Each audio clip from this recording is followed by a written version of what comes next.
As it is 6:03 on Tuesday, October 1st, 2024, we'll call this regular town board meeting to order. Thank you all for coming. Welcome.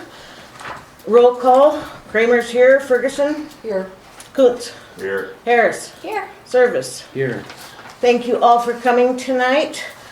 And we'll stand if you follow me with the Pledge of Allegiance, please. I pledge allegiance to the flag of the United States of America and to the republic for which it stands, one nation, under God, indivisible, with liberty and justice for all. Thank you.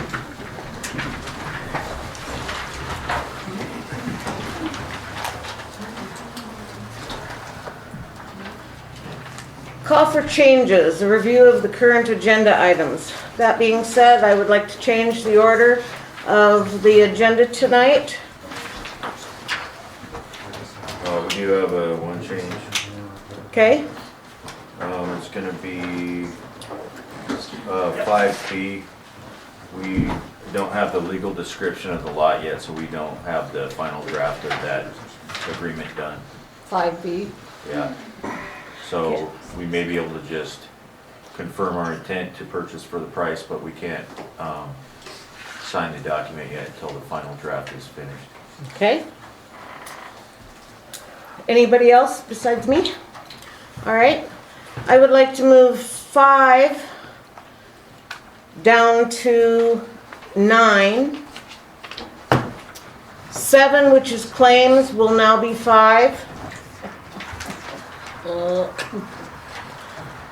Planning and zoning will still be 6. 7 will be law enforcement. 8 will be the public hearing. And that being said, at the public hearing, if we're not through with an item, we will go to it. We'll just cut, break, and go to the public hearing at 7. Also, if we have more time with before 7 o'clock, then we will put in Public Works or Finance Officer, one of those, to take the time. So, for anybody here, Why are we, public hearing at 7, why do we have to have it The at 7? engineer, he's talking about the TIF at the end, and if you look at legal, that's all about TIF, so it kind of moves it all Yeah. together. in a row. and the public hearing was publicized for 7 o'clock, so it has to be That's what I 7 wanted to o'clock. know. Yes. Okay. So anybody that's here for the TIF discussion, the engineer discussion, you can leave if you choose to. That will not happen until after 7 o'clock tonight. Absolutely, positively, so. I need a motion to accept the changed agenda. I make a motion, we accept the change agenda. Okay, Donna makes a motion. I'll second. Aaron seconds that. All those in favor? Aye. Aye. Thank you. Consent calendar. The approval of the September 17th regular meeting minutes. I make a motion that we approve the September 17th regular meeting minutes. Okay, thank you, Donna. Do I have a second? Second. Thank you, Cal. Any discussion? All those in favor? Aye. Aye. Aye. Motion carried. Thank you. So that brings us to a conflict. Please declare if you can't speak on it. I can't. Good afternoon. That brings us to 5 to claims.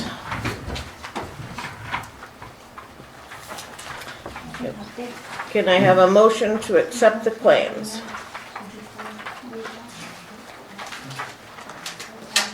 I make a motion that we accept claims as stated. Okay. Donna makes the motion. Do I have a second? Mr. Dunstall and Kenton. Thank you. Claims. I'll second it. Seconded by Shanna.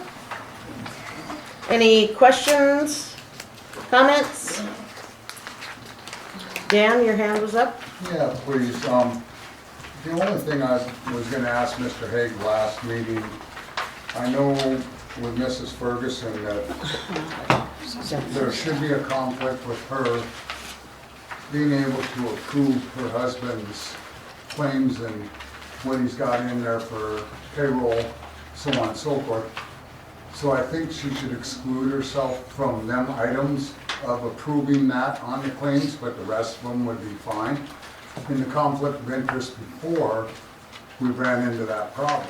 So anything to do with if he has a contractual situation or he's bidding anything or anything water, sewer, public works that he has involvement with, should not be able to be addressed or talked about from her stance, being a board member, versus any of the other subjects.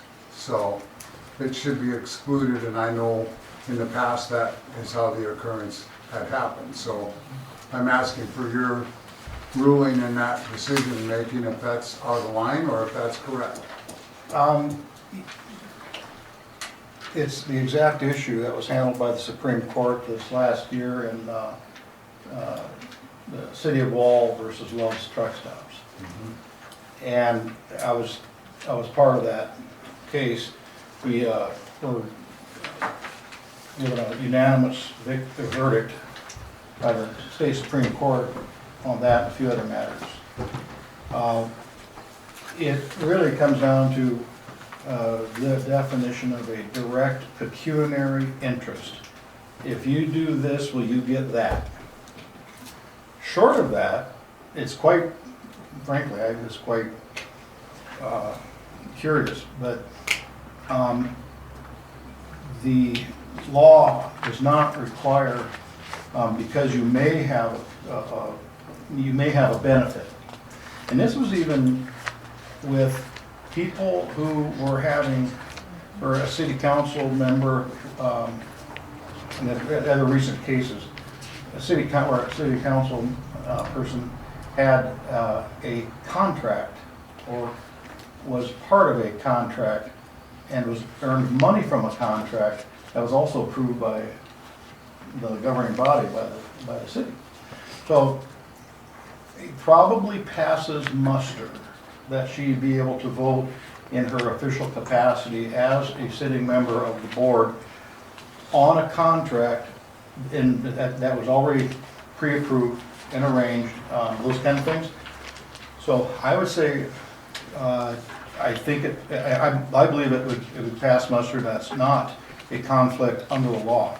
Now the other test, however, is that each board member, city councilman, county commissioner, whatever, have an opportunity to recuse themselves, recuse him or herself from voting because they perceive a conflict of interest. And there's the interesting rub, is that under current law and under the state's and the South Dakota Supreme Court's ruling, there are a lot of things that would say, that kind of sounds like a conflict, but it's not considered one.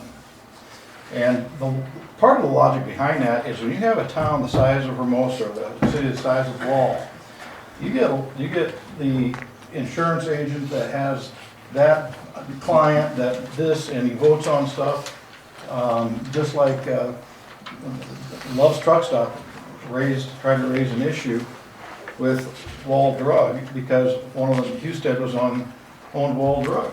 They wanted him to recuse himself. The state said, no, Supreme Court said, no, he doesn't have to.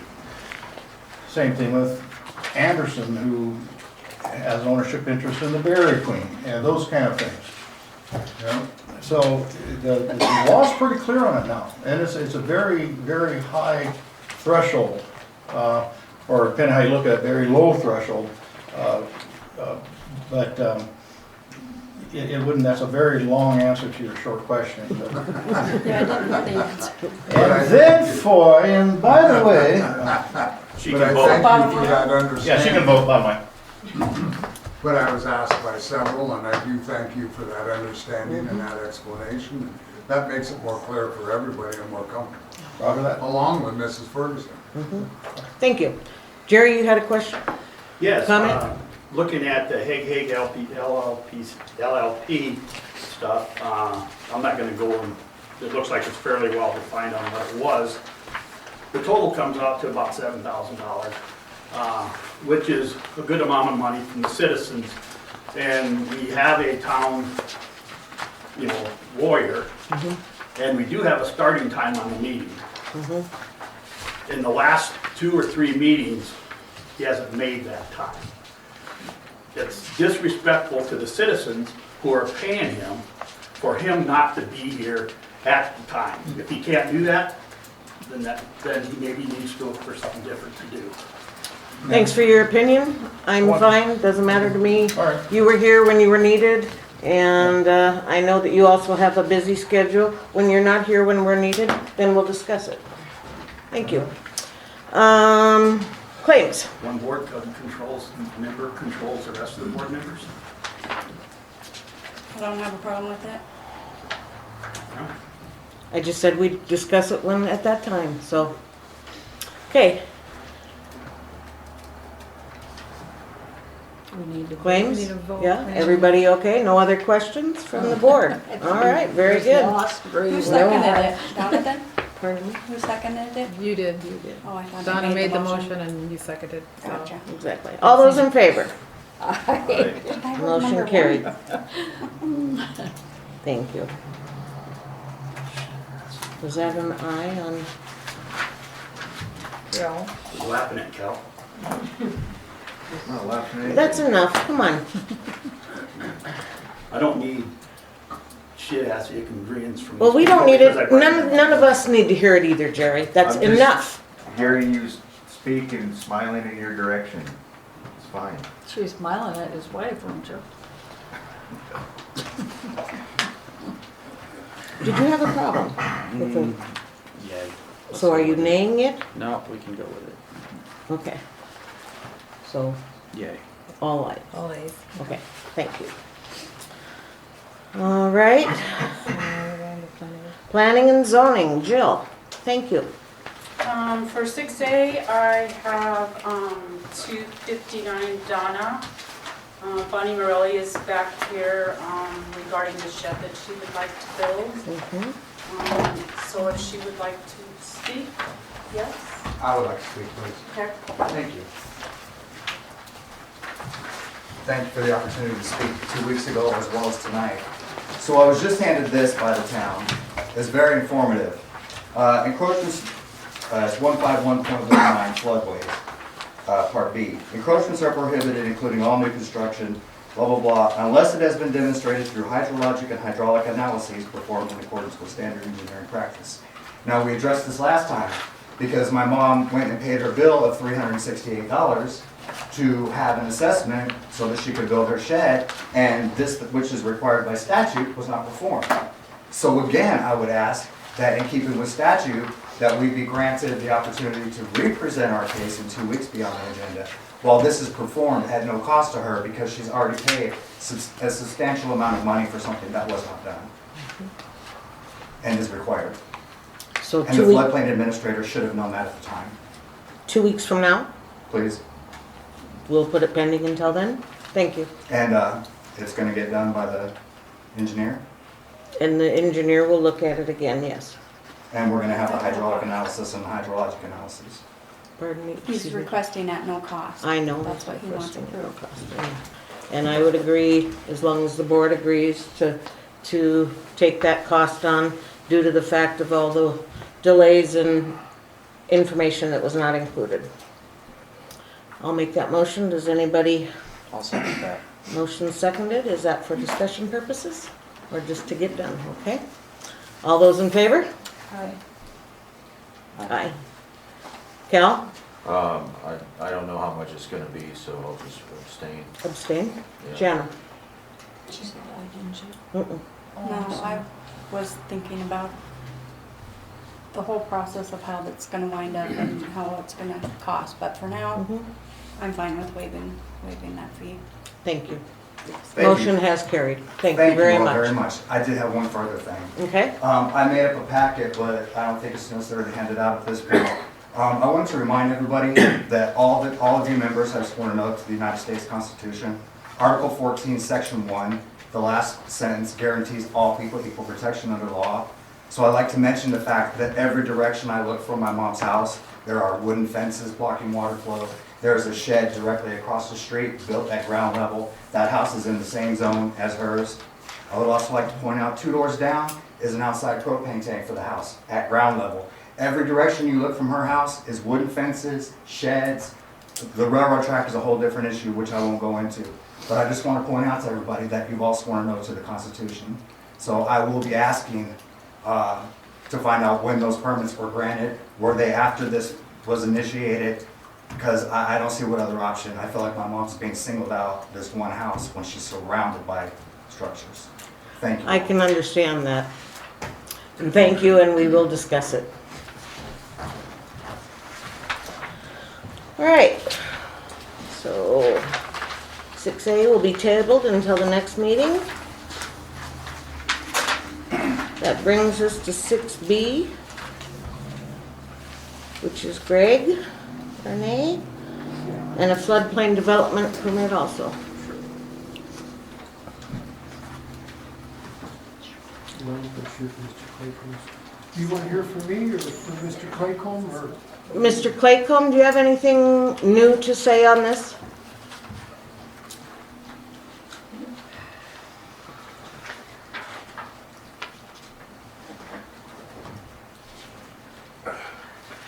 Just, I'm gonna say for clarification, I don't know that we've heard this item before, so I wouldn't be giving you something new. It's not even come before the board as far as I know. We discussed it at the last meeting.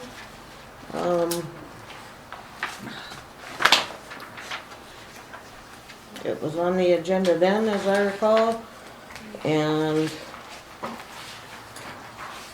so you have not read this? This whole packet from Greg Bernier? Well, I sent it to you. my recollection, and I could be totally wrong, was that they had either tabled it or asked to remove it from a previous agenda and then bring it to this meeting. I think this is the first time it's on the agenda, but I did Officially? send Greg Okay. the staff report where you were recommending the town not voted in. And again, for, I guess, clarification, yesterday I received a report from the Barnier's engineer, and someone else had prepared another document about the plat itself, which had not come to me before yesterday. So while I skimmed over it just to see what it was, I certainly have not looked into anything in detail. Okay. So I'm not able to really comment on what they have submitted now, but I could certainly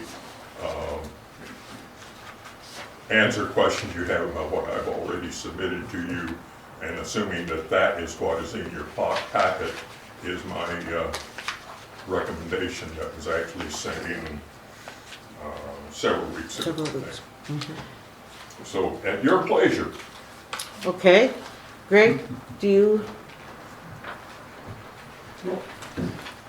I guess I'm not sure if that means that we may have to come back anyway, or, I mean, I don't really want to, but I guess I wasn't sure how you might want to proceed. I did ask Mr. Young to come down here tonight. He's the gentleman who did the report that was provided to the Okay. town office.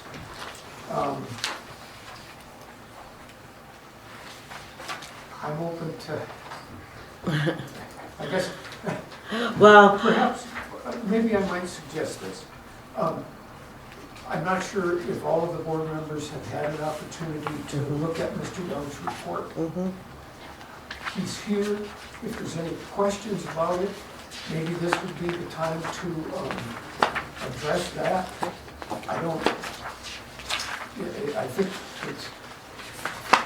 I think it's fair to say that most of his report reflects very similar information to what we would see in the floodplain administrator's report, but I'm an interested party, so you may want to review it on your own.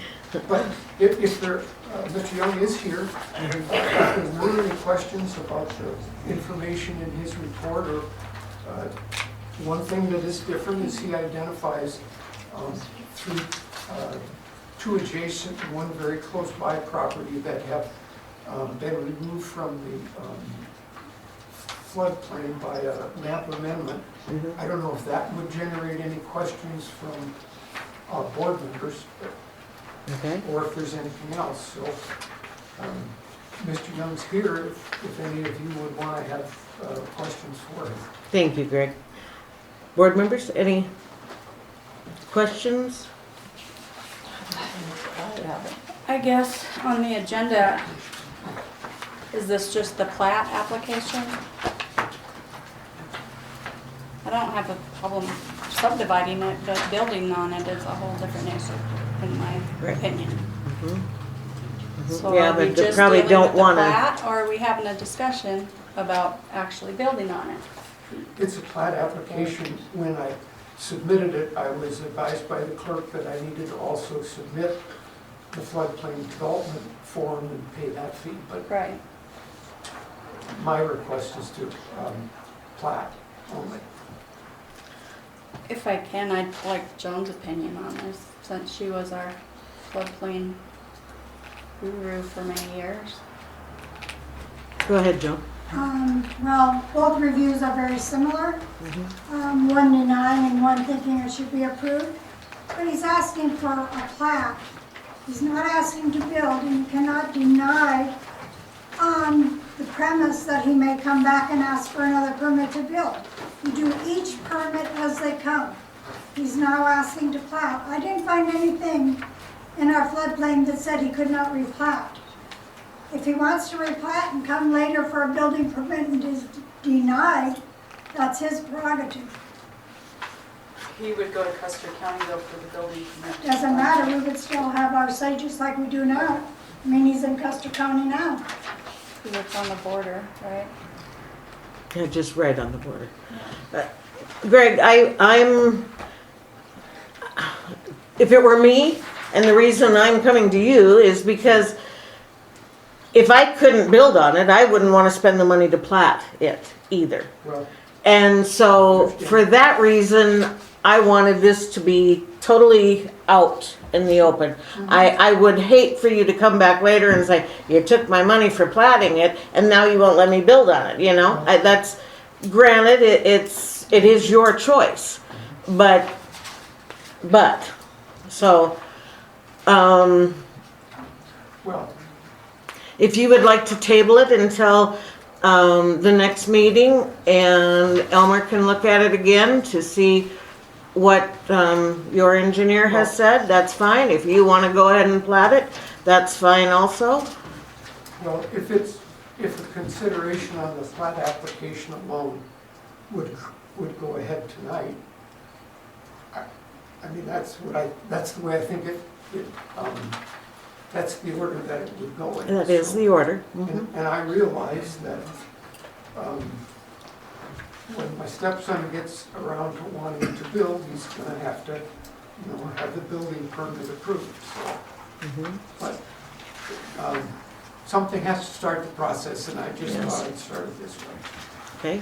So, Jill, you had your hand up? I wanted to apologize to Elmer for just getting that over to him yesterday. That came last week when I was on vacation. All right. So that's probably my fault, but I was on Yep. vacation. She had a wedding, so she had reason to be on vacation. Again, for sort of clarification, at least from my standpoint, your subdivision regulations, actually your flood hazard reduction ordinance, whatever, section 151.17 is standards for subdivision proposals. Okay. So within the floodplain ordinance is the requirements that a subdivision be reviewed from the standpoint of floodplain. And that's where I got involved in it.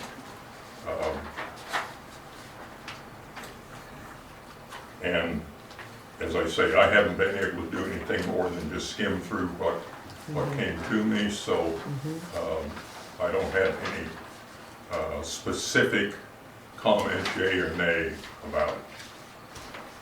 Okay, thank you. Greg, I see you flipping through some more pages there. Do you have something to say? No, as I said, if it will be considered simply as a plat application, which is how I would start it, I guess I think there's enough information for the board to consider it fairly. But I don't want to be in a situation where the board decides that it didn't get an opportunity to hear. I don't want to delay it, but, Mr. Claycomb hasn't really had a chance to review it, and the board wants his review and input, then I guess it's got to get backed up so you can do that. Thank you for your, no one can predict the future. that's right. So, what I really want to get plat approved, I don't hear any motion to do that. Exactly. And so that leaves me thinking that, that's not what the board wants to do. Okay. Kent? I would just suggest, out of respect for his professional, that he's here, maybe hear from Mr. Young as to the reasons he believes it does comply and should be granted, the plat should be granted, and at least the board has that input. And presumably, Mr. Young's opinions or findings address reasons for denial that were originally voiced. Yeah, I think what you'll see is the report's 5 or 6 pages, and essentially, well, he'll talk about it. Sure. The way go ahead. The report's 5 or 6 This is my pages. recommendation. Thank you, Kent, that's And fine. there's also other information about those loan properties. So, Very good. Yep, please, Mr. Young. Sorry, I just. No, wanted to make you're sure I fine. was recognized. So largely, the facts in Mr. Claycomb's reports are the same facts that I found, where the lots largely where you'd have building sites are in a zone AO. So it's a shallow water area. So it's outside of the flood channels so when you do the flood mapping, you model the flood channels. Find this is how deep it's going to be, this is how fast it's going to be going, this is the extent of it. And in this case, there's 2 zones AE which are in that channel. And then the building sites largely are in that zone AO, which would be out of a model channel, but they have a depth of 3 feet assigned to it as the base flood elevation. And so then, if you go to build with it, if you go to build on those lots, you just have a finished floor elevation requirement that's 4 feet higher than the existing adjacent ground. And so then, when you apply for a building permit, you'd have a surveyor come out, say, here's where the building's going to go, here's your highest adjacent grade, and so your floor elevation needs to be 4 feet above adjacent grade. And you follow building standards and you have a safe structure. So from Mr. Claycomb's report, I didn't quite understand the purpose for the reason, the recommendation to deny it, largely because there's nothing about the lots themselves that are any additional hazard that aren't allowed in the ordinance. Okay. Go ahead, Question? Shanna. Think we have somewhere in our ordinance about floodways, if they are built on, can only be parkways or commercial? And not residential? He's in this paper right here, he's in the AO zone. So Yeah, I if you just read- don't recall all the, So a floodway is an entirely different story than what we're talking here, where okay. that's Well, I the. see floodway highlighted here. Okay. That's the other permit, or really? Bonnie's in the floodway, Barnier is in the AO zone. which is what most of the other, Correction. Much of the properties in AO, but is in parts of the AE zone in the Ferguson split flow, and part of it is in the railroad spill flow with different elevations. Yes, I agree with that. It's rather complex, and there's been a lot of things done in the past that do not recognize, let's say, the complexities of the situation with those spill flows and the like, and that's probably why a lot of things were approved in the past, not realizing what a lot of the conditions were. For, again, a little bit of background. Hermosa and Custer County went into the, what I refer to as the emergency program, and I'm about to make a mess here. I gotta check the notes, Peter. Clear back in 1977. And that 1977 map, which was an approximate map, showed all of the Ferguson area and what would be your subdivision as being in flood hazard zone, but not identified as to specifics, because that's all that we're in those. Right. Then the Corps did a detailed study in 1989 for Custer County, but it did not include Hermosa. And that again created problems, because if someone looked at the Hermosa map, they did not see that new floodplain. It was only on the county. That happened because of FEMA changing the format that they were producing maps through the years. And I have probably worked with every one of the formats that FEMA has produced from clear back in the 1960s. Then in 1912, the newest firm map that covered both Hermosa and the county, as one single document, was produced.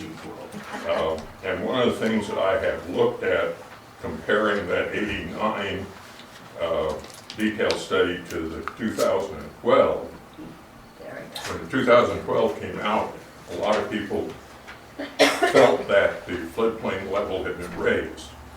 It had not. It was a different datum. So in essence, the ground surface was raised up and the water surface remained about the same distance above the ground.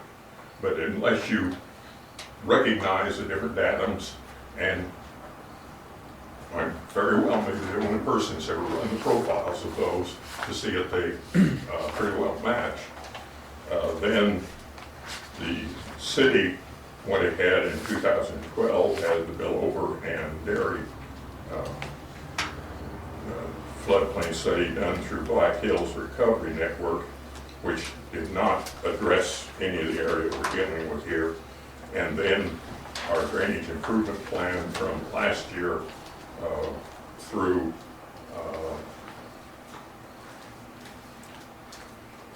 Western Economics, which identified a lot of the smaller drainage problems and then referred back to the same things that had been done as part of the Bill Over and old areas. But that kind of shows that this has been going on now for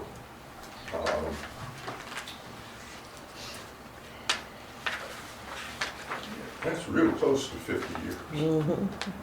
And in that time, all the things that could have been done through those years to prevent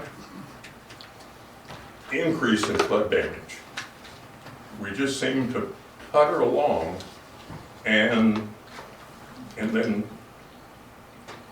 you've all, I'm sure, been looking on the internet with all the stuff about, what is it, Asheville, North Carolina?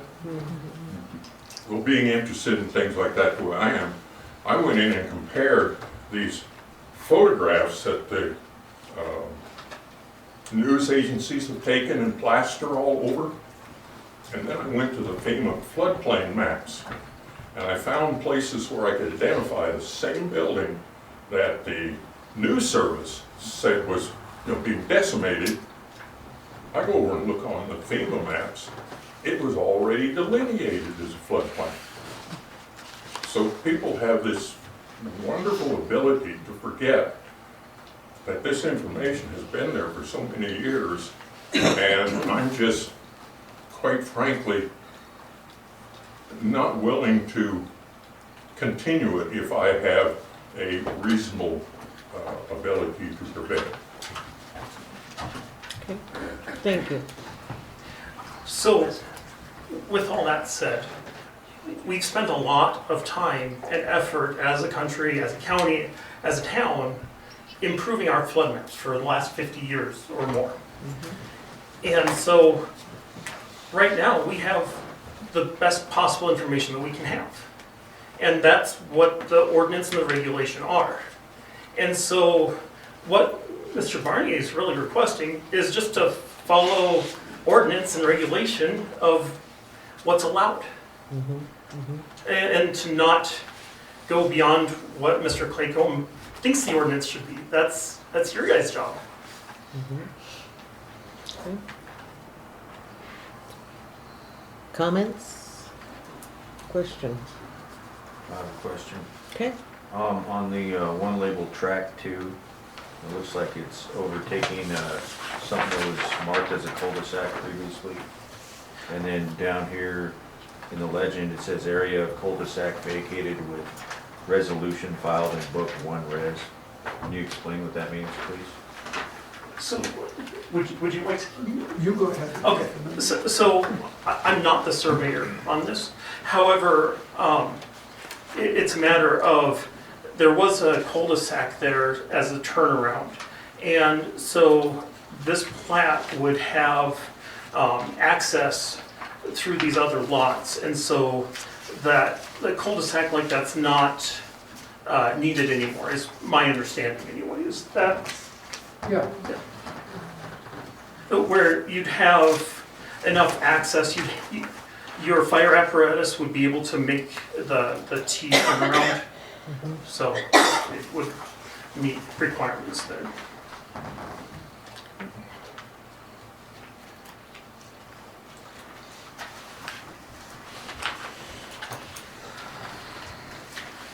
Can I ask a question?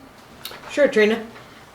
So when I'm looking at these maps, I see track 2 and 3 are clearly in the, what did you call it, the AO zone? Yes. But 4 would be just partially in the AO. Right. And so, I'm sorry, I don't mean to interrupt. Okay, so interestingly, so as I was saying about the way that AE zones are mapped, they've modeled the channel, and so where the edge of that AE zone is actually assumed to be 0 depth. And so, and in AE zone, you only have a foot of freeboard above that. So in the AE zone at the edge of it, if somebody were to build in the AE zone, they only have to be a foot above the ground level. But if they go over into that AO zone, then they have to be 4 feet above the ground. And so where you'd actually be in like a channel flow with velocity and scour issues, you don't have as high of requirements as in this AO zone. However, if any of the AO zone, or AE zone, AO zone, is on that same lot, that then puts you in the worst predicament Then you than need the Loma. for the Loma, than the higher one does. So in other words, if you have a corner of your property that's in the floodway rather than the floodplain, Right. the whole lot is considered floodway. Sure. And so that's where my understanding and the intention, and you can speak to that, is the northern lots are what would be most likely to be developed. really. And because you still end up with that other tract that it still has to exist somehow. Yeah, yeah. It won't dissolve. So. By this map, it shows, but they're not numbered. You got a better map for me? Or am I not? This is what I have. That's a good map of the area. Oh, a colored It's one. a colored map to actually see Took men apart. the differences. Some of them don't show up on black and white. That's true.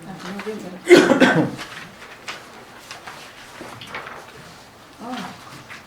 It's in this one. Oh, gotcha. That doesn't show. Back page. Yeah, there it is.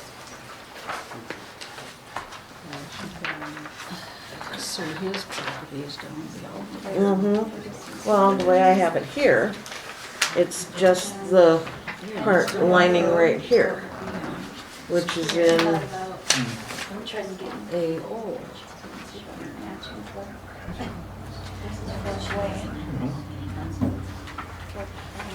so what's this? What's these yellow ones? So this, that's this piece Town right limits. here is where AO jets into it a little bit. Is that His accurate? property is out in This is where the current house is. At the end, roundabout, or there used to be a house there. Is that still there? I believe so. 'Cause that's one of the houses. And that's also the town limit. Right.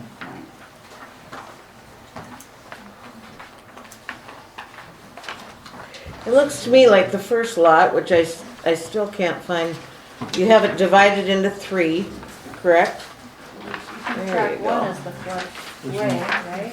The big one? Track 2, track 1 is, yeah, that, I'm not worried about that. It's the track 2, track 3, and track 4. Yeah, this is that little one. Track 2 So it comes, is safe, but track 3 and 4 all have, both have the worst zoning in it.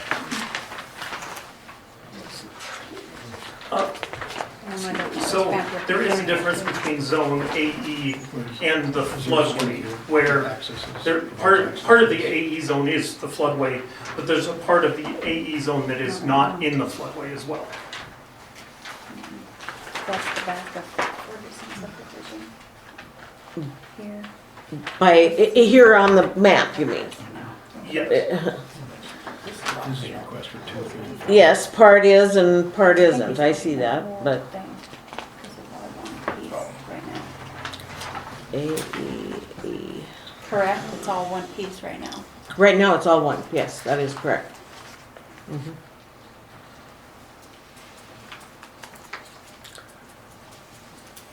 Where the house, there was a trailer house on this lot, I don't know. It is gone, yes. Yeah, okay. But the it, house, is the house still there? Did that get tore down a while back? no house. There There's a was- barn. At the end of the drive? Shannon may remember many years ago, Jeanette McDermott lived there. Yeah. I bought the home from her. I moved off the property in 2002 or 2003. And for unusual circumstances, yeah, the home did get, the frame-built structure did get tore down. Then there was a period of time where I thought the property was sold, the individual had a mobile home in there, and that went south. So yes, at one time there was, I don't know, I have no idea when it was built, it appeared to be in the 40s, that Skip Lewis home was down there, then Jeanette and her husband lived there for some time. I was gonna say, it was, yeah, Okay. it was down further. Right there, maybe. Right there. And the mobile home, when it was there, it It was like on one of the, It was permitted. yes, it was permitted, yes. It was on one of the higher parts of the ground, as I recall, It was in the. of the whole Elmer will lot. correct me, but I believe it was in the AE zone. AE zone. The mobile home, that was Yes. in there. Yeah.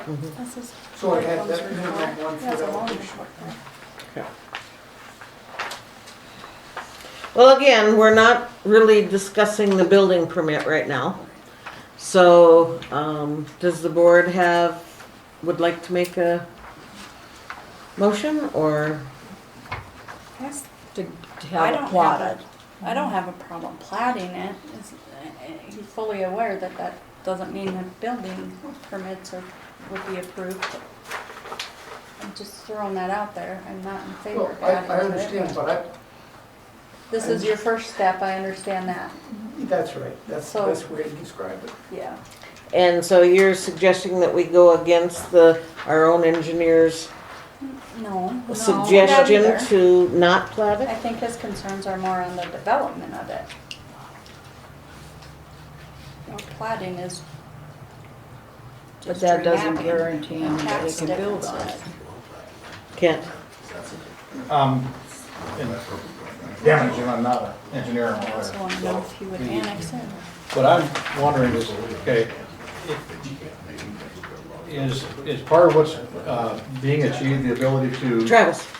make, Greg, part of the, is part of the goal here is to create at least one lot that is not in a floodway or has floodway on it?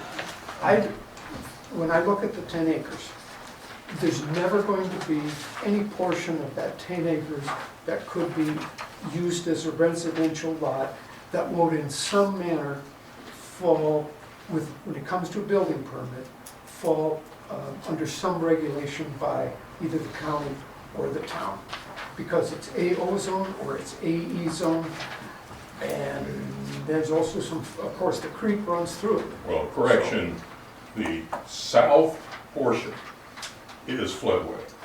Yeah, I realize that. But what we're dealing with, I think everyone knows, is those lots right along the north side. And we don't want to get confused with floodway in that. We have enough problems without having those. Right.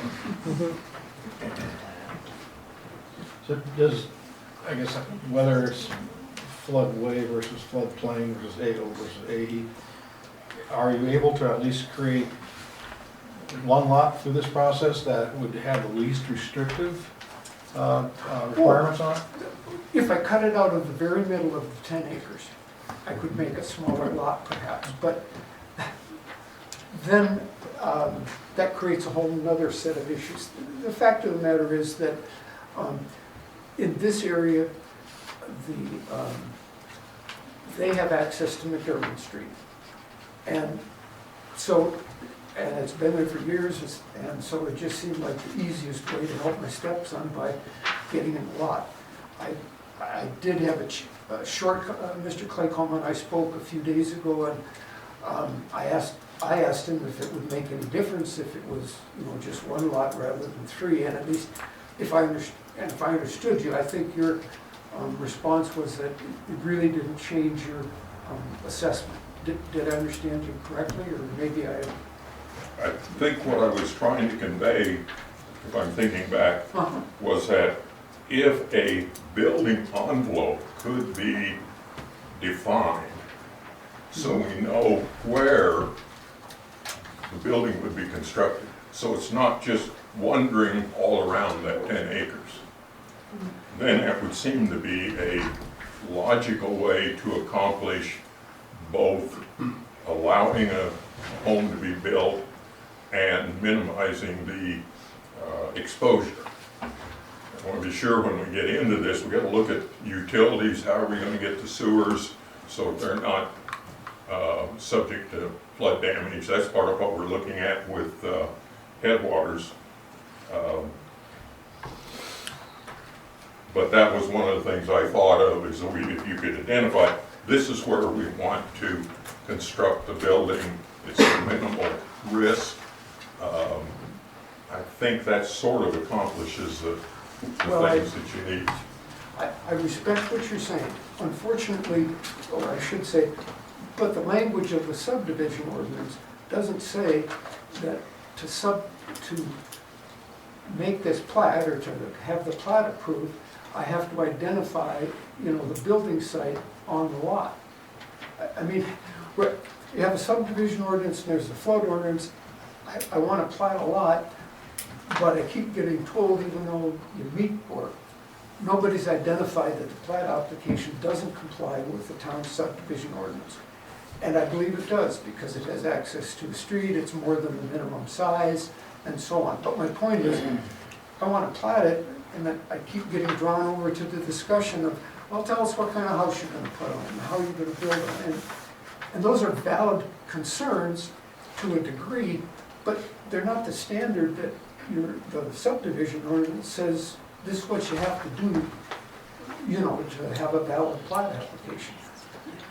I mean, if I were building the house, I'm not building the house for my stepson. So he's the guy that's gonna have to go through all of this. I just wanna help him out by having a lot. He knows that it's in the AO zone. He's working with a developer, Trent Poulos, that's worked in the area of the community before. He knows it's gotta be up and it's gotta be elevated. So, that's why you hear me talking about, focusing on the plat application, because I want to let him decide how he wants to shape things. It just is, that's kind of his decision. I'm not involved in all of that, and it wouldn't be right for me to do so. Anyway, so I don't know if that's helpful to identify why I don't seem that interested in kind of lumping the whole thing together. There can be a number of reasons that to plat something out.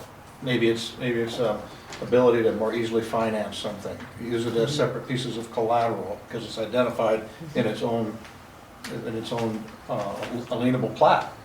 So I think for those reasons, to presuppose that we need to know what kind of house is going to build all that, I think it is premature. So long as he meets the platting criteria, and unless our expert can demonstrate it does not meet the platting criteria because of this reason, that reason, then I think it's pretty straightforward that approval might want to look at approving it.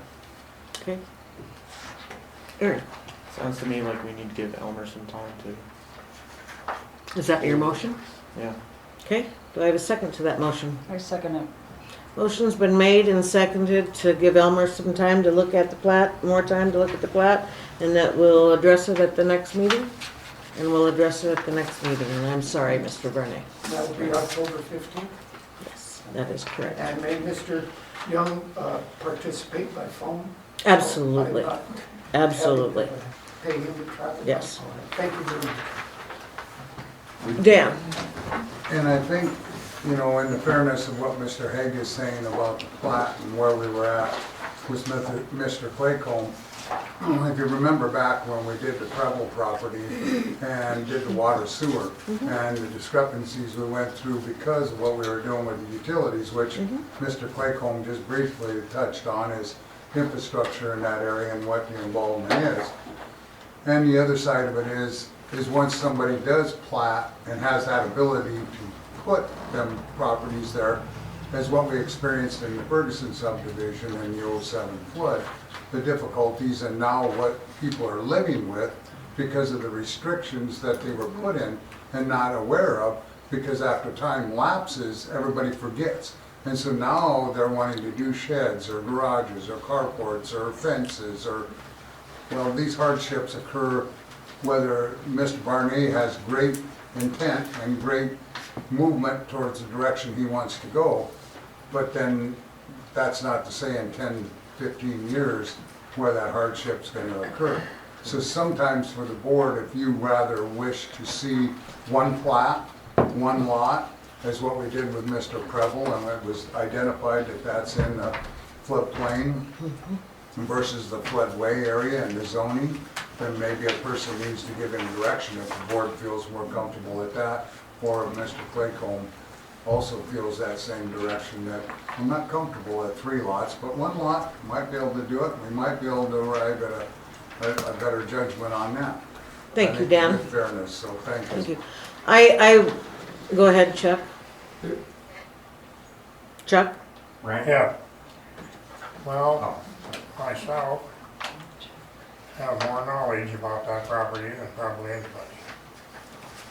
I put 36 homes in there in 3 years. Mm-hmm. Went through the same gauntlet he's looking at. Mm-hmm. The problem, you know, 1 house might meet the criteria, but 2 or 3 is not. First of all, Elmer hit the nail on the head by saying there was a problem with infrastructure. When the single wide was down there,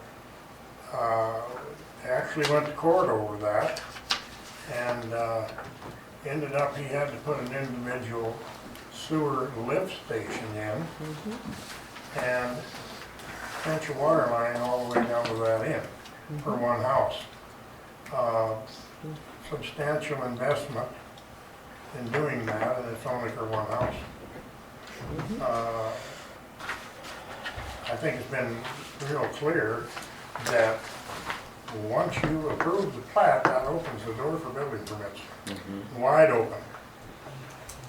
So you can't approve the plat and not approve a building permit if you want. So that's the sticker. And utilities would be the other problem. I understand that, thank you. It just goes right into why I asked if he was building on it or not, and did he want to spend the money for platting just in case it wouldn't go through. And I was just trying to give him an out, so to speak, if he wanted it. And we got our answer. So, Shanna. Beside the floodplain issues, looking at the plat, can I ask if you would be interested in annexing into the town? Well, I would have, And I ask because I don't see like any alleyways or streets to these lots, or how they get like loop out. There's gotta be like another exit out. well, 2 of them abut directly on McDermott Street. The third has private access easement, which is allowed in the subdivision ordinance. I don't see it. And it's identified in your subdivision ordinance that 1 lot can have that private access easement. And so that's how the. So that's tract 4 that's landlocked? Tract 4 is If landlocked. I may, can I approach on Yeah. this street? Or is that the small easement that goes to tract 4? Yep. This is the lot here, and then this lot has a private access across that portion of. And how wide is 72, this? 24. I can't really I read it. think it's, right now, I think the private easement is at 15 feet. And the area of the lot that it crosses, that narrow portion of tract 3 is 25 feet wide. So I guess my thought is we would want it, if there's future in annexing it, it would not meet the town's subdivision at that point, right? I'm still learning all this, so I I'm understand. just trying to ask important questions that if the easements are there, if the, Well, your ordinance does allow for 1 lot to have access by that private access easement. And so since it's identified as permitted in the ordinance, that's why I had the surveyor draw it that way. so the first lot that you said was 15 and the second one's 25 feet wide? This area of tract 3 is, let me make sure I'm This is using tract 3. Yeah, this is all tract 3. This is tract 2, tract 3, tract 4. That's right, so tract 3 comes all the way out to the road, out to McDermott. That's Oh, I 20, see. that's 25 feet wide. Gotcha. And And then within the track two 20 is smaller. That's This is correct. a part of track two. That's right. And then within that 25-foot area is the 15-foot easement for track 4. Thank you. We need to go to our, public hearing now. It is, I don't think we finished the yes, vote. we'll vote on that. Yeah. All those in favor? Aye. Aye. Motion carried. That'll be the 15th. Yes, that will be the 15th. Thank you for coming. Jill? Okay, so the vote is for, Elmer's recommendation said he recommended that we disapprove the plat. We're making him review it again? All new information is what, you know, I Okay, would like him to review it again, yes. okay. It should not take long as he's done most of it already, so Can I ask another quick question? quick, yes. Quick. Jill, what, is this from the county commissioners that says in no case shall a lot be less than 1 acre? Does that mean they approved it at their Well, end? I can speak to that if you like. I've been through the planning commission. The planning commission has approved it. They have it set for review at their meeting on August 8th. But that will now be delayed because the town board hasn't acted. So it's Exactly. So this agenda item is from their planning Yes. commission? Okay, thank you. Okay, thank you, Greg. A question way back there. Really quick, I'm terribly sorry. I meant to say amendment, not article earlier. And number two, it wasn't clear that my mom's shed was gonna be elevated up off the ground. So I'd like to submit this plan where it clearly shows that it would be elevated up off the ground for the hydrological evaluation. Okay, thank you. Thank you for recognizing me. Yep.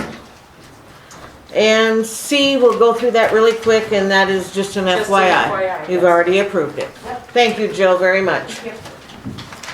All right, that brings us to the public hearing for transfer of malt beverage and the wine license, South Dakota wine license for the TW Saloon LLC. Is there anything else that we need to know about that, Terry?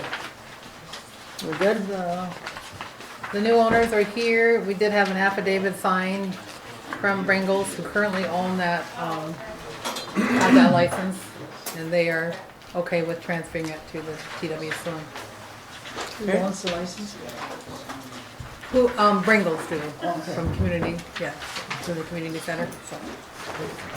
And with that license comes an operating. Thank you, agreement Elmer. and all that? No, that's a separate, we're just talking the malt beverage wine license right now. To That's a rent them back transfer. to lease them. We're transferring it, so they Transferring paid a. ownership? So the Right, they're town no transferring longer the will malt own it? beverage South Dakota wine license is being transferred. So they've paid their $150 fee, and we also have the affidavit from Bringles saying they're okay with transferring that. So that'll give them that malt beverage wine license until next June. And then those are renewed, they go July to June. And then the Is liquor it license only is the a liquor separate. licenses That's a that separate. the town owns? That's the one that has That's the, right, okay. the, I yeah, the make a operating agreement. motion that we, Go ahead. oh, I thought you were stopping me. I make a motion that we transfer the malt beverage license to TW Saloon LLC. Motion's been made by Donna. Do I have a second? Second. Aaron, thank you. Any further discussion on that? All those in favor? Aye. Aye. Motion carried. Okay. Motion to come out of public hearing, do we have to do that? Oh, no, we didn't even make a motion, We actually. should, Do we need to? we should. Okay, Put it sorry. in their motion. Motion made to go into public hearing. Please, someone? I'll Yes. second it. Okay. Thank you, ladies. And then you want the motion again? Yeah, To better- approve it? Yep. Yep. First we need to all Donna and say aye, yes. Aye. Aye, thank you. Thank you, board. Okay, now a new motion. To come out of public hearing? No, for the, Oh, For that was the- Donna and Aaron. Yeah, that was Donna and Aaron. Okay. And that was voted on. that was aye. Okay, now we have a public hearing for a new application for on-sale liquor license for TW Saloon LLC. Need a motion for that. I'll make that motion that we accept the application for the on-sale liquor license for TW Saloon LLC. Okay. Uh, And a Second. second by Aaron. Okay. Any, Beer together, right? any other comments? All those in favor? Aye. Aye. Motion's carried. Gee, that was easy. Thank you very much and good luck to you. So now we have to make a Oh, motion to and come when do you out. hope to be open? I will be opening actually tomorrow for beer and cash until the POS system and the liquor license comes back from the state. Okay, we'll be there. Perfect. I'm opening at 7 a.m. for the straight coffee drinkers, but I told them they had to go to Valina's to get their cinnamon rolls. Very So good. Does the board get a discount? We'll discuss that. We All won't discuss right. that at all. Thank you very much and good luck. Thank you. Now I'll take a motion to come out of the public hearing All right, got it. at Motion to 7:08. Do I have a second? I second it. Oh, yeah, okay. Very good. All those in favor? Aye.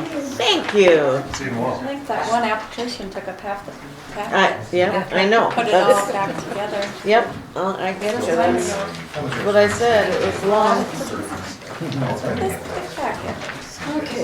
Thank you all. Thank you all for coming tonight. We do appreciate Your it. paperwork. Tried to get you done and. I appreciate it, man. Thank you all for your time. Okay, so now where are we at? We have law enforcement as number 7, we have engineers as 7. We'll go ahead and do law enforcement quick. Jerry, what? Yes, please. Back to the conversation we were having earlier, that those 3 lots you were talking about are actually in the county. You guys Yes. were talking about building permits. It was made very clear that you guys don't issue building permits. They're issued by the county. So all the stuff about building permits, unless they ask to be annexed, is a moot point. That's why I asked him about annexing. Yeah, And we do get to comment on those. We do get to comment. that's right. But And it is in the floodplain or flood area, however you want to call it, and that makes it very important.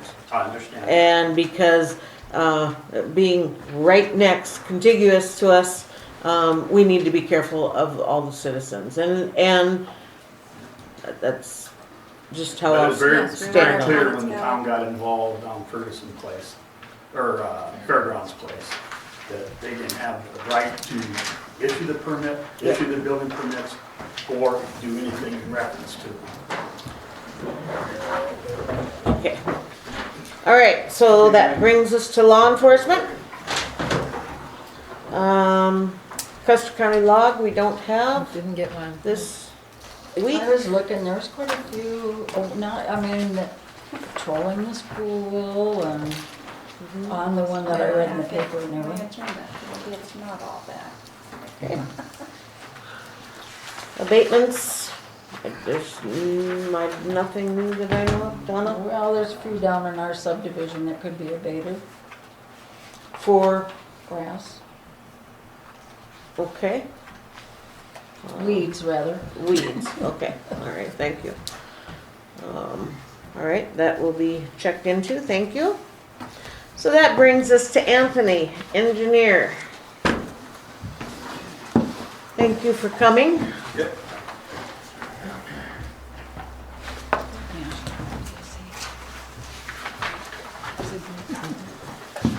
Charging my Oh, phone because, Because you're on it so much. yeah, I'm using it to take photos and stuff. So the first item is smoke testing services. So we purchased the smoke testing equipment. It's actually in my truck. So we got it this morning. And basically that's the smoke testing device. Is powerful enough that it will push smoke from the clean out into the vents of the house, but it won't blow the air out, or the water out of the traps. So that's pretty critical because otherwise you'll have a false reading when you're doing smoke testing. So, but being that way, it's a house by house type testing device. So we have enough candles to do, you know, we can do a couple tests per house. If we, the candles last for about an hour, the smoke candle. So, so if we needed to add another one to give us a little bit more time to investigate leaks in the plumbing and whatnot, we'd have that. So what we've come up with is a price per customer. With the first, we have a group of 7, I believe, that are able to be smoke tested right now, that are kind of the urgent situations. So that kind of justified the purchase of the equipment, and then after that, we'll just play it as we go. Obviously, smoke testing eventually should be done in all the older parts of town. So we'll have that equipment. We'll be able to do it and schedule it, you know, as it becomes convenient. Okay.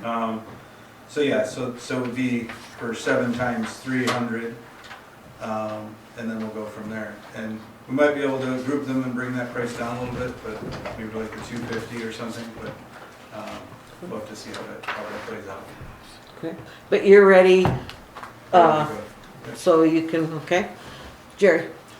When you do the smoke testing there, you'll be blocking from manhole to manhole so nothing goes past there, or what's your procedure? Yeah, we won't do a manhole lid one, which is the blower with the motor on it. Yep. Those are quite heavy, and this one is a small unit that has a squirrel cage with a candle on it and a hose that goes into the clean out near the house. So that way we're not wasting that candle through the main, because we're not really concerned too much about the main. At least it's really the house that we're focused on. And that way we can do them more efficiently, and that smoke lasts longer per candle. So what you're concerned about is and that's where some of the issues been in the past, is the lateral connecting to the And main. we'll do the being lateral, disconnected. definitely, yeah. So you'll know that. We'll equally do the lateral to the main as it does to the house and the vents. So the clean out's kind of halfway. Do you know when about you guys are gonna start that? That's up, we have to be told where to start. Doesn't really matter, we can start anywhere first, so. Joan? Would it be a cost saving to fix known problems first before you do the smoke test and see if that alleviates the problem? Yeah, if they're known, definitely. But we have some known. Yeah, definitely. If you know it for a fact that it's Yeah. gonna blow out smoke in it, then it's one less thing that could kind of mask or prevent us from seeing another problem that you didn't know It's got to be about. fixed regardless, so would it save on the cost of your smoke test? Yeah, it's just, you know, we spot it all, but then, you know, it just gives you a better accuracy, and we can get through them quicker. Kathy? Were you gonna notify people when you do it then? Oh, yeah. So that they could be home and stuff? Yeah, because we're gonna do 7 at a time, so those 7 residents will all been contacted, and they're okay with that window of time. Yeah. And then, to inspect the house, we'll need them there so that we can look around and see where the smoke's coming from, if it is coming in the house. And that'll actually, we can ribbon that and take a picture of it, and then we'll give them a photo report. That cost, I would. So, I'm hearing up here about the cost of it, and,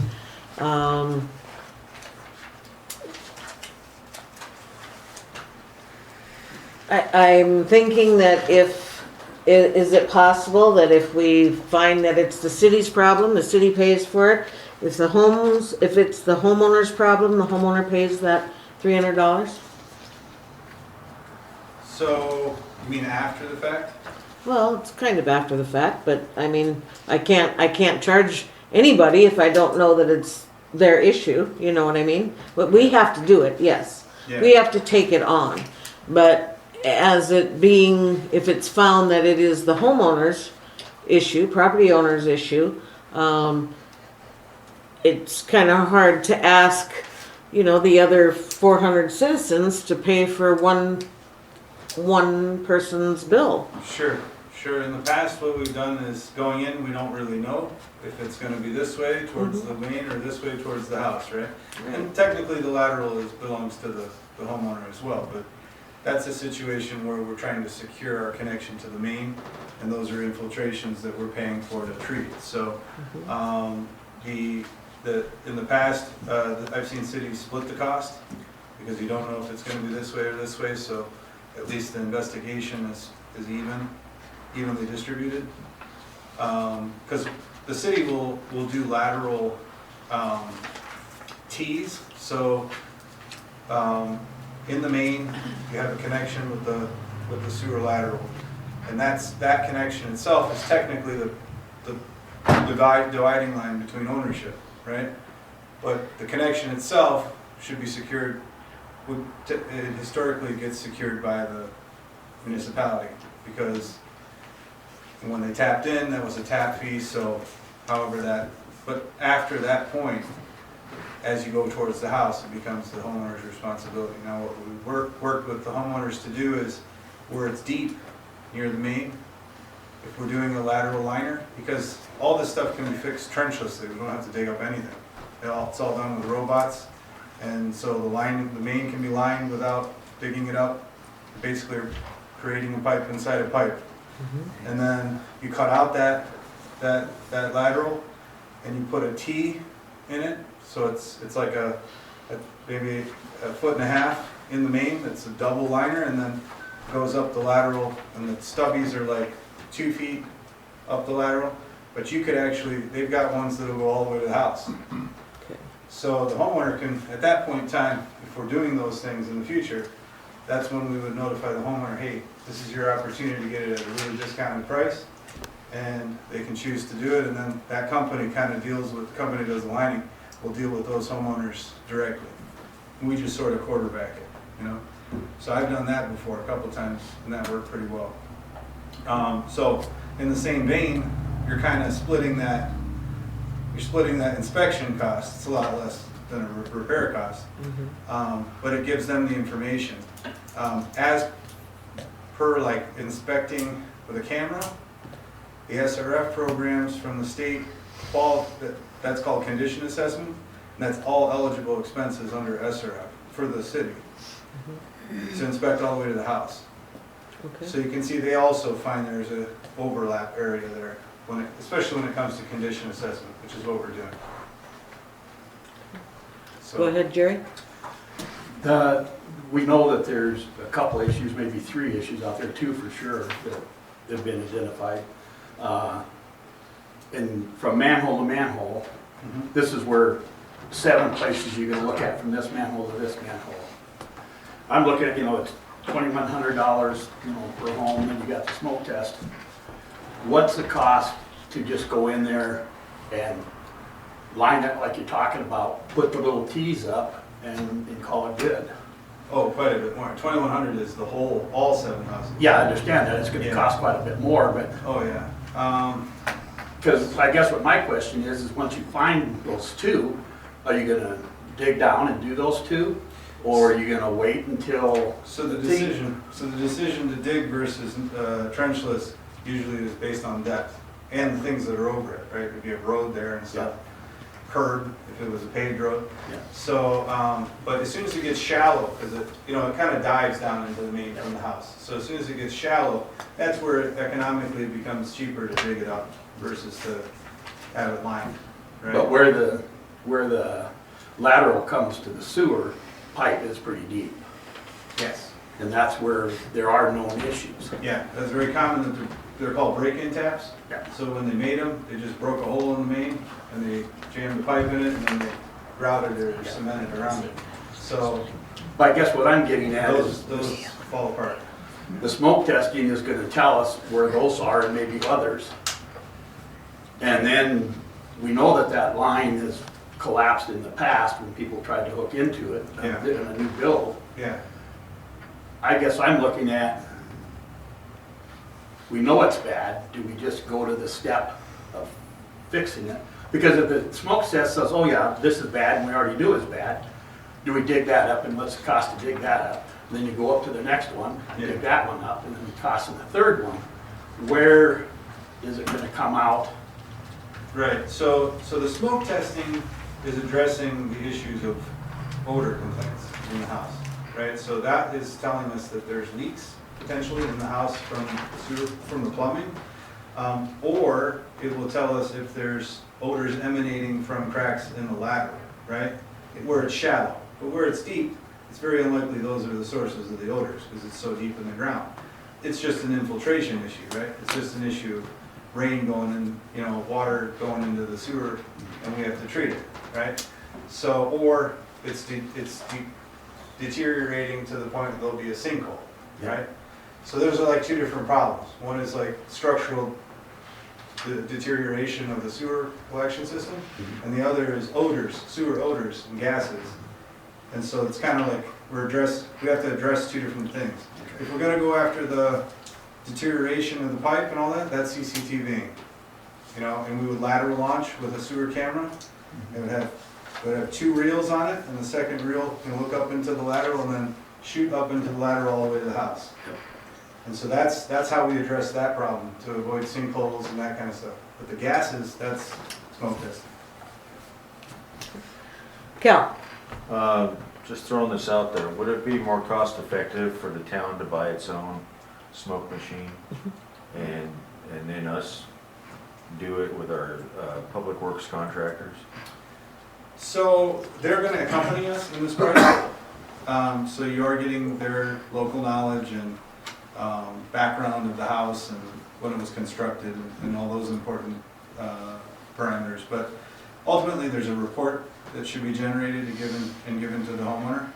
And so that's why we offer to do that service, because it takes a little bit of, you know, computer Smart technology. reporting, right? And then also, it could be that the residents are comfortable with a company doing it. And we're professionals, and we will have the DPW with us, but, you know, entering the house and stuff, you have our company. Okay, Go ahead.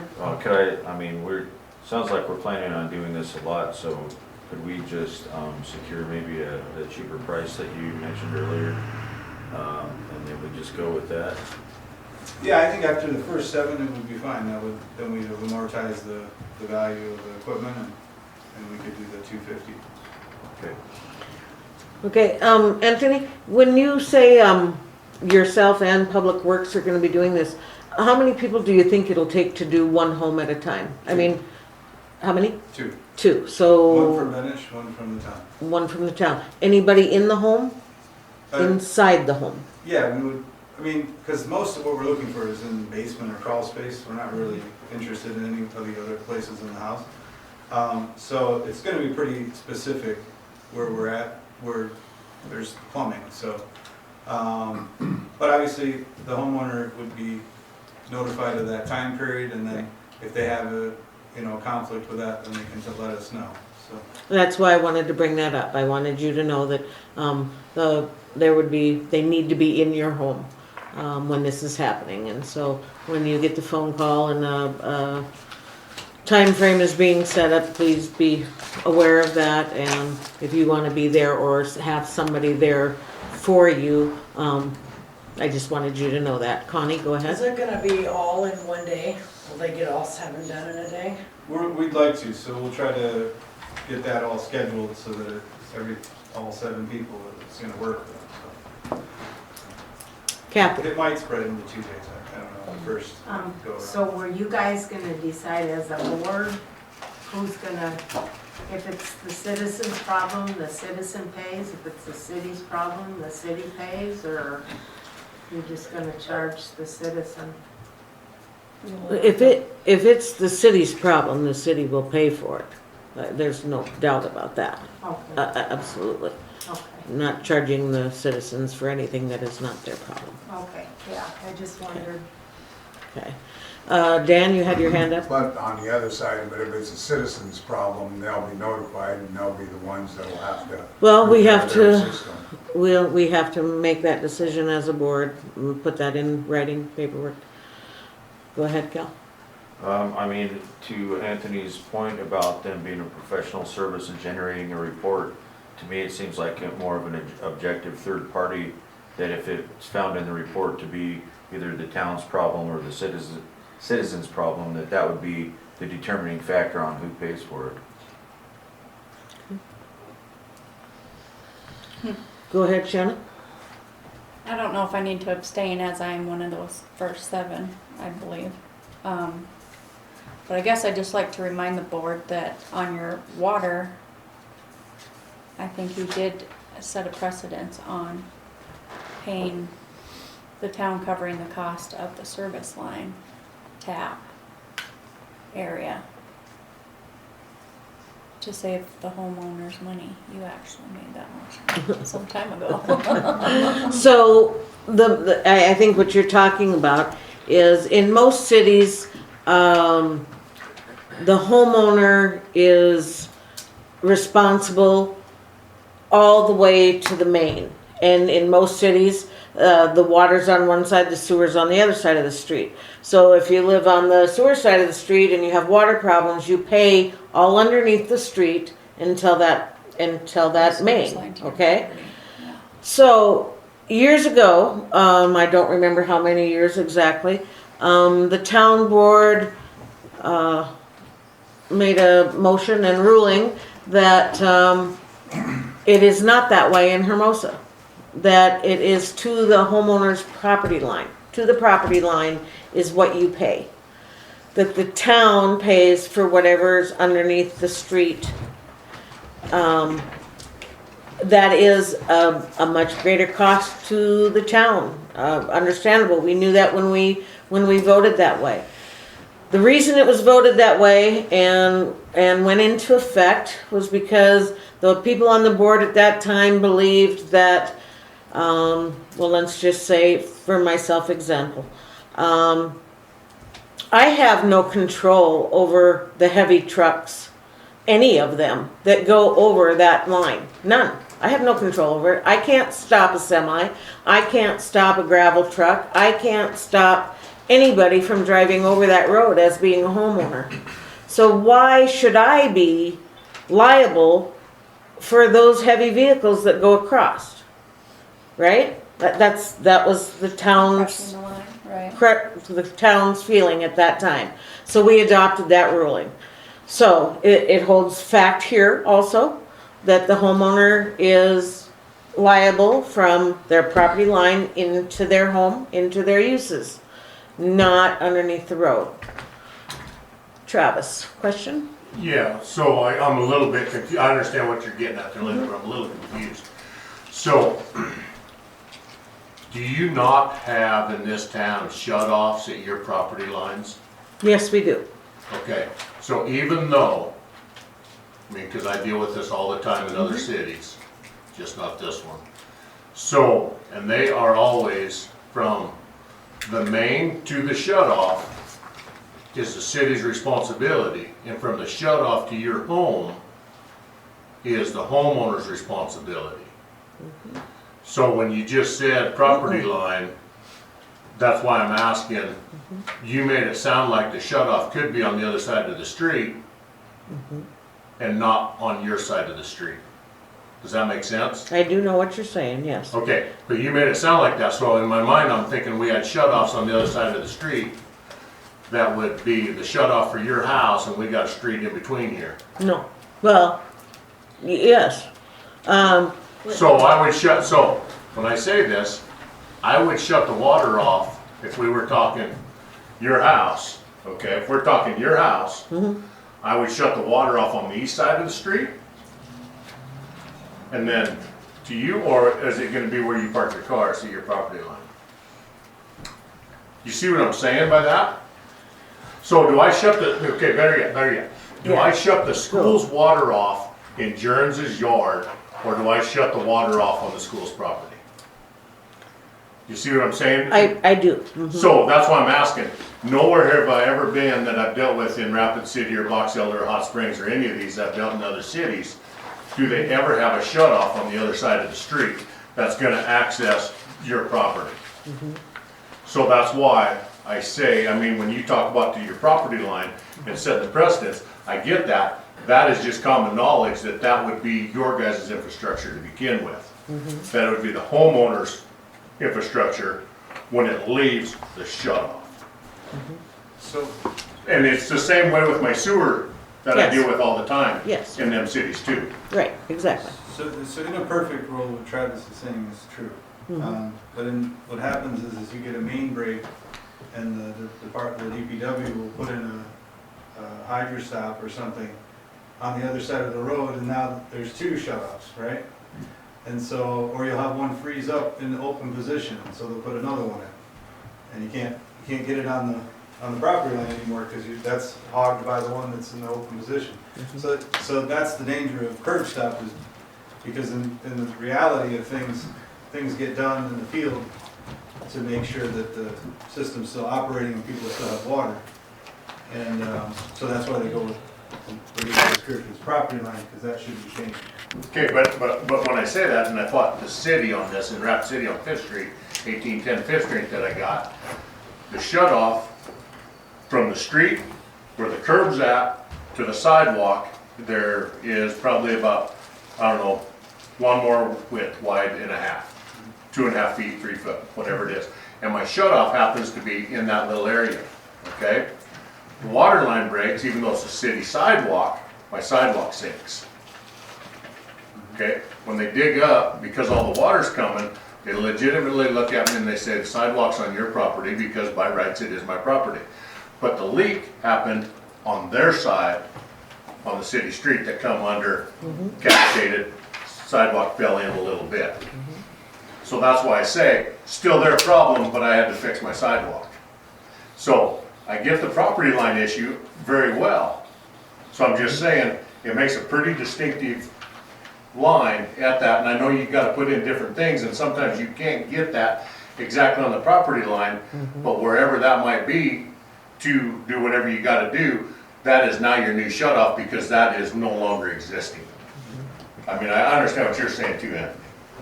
So, okay, I'm curious because. Just because. Well, yeah, because you made it sound like that we had shut-offs on the right-hand side of the street and you lived on the left-hand side of the street. I think it was something done to help keep the cost down for the homeowner if it was the city's issue, but something like that comes up, I think we would deal with it on a case-by-case basis, not just a black and white. I would hope we would. Okay. And I'm sorry you had to replace your sidewalk. It's no big deal. I deal with some great towns. Trina? Be one. Trina, did you have? Joe, I'm Okay. refraining, thank you. Okay, thank you. Anybody else? We Okay. do have some issues that the curb stop is on the other side of the street. Not very many, but there are a few. Sure.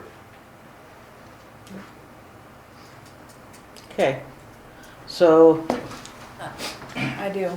okay, When we made this motion to get the machine for the smoke testing, wasn't that assuming it was for the town and it wasn't gonna cost much? Well, the machine still has to be paid for no matter what. I mean, I didn't know how much it came in at. I said about $800 or $900 that So night. that's not the town's machine? You bought it for y'all? I bought it. I mean, we can turn around and sell it to the town for the same price, that's not a problem, but I suggested this option because it comes then with an inspection I do. report. I just thought that was what our motion was for. I just want to clarify. Yeah, and that's still a possibility, so that's for you guys to decide. okay, so at this point, I'll entertain a motion about who's paying for what? If the town wants to take on the entire cost of this, or if it ends up being the homeowner's issue if we're billing the homeowner for the testing at the $300 per home. I'm gonna bite my tongue. Everybody is biting their tongue, I would It's say. a tough one. I would complain. Aaron? I think it would The have to homeowner. be negligence on the homeowner's part for us to put it on them. We should just cover it, get it done. Okay. Unless they found like that the homeowner, that it was a negligent act by the homeowner that caused it, but just let the town take care of it. Okay. So there's a motion made. Do I have a second? Oh, Can you repeat that again now? As far as I'm concerned, I think it should be on the town unless it's determined somehow that the damage was a result of homeowner negligence. It's on the Okay, town. so if it is actually in the homeowners and it was negligent. Yeah, yeah. Then they have to pay for it, otherwise it'll be on the town. Okay. But if it's wear and tear, if it's You're not talking about the fix. You're just talking about the test. Test. Yeah. Yes, okay. And then we're getting into the fix part too. No. Or are we just talking? The fix is a different thing. Yeah, well, I mean, the know. homeowner will get a report stating what was found, and it will be their decision what to do about it. Okay, all right, I understand that now. My question to you is, do you think that eventually we will be, every house in the town will receive the smoke test? Do you think eventually that'll happen? I think that we need a lot of smoke testing in this town. Well, in the older parts. In the older part of town, yeah. Yeah, so in my experience, I mean, I've always seen the town take the cost of condition assessment on. Obviously repairs, that's a different That's matter. different, It's whoever owns that asset that gets repaired. Right. We'll bring it to the homeowner's attention if it's the homeowner's issue and work with them on how that's gonna get repaired. So, especially if it's something that's endangering the system, right? If it's not, if it's just their house and it's not endangering the system, then they're aware of it and it's been documented, and that's kind of up to them to get it fixed. Makes sense.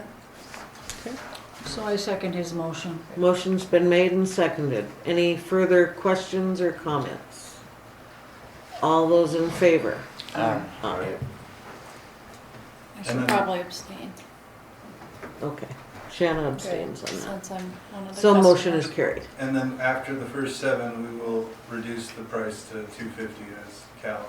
You don't want to wait and be the eighth one? Thank you. Why did the first 7 have to? No, I do Pay for agree the that equipment. the town should pay for the You gotta be number assessment. 8, Connie? It's to help them on it. Take on it. All right. Yeah, then you'd have people up here complaining, well, I paid 300 and she only paid. We're not going there.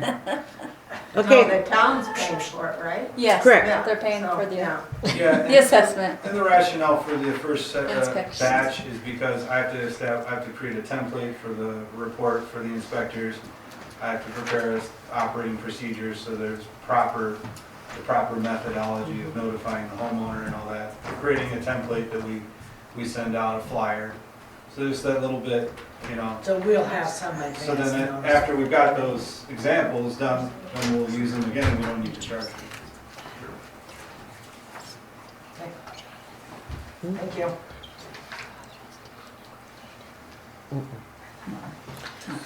okay, next. Next is the purchase agreement with Preston's .48 acre parcel for the north water tank. And That's not ready. So I talked to the surveyor, he knows what he needs to get me. Right. But he hasn't gotten that to me in time, so we're pending that. it's the legal description. I mean, I can write a legal description, but it's something that's binding that describes the .48 acres that we're purchasing. So I should be able to get that in the next couple of days. So then I can give it to Cal and we can go ahead and execute that. Really, you need that just to bind the Prestons into what you're buying from them. So you're wanting it approved tonight, for when you get it then? Yeah. Rather than to put it on the next agenda? Yeah, because there was some back and forth a little bit. There was the purchase price, there was some of the edits that John Preston made, and that was it. At that point, in that form, pending the legal description for closing, is what we would be voting on. Okay, all right. Yeah, What was the amount? that's 15,000. 15,000. All right, so, we need a motion? Yeah, I'll make the motion that we approve the purchase amount for 15,000, and also that once the legal description is received, that after that's entered into the document, that we can approve that document as well. Okay. Motion's second been it. made I'll second and it. seconded. Any further discussion? All those in favor? Aye. Aye. Aaron? Aye. Okay, thank you. Motion carried, thank you, Anthony. Next? Next is, so kind of as a, coming off of that agreement with the Prestons is the transfer of the $140,501.08 that was paid to the town into an interest-bearing CD for 12 months. The Prestons have agreed to allow the town to keep the interest to help that move forward, so. Okay. And have you checked into that for? Yes, I was looking, so I checked with Bank West and right now they're only offering 3.03% on a 12-month CD. Oh, darn. I did look online, I was trying to find, I did find Highmark, looked like they're offering like 4.25 or 4.5, so it's a little bit more.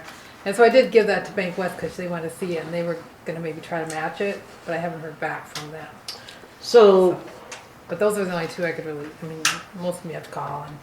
what are the 6 months at? Well, with Highmark, the 6 months were at 4.25, and she didn't give me a 6 month bank, the 12 months, because I said we could go up to 12 months. She gave me a 12 months, 36 month, and a 48 month. I don't think we want to go there. 30. Yeah. So. Okay.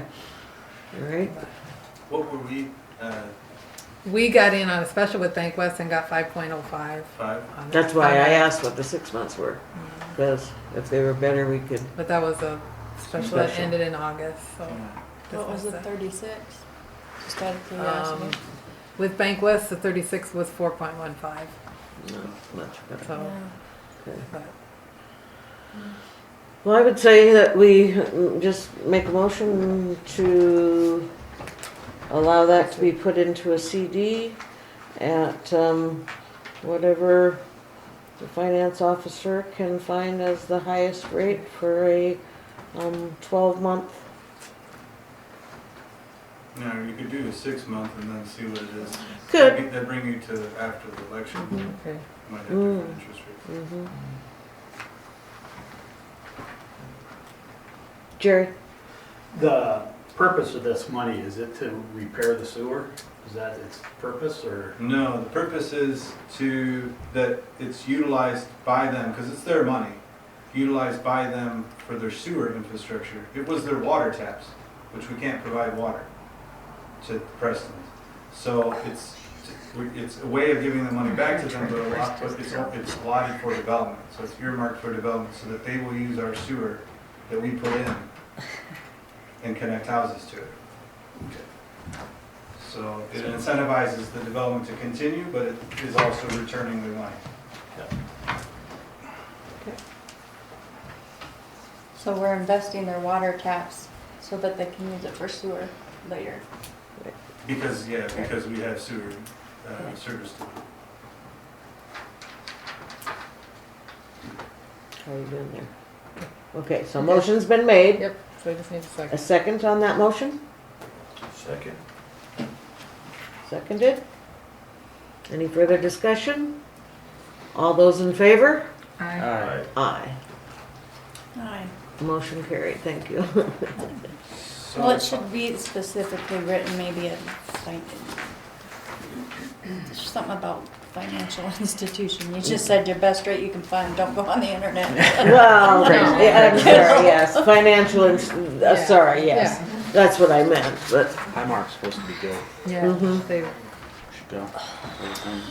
okay, so that brings us to D. And we're getting some paperwork here. Thank you, Anthony. Didn't have it in time, so sorry. Okay, Thank you.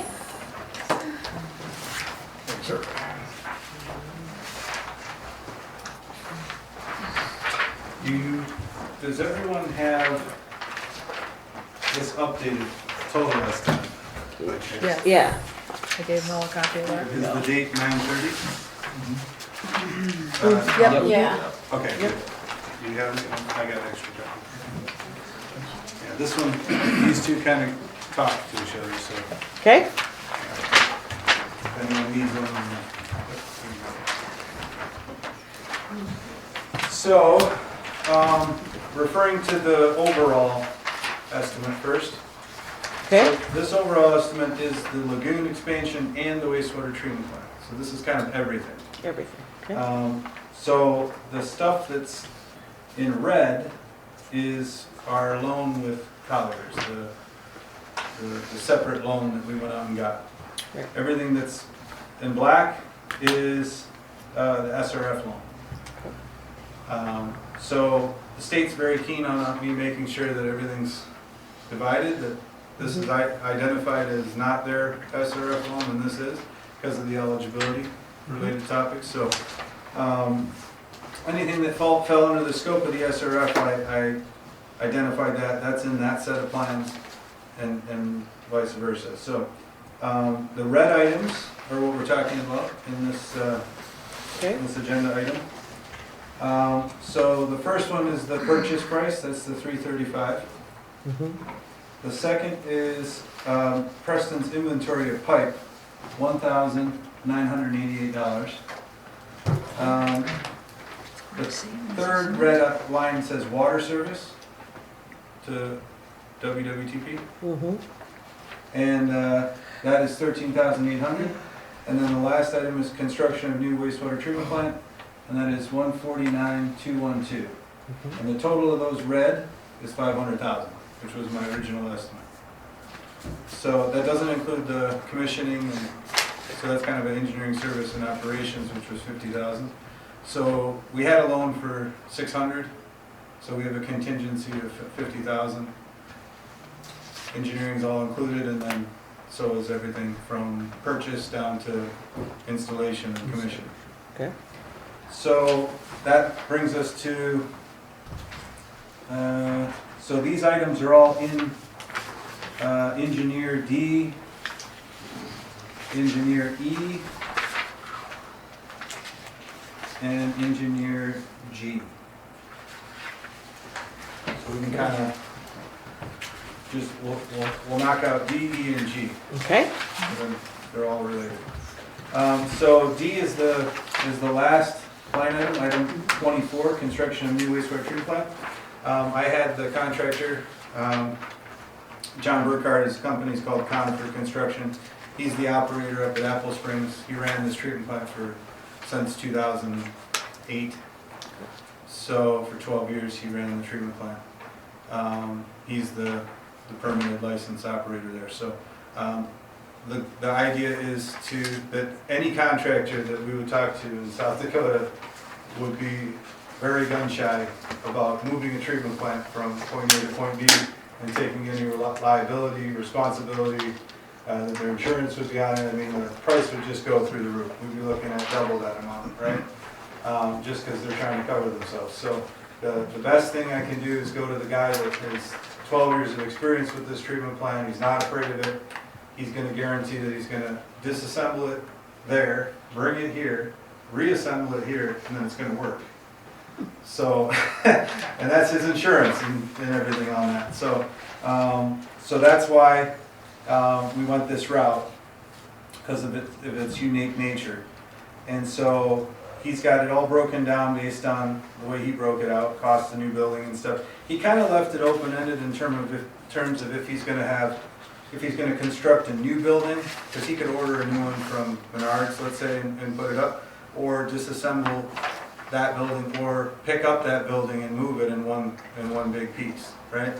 All three options he's going to figure out. I mean, one of those options is going to fit into this budget, basically. So that's on him, right? Okay. And so that's why he went with cost of new building, which is 10 plus 25, 35,000. If he can move it for cheaper, or if Menards is 6 months out or something, you know, if there becomes a time issue as well, he can reroute it. And we're good with either route that he takes. So he's going to excavate out the drop box, which is the treatment plant. It's buried in the ground, 5 feet into the ground. He's going to cut and cap everything over there, backfill everything, transport that treatment system here. Do all the stakeout is included in his price.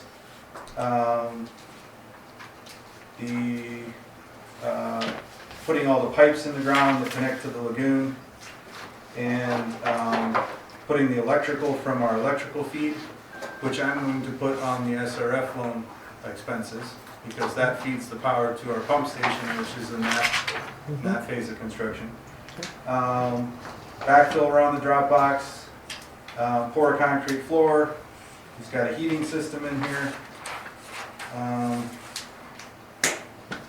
then he's got a bunch of extras, like the septic tank. He has to put a septic tank in because it would be our clear well. So after it goes through treatment, it goes to a clear well, where then it can get ultrafiltration, disinfected, and sent out to the Battle Creek. So $6,000 for that septic tank. It was found to be cheaper to buy a step-down transformer than to try to rewire everything at Apple Springs. We had it all wired into the, like we had some of our stuff wired into their step-down transformers, and they have step-down transformers for every item. So, because all this stuff was from Europe, right? So, so then we said, well, it doesn't make sense for us to be spending our money, Hermosa's money, rewiring Apple Springs. It's better for us to just get a step-down, be the same price, and I think I could probably get this buck booster for closer to just under $3,000 now. So that price can come down a little bit.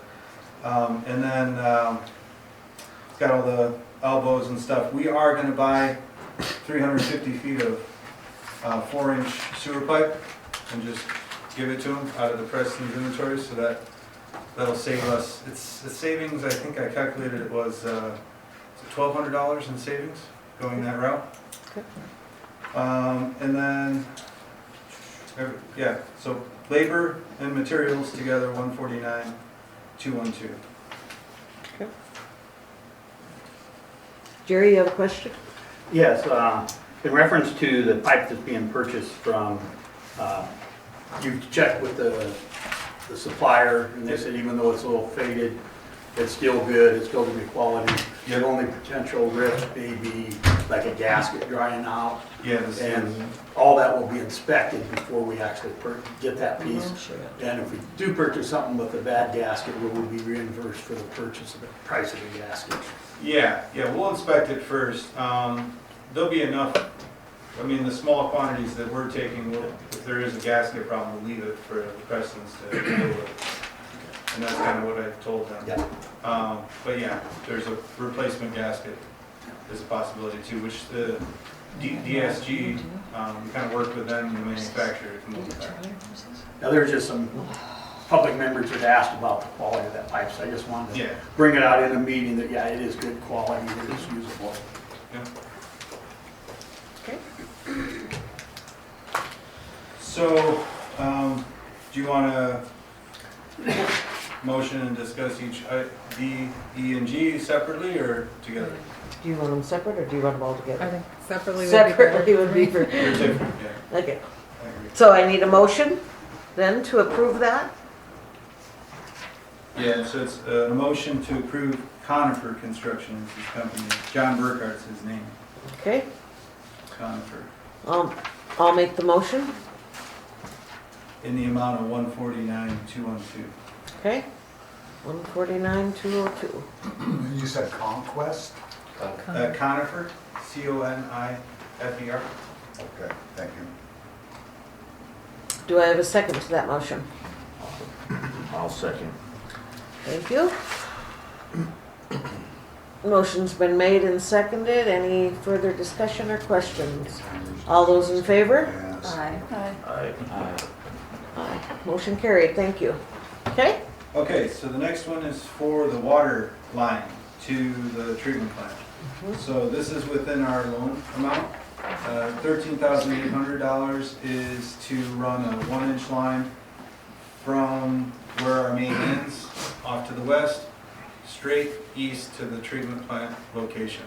And that way we have a drinking water line that can be used to wash down our treatment plant in the event we have too many solids or something is too much ammonia or something's going on, then we can wash out the system, start fresh, And if we have any, because we do have PAA, or we have the option to put chlorine in.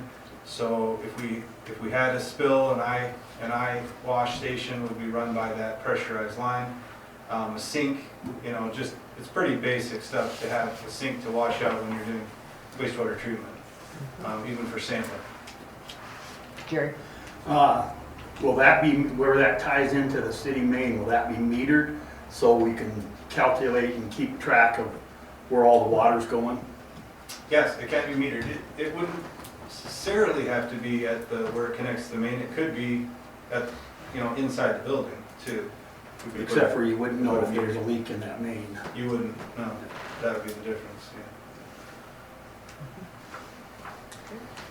Should definitely be metered. Definitely, yep.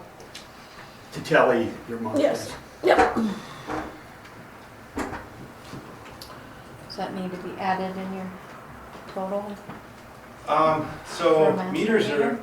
yeah, kind of meters are a bigger topic that, that we'll need to address, because there's options for meters as a service where we don't need to pay for meters anymore. So I don't want to get into that right now, but it's like a new way of looking at water metering, and how we can do that without even going out to read anymore.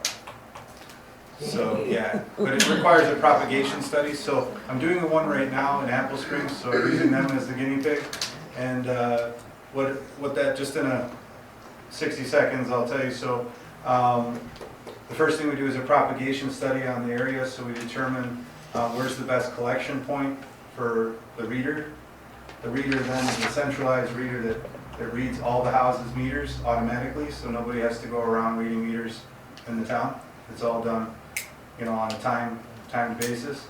The company that does that actually creates a project. It's completely financed, and you only pay, like almost like a lease amount. The meters have no moving parts in them, so if something does stop working, they just come replace it. And I use that service in like 6 or 7 towns in Michigan, and I met him at a conference a couple weeks ago, and he said that it's offered here now in South Dakota. They're from Denmark, the meters. They're Camstruck. They're really high quality meters. So that could be the future of our metering. But we have to look how we leverage our existing meters and our existing investment with that, and they're aware of that as well. So they're going around doing this now. So we'll see how it works out with Apple Springs. They're in the propagation study now. So. Okay, good. Very good. Dan? So your cost on this 1 inch, is that industry standard cost, or did you put any estimates out on that, or? Yeah, that's just, it was the price of the pipe, the materials, straight price of the materials, plus per dollar, I think it was $6. $8. $6 or $8 per foot for the installation. And is that what industry standard is now? Yeah, that's pretty cheap, actually. Thank you. Okay. So, we're ready for a vote then? Is that where we're at? First and second? We need a second. We need a motion and a second. So we're Number E. We're on E, yeah. make a motion to approve Ferguson Construction to install the 1 inch water line to the new water treatment plant with an amount not to exceed $13,800. And if it does, you know, you can come talk to us and we'll just know, you know. We'll just say no. Have day. Not that we're not gonna pay you if it doesn't exceed, but don't go over that amount. Okay, motion was made. Do I have a second? Second. Motion's been made and seconded. Chuck, any discussion on this before we vote? Do you happen to have an extra meter to put out there? What's that? Do you have a meter that you could put out there Yeah. already? Yeah, I figured you'd be able to have one on the shelf. Good. Good. Good deal. Okay, all those in favor? Aye. Aye. Aye. Abstain. Okay. Aye. Motion carried. Okay, we'll jump down to G, that's to buy the pipe from the Prestons, so, amend that to 350 linear feet, because they come in 14-foot sections, so we're not gonna just leave them a little section and say thanks. So that's, the amount of 1988, so 1,988, and we still receive the same savings and ratio, so, because we were gonna do Schedule 40 and Schedule 80 pipe at $6.41 a linear foot and $11.08 a linear foot, both of them are higher than the SDR 35 from Preston's, which is $5.68 a linear foot. Okay. And so that, because that's 22 prices, he did pay sales tax, we don't pay sales tax, but he's still cheapest, so that's just inflation. I make a motion that we approve the purchase of the pipe from George. Preston's. I knew I said that. Keep on. From Preston's. Do I have a second? Aaron seconds that motion. Any further discussion? All those in favor? Aye. Aye. Thank you. Okay, so let's go back to F. Okay? F is the gradual or immediate rate increase on the surcharge for the wastewater treatment plant. Terry, did we get anything from Toby on a gradual? No, versus- I talked to him this Didn't morning matter. and he said that was just kind of a decision the board would need to make. I think we had those in our model there, what the surcharge would be, Yeah. but. Yeah, and that's it. I mean, in a way, it's to satisfy the bank, right? So the bank requires, it's a state statute, but we cover 110% with the surcharge. But he said it was up to the town whether they wanted to do it all up front at once or if they wanted to do more of a feathered and gradually increase. Yeah, so we could get marching orders like that. Do you want to gradually, because we could, I think, do it over 2 years, right? Bring This the is what we surcharge looked up. at a few meetings ago. Yeah. Yes. Yes. Okay. And just so you know, so the way that, this is, we're just talking about sewer rates here, and the way that Terry and I have looked at it is that the two loans, one from the state, one from Colliers, from the bank, each require their own individual surcharge so they can see that. So that way they see it through the duration and it drops off. Okay. So that's an increase, but then there's also the user rate that's existing. The user rate, we suggested to decrease that user rate. So that actually helps the residents not have a larger rate increase than they would have had without that. And then that user rate inflates. So by reducing the one that inflates, then it creates that stability because that rate will kind of remain at that, after that hike, it will remain that way a lot longer than if you're doing a 3.5% to track inflation increase in rates. Do you recall what the immediate rate is? The drop Increase? If we did an immediate? was Flat rate? 12, well, the one was 12, that's the. Well, 1280 was the resolution that was already Years ago. approved, right? Like Yeah, that last was for year. the It's SRF. like one of the lines. Well, there is actually a resolution for that, but I And don't the think it's ever difficulty is, been. there's 4 rates. There's in-town residential, out-of-town residential, in-town commercial, out-of-town commercial. Yeah, so 1280 was the resolution that was 6 of 2023, and it's never been applied to the bills yet. But that only covers one of the loans? What about the other? Yeah, loan? we're just talking sewer, so. So And there's this two was loans. for the sewer Those system. two surcharges? Yeah. Yeah, there's 2 separate, surcharge A And then and I- surcharge B. So each one is 1280? No, No, that was just for the sewer. I mean, I could probably try to pull up that. you can if you want, yeah. Like our DOT surcharges, what, $1.50 That's on 2 line $1.50. items? $1.50 So for $3. Is it something like that? Yeah, I want to say it was like 15 of the wastewater treatment plant. So like $7.50 each? Maybe? That's the 1280, and what's our base? I'm just talking in town residential average? Is Isn't it 40? maybe just for the SRF loan, correct? What's that? That's the surcharge for the SRF loan. So we were It's called the- talking, That's we were the motion talking approved, right, Dan? 16, so Right. here's the 1280 that's already been approved. And they were talking possibly 1675 and then, You're good, you're good. and then we were gonna also decrease it, a base decrease of $5. Yeah, that was What is like, the base I rate thought now? we could do, I think, It's $31 31 right now? for the sewer, yeah, for the Yeah, 'cause first we- 3,000 gallons. we tried 7. Okay. Yeah, we tried some, but we thought that was too much, so it would be the 1280 plus the 1675 less the 5. And then, of course, the resident, or that's the resident, and then the commercial is gonna be 5, So it's 16, about like 75, yeah, so it's 20. and the 1280 plus where we're at right now is 31. You add all four of those together? Right. 28, So you're looking at about 22. 5, and another 5. Is that 64? So what's the total increase amount? Well, it'd be the, so just for the 31 to 64? residents, it's 1675 plus the 1280, and then we subtract the 5, so it's an increase of 2455 to the 31, right?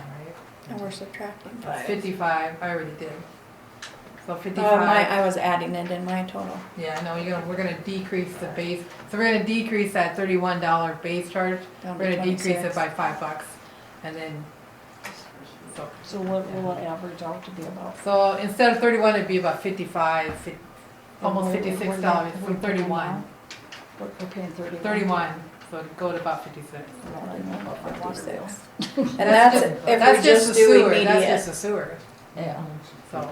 Yeah, It's I about know, I do, I know, $25. yeah, but I don't even look at the bills, I because know. it's paid automatically. And if we feather it, we could do like 10 the first year, 15, Do you then have clear that up to in? Yeah, 30 we can instead do of something like 25. that. Yeah, yeah, Yeah, and I think it's gonna be a That's where you're shock making trying it to hard on the end. part of that is. Put that right Part of away that makes it happen is there's interest-only payments for the first state 2 law. years, yeah, right? But do you wind up at a higher rate to make up for the feathering at the beginning? No. No. you would- Okay. So it would feather it up to the 25 total on the increase. Well, I'd say feather it, whatever we can Well, save that's- customers, right? Right. That's why I said we got a lot of older people on fixed incomes and to Me.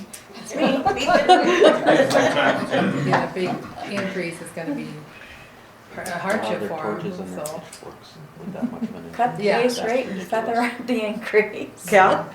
Terry, does this model have any provision for the increase in user base built in, or is this just? Yeah, we were Assuming looking at One growth. point- Only 1.5%. Yeah. We don't, we're having more growth than that, but it's the state average. Okay.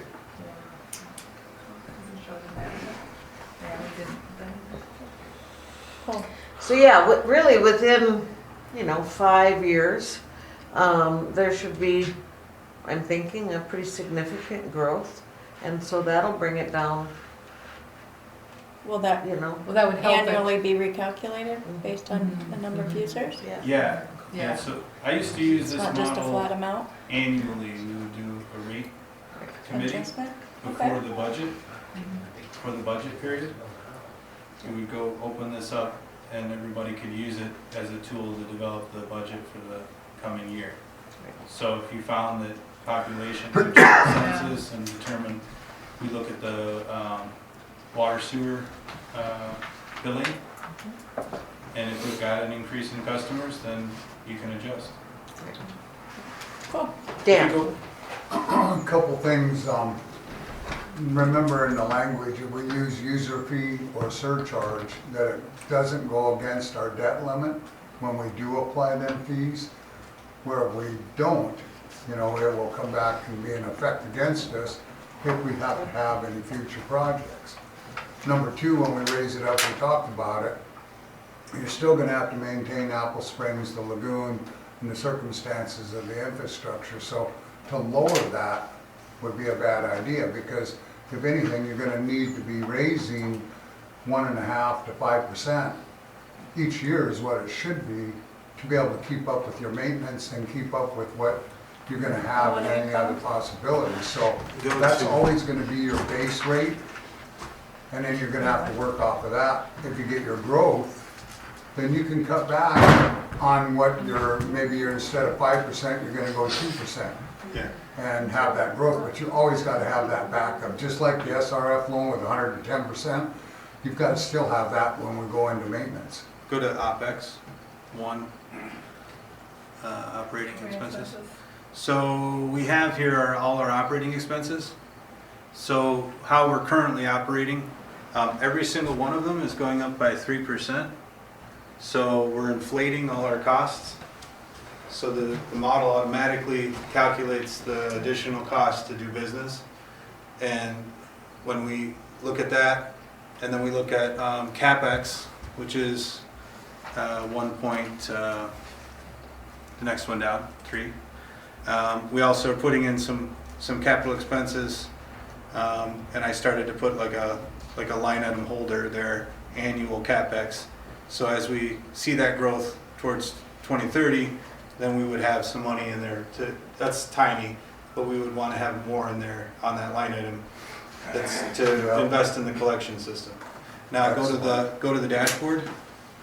And so here's where this black line is our cash position. So that's like our bank account. That's where it's at. This is projected out to 2042. Now I can project this out 100 years. Sure.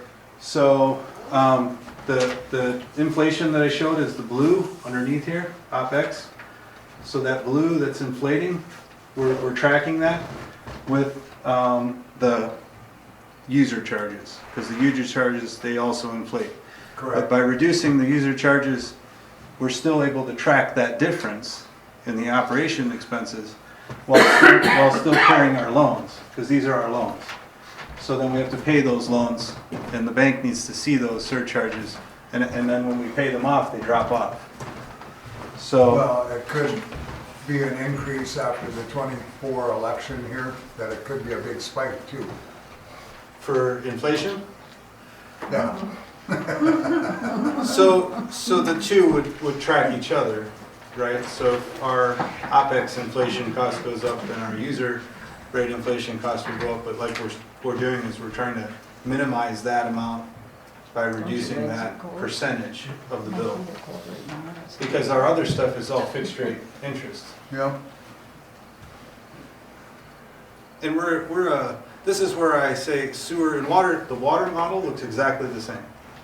And so that's why I say water and sewer are level of service. So we make no money. It's a break even service. The only thing here is we've got the grant money, which is a win-win to help do that offset. Correct. Which is where the water is gonna be all loan. Correct. And those green, those are grants. I'm sorry, the blue, I should say, dark blue is grants. Dark blue is grants. In 2024, you see that dark blue column coming up. With it 40%, does it say?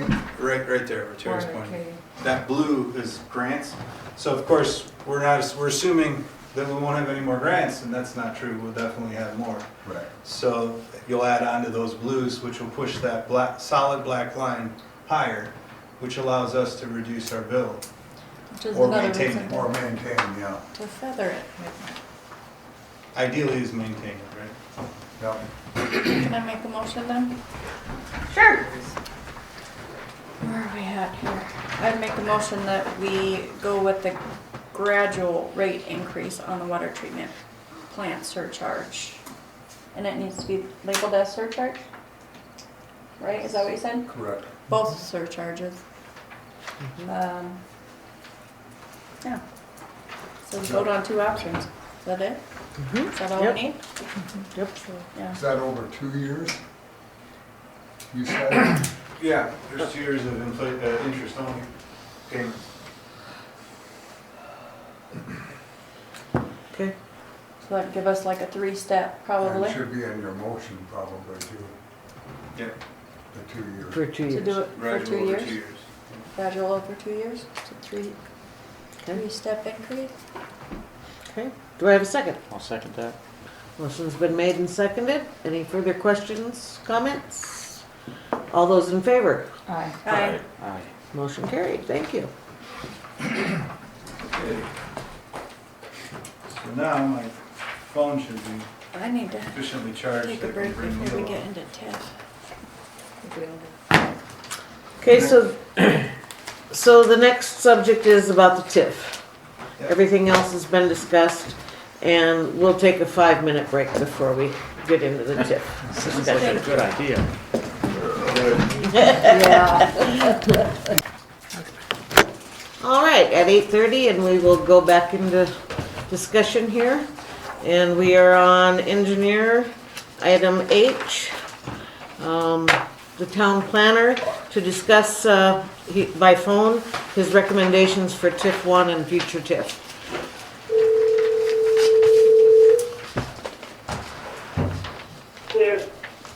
Hey Neil, it's Anthony. Hi. So I have you on the speaker and maybe say a few words, see if everybody can hear you. Testing? Say it again? Can you hear me? Yes. Yeah. So we're going to let you discuss your review of the project plan. Just a discussion on the TIF 1 in general, some of the research you did, and some of the people you talked to get advice on how that should be addressed. Okay. Well, again, well, thanks for this opportunity. I'm getting some feedback. Can you hear me, everybody? Yep. No. Well, my voice is echoing back at me. So. Are you on speaker yourself, or can you talk on your handset? Let me see what I can do here. Is that better? Yeah, it's a little more crisp if you're on your handset instead of your speaker. Okay. Again, I did qualify my comment in regards to saying a couple things. One, I am not an expert by any means, so I'm trying to make clear I'm trained for many things, legal advice. So that's I can't. being confident. There's a mumbling. Say, but I want to make that clear. Maybe I have to talk slower. Yep. However, you have 27 years of experience in TIF that's moved as a city planner and then the director of equalization. So, and I've probably been involved with about 2 billion of them at my time in public service. So I'm pretty familiar with the process and the work and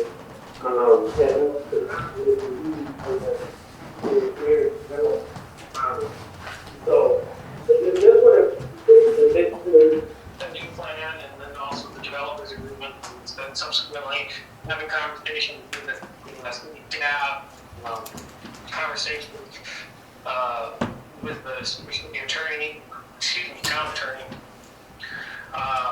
this afternoon, and then it was just those squirrely other ones. And then I also, it was kind of curated, so I had a friend of mine who's an attorney that I worked with for 20 some odd years, and kind of gave me a little bit of some additional advice. However, that advice, I'm not qualified, that advice was not knowing all the standard facts of this, it's not reviewed every document or anything like that. It was more of just general things that we ran across. So, basically kind of just gave that. So he offered, he said if you wanted a second thing, you can offer it. And it says, that's not sure if we're going to go that route or not. One of the things that regarding TIF 1, you understand, the longest continued from last year, it's total. And this TIF is going to expire because the 20 years will be up in September of 2025. So you're kind of on the tail end of the TIF. Let me stop you there, Neil. So on this 15 for we municipality, we're the county. Neil, can you hear me? Just passed as a resolution to dissolve Oh, I am, And then what no. happens with all the incremental funding, it goes to the various tax entities. It's pre-recorded message. Years. Expires, I don't know, whichever happens first. So, Yep, can you hear me?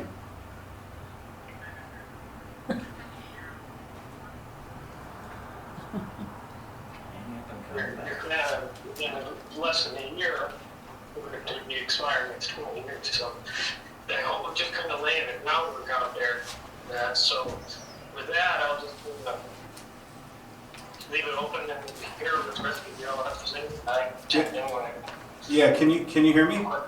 yeah. Okay, so let me recap what you just said, because I could hear it a little bit better. So, number one is the bond has been paid. And number two is that the TIF one expires in September of 2025. So he said those two things.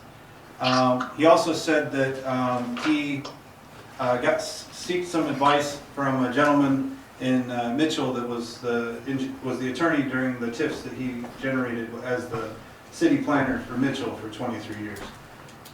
So that gentleman kind of gave him some idea of how things traditionally work at this stage in the game with the TIF, right? With the bond being paid off, but there's still funds remaining. Is that correct, Neil? Yeah, you're good. Okay. So,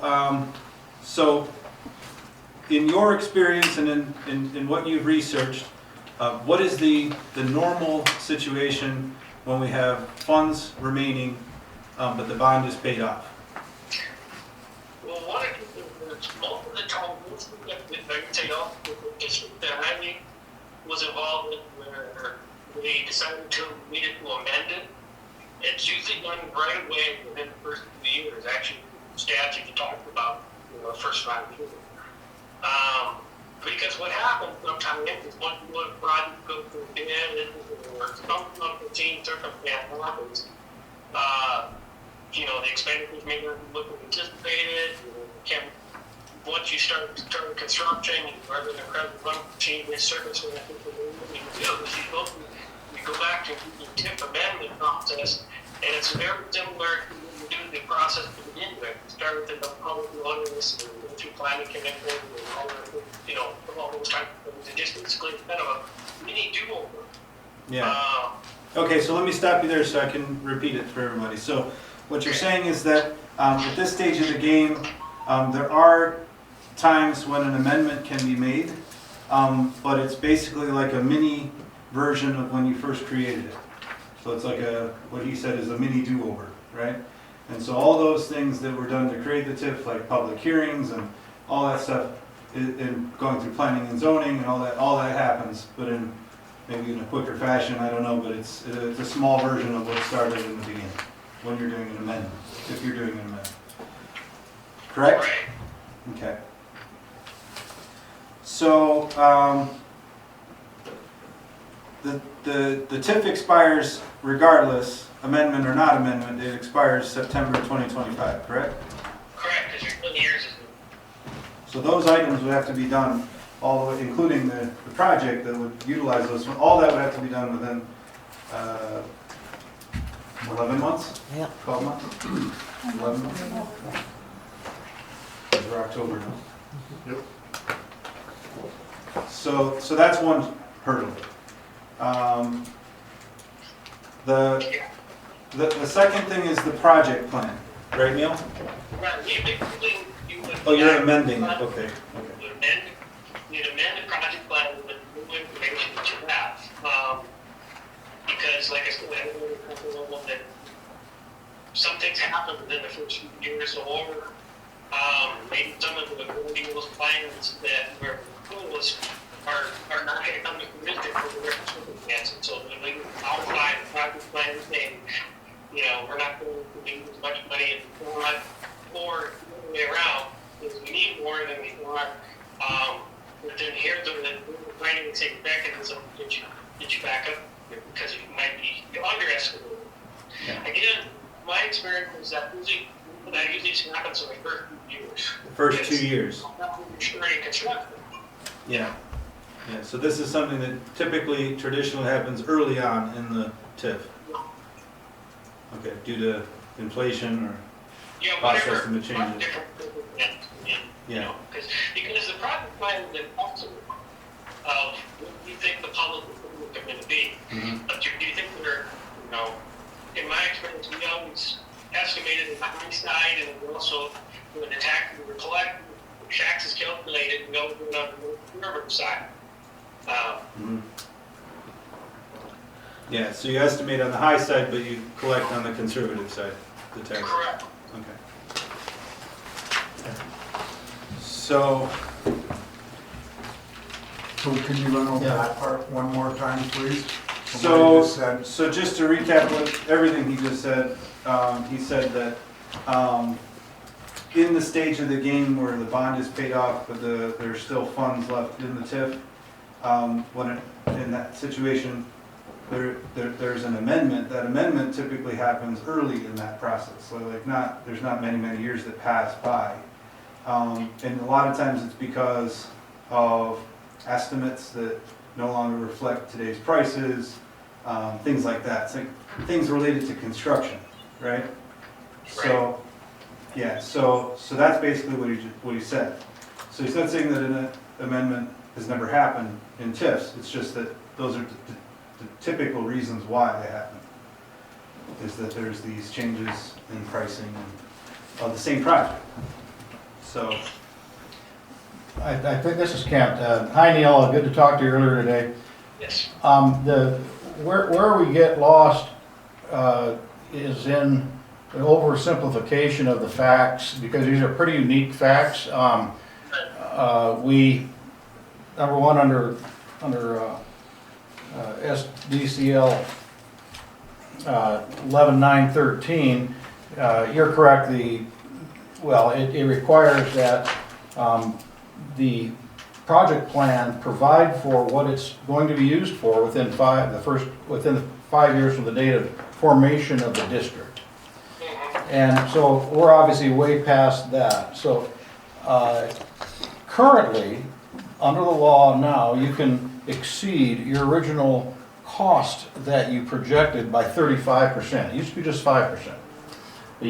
But as long as it was somewhat identified, but the price goes up, you can exceed it by 35% now. That gives much greater latitude than probably what you were seeing, because that has been only in probably the past 5-6 years. The other unique situation here is that, or one thing that people are mistakenly supposing, is that when they hear, well, the bond has been paid. Okay, so if the project plan has been completely paid for, then in that event, it would warrant a termination by the governing body because it's done its job. That's the only other way, other than expiration, that these things can be killed. Now, in our project plan, however, let me go back. When people say that the bond has been paid, so the dance is over, everybody go home, that's presuming that this project plan was basically a single issue or a single use type of TIF. That's not the fact here. The fact is that in TIF number 1 and amendments to it, there were a number of things identified, all having to do with water quality, sewer improvement systems, those types of things. So, in fact, when we identified this bond, it was for the specific reason of being used as collateral or security for the state loan. And it's the first time that had been done in DNR history, is being able to using a TIF as security for their loan. Well, the TIF did its job, and through other mechanisms in the TIF, the loan was paid off, I believe, early, if I recall. And however, that did not extinguish or completely fulfill the original intent of the project plan or the things that were identified in the project plan. So that was a use that was later on identified, being using it as a backing as security for that bond for that. And we say bond, but under the definition of the statute of that chapter, a bond can mean any debt instrument whatsoever. If you make a loan to the TIF district, we call it a bond. It's not oftentimes the same type of bond that we think of when we hear the word bond. So in order to address that, is the project plan fully, or excuse me, as the statute says, let's just read straight from the book, it says that after all projects are paid, then the taxing, or then the jurisdiction, in this case Hermosa, can decide, or shall, actually it doesn't even say shall, it can terminate the TIF before the 20 years after all, and I stress all, projects are provided for. That word all comes up again in a couple different statutes where it talks about what can be funded, or when does funding end. Well, funding ends when all things have been paid under the project plan. Now, also, you have to have the state statutes require that the expenditures be for specific things. That's pretty not a real not a real tough thing to grasp. You have to have reasonable certainty of what it's being used for. In my opinion, the TIF, original TIF number 1 is somewhat general, although it does identify infrastructure projects for water improvement, sewer improvement, those types, curb gutter, those types of things. So it clearly talks about infrastructure, and it clearly talks about water. My recommendation is that the town board approve or propose and approve an amendment to the TIF, to the project plan, that clearly identifies what this expenditure of the roughly $215,000 that's accumulated, what that be used for. And make no mistake, these funds can be used for things that have happened in the past or things that we identify going forward. But I believe in order to pass judicial scrutiny, it should be done via an amendment to the project plan, so there's no question what the funds are being used for. We are in a very fortunate position here that the different items that are required to be in a project plan, yes, typically, you can spend more than a year writing these things. But we are in a very unique position because we only have a year left. We don't really care what the base does. Because when you amend the plan, your base pops up to whatever it is at that time. But we don't care because we've got the money in hand and the TIF is almost done. So that's not an issue. The other thing is that there are economic feasibility studies. Well, it doesn't apply here. There are other things, criteria to be demonstrated in a project plan that also don't apply here, like the payoff mechanism. How long will it take to amortize out and pay off these capital expenditures and other items? Well, that's irrelevant here, and the project plan, this project plan will be somewhat easy to write because of the facts of the matter. Now, the other part of it is what exactly is the project. We've got that clearly identified, and we want to punch another well that will result in better water quality. It will alleviate any need for a WRT system to reduce radionuclides when those occur. It will also increase fire flow and also provide fire flow to areas that don't have any right now. As I understand, Fairburn and so forth. You mentioned earlier about Fairburn Volunteer Fire Department being able to benefit from this, as with The Battle Creek, our Battle Creek, excuse our me. fire department, yeah. We'll be able to I apologize. use a filling station. Yeah. So and another big one too, among many benefits, of utilizing these funds. Because there's no question, in my opinion, there's no question that they can be used under what I'm proposing here. And there's no question that we've got a very clear benefit to the people of Hermosa in creating this new well. Big one is the fact that the billings or the cost of paying for your water month to month as a citizen will not be as high.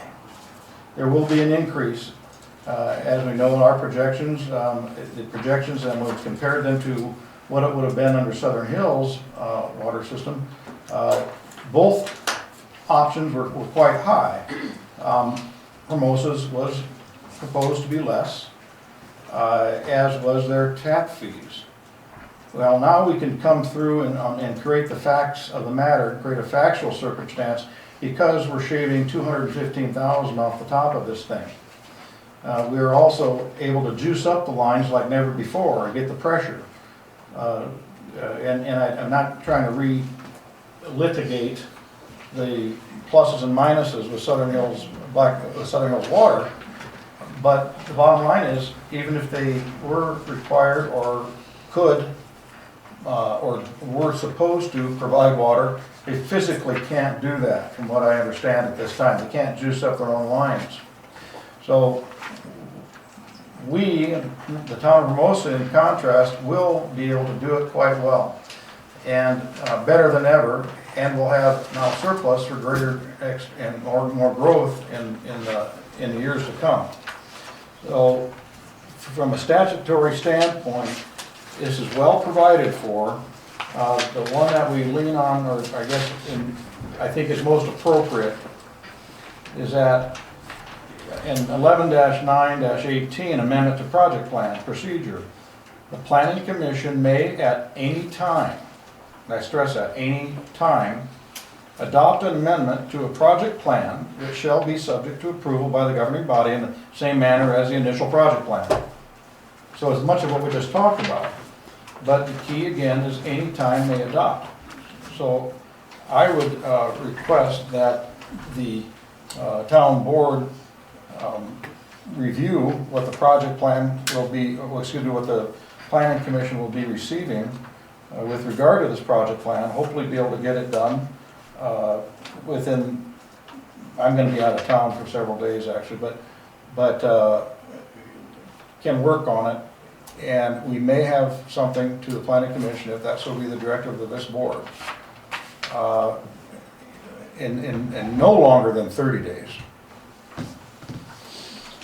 I think it can be accomplished quite quickly. Because everything's in place, we don't have many of the hurdles that you normally have when you're doing a startup project plan. I did speak with Tracy Kelly, the Custer County State's Attorney today, and he echoed some of the concerns about, okay, the bond's been paid, therefore the TIF must terminate, or should terminate, or why hasn't it terminated? Again, I explained to her this was not a single-use project plan. These TIF funds can continue to be used for other things that have been identified in the original project plan and amendments thereto.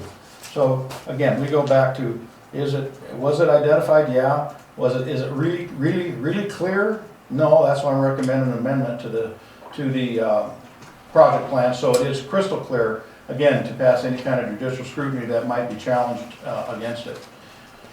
But that's what I have to say, and I would request that the board direct city engineer and city attorney to proceed with the recommendations of a project plan, number one. And then the planning commission will, as per statute, present it. And it doesn't have, because we do have a planning commission that reviews such things, right? Do we? The board is now the planning. Okay. Which is fine, because you're a class 3 municipality, you don't need a planning commission. So, good, it'll go straight to the board for the board's consideration. But I think that, well, I don't think, in the conversation, the state's attorney was much more at ease. I'm not gonna put words in her mouth. She'll say, okay, yeah, great, I'm on board. Nothing was my point. Nor, again, I will also remind everyone, the jurisdiction that creates the district does not need the blessing of other jurisdictions. In other words, it doesn't need the blessing of the Department of Revenue, doesn't need the blessing of the county, doesn't need the blessing of the school district. And not to say there's not great, I think, great reasoning, making sure everybody's on board. I recommended or offered to Tracy Kelly that Anthony and I would be willing to appear before the county commission and explain it. And she thought that would be a great idea and would like us to proceed that way if we're so directed. Also, the school board, I think we want to grow relationships, obviously. We don't want antagonistic situations. And the safer, more abundant water, everybody wins on this, and they're gonna win in the long run because of lower water bills. So, end of sermon. Amen. Neil, did you get that? Yep, I heard it pretty well. And you are in agreement with that? I just know one thing, it's not, I've not gone through that process with so many, saying that it's not something I have parents do, you know, so, but that's, you know. So he said that, I'll say. so he just said that he's not familiar with that process. He's never done that process in this way before. It's an unusual circumstance, to be clear. It certainly is, because what your goal is try to hope to God you make enough money to pay things off. Well, here, because we only used the funds for mostly just the security, to be the collateral for this loan, we've had some funds accumulate. Even with our small district and our small taxing base. So we're in a very fortunate situation, and this town is in a unique position to take a couple $100 grand and put it to very good use. So I think not to do that would be really poor stewardship of the funds.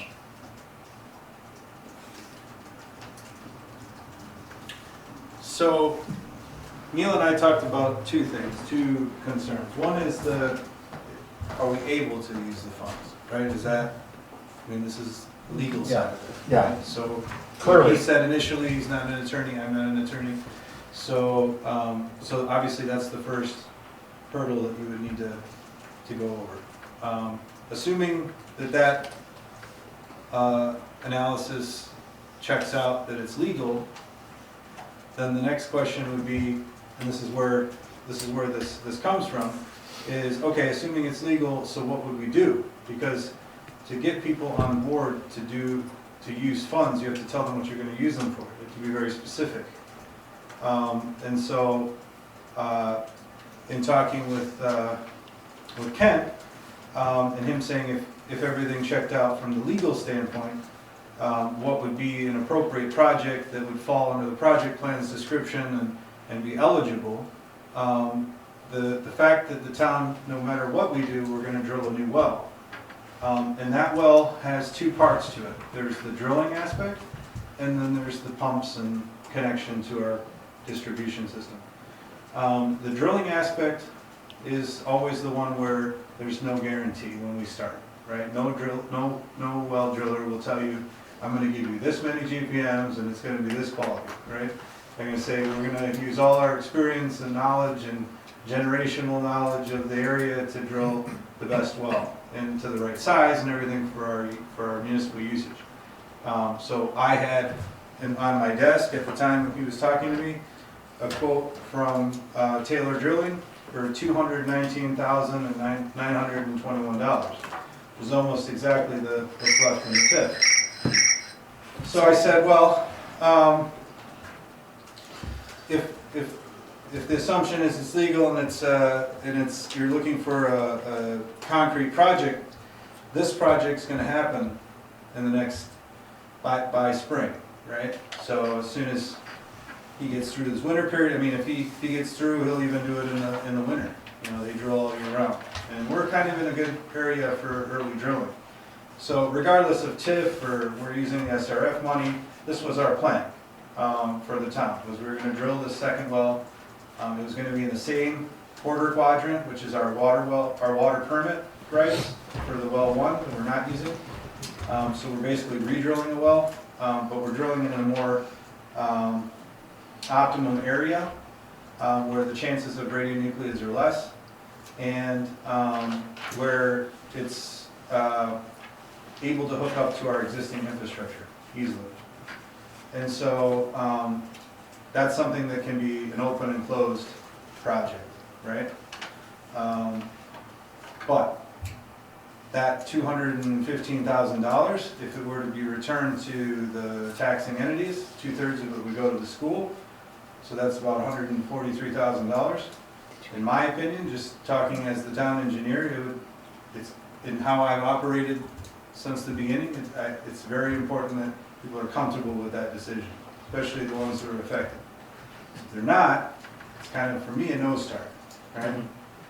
And that's how that was my discussion with you today, Kent, and that's still my stance as it is now. All I can do is suggest projects, suggest things that, how they can be done, what time they can be done, and their chances of success, and then it's up to everyone else to decide, they're the decision makers, right? So Neil, on the other hand, he's got the experience doing the TIFs, so he can tell you if that's something that's orthodox or not, if it's something that's kind of different. Obviously, I'm not a lawyer, but I've taken law classes, and law is usually a consensus, right? They end up, it's a race to the middle. It's not necessarily the most efficient. It's not like engineering, where we go for the best answer, right? In law, no offense, we go for the one that's the most satisfactory, but usually it's mediocre. Okay. Which is the definition of consensus, right? Because you're never going to come to the optimum decision, but you'll come to the one that the most people are happy with. And so that's what you guys have to decide. Holding on tonight. I have a motion I'd like to make. Okay, My motion would be to direct the town engineer and town attorney to proceed with creating the amendment plan after the board has a work session to decide what we want that plan to be and iron out. Is that acceptable? okay. To be reviewed by the board for final approval within 30 days. That's what you want to do.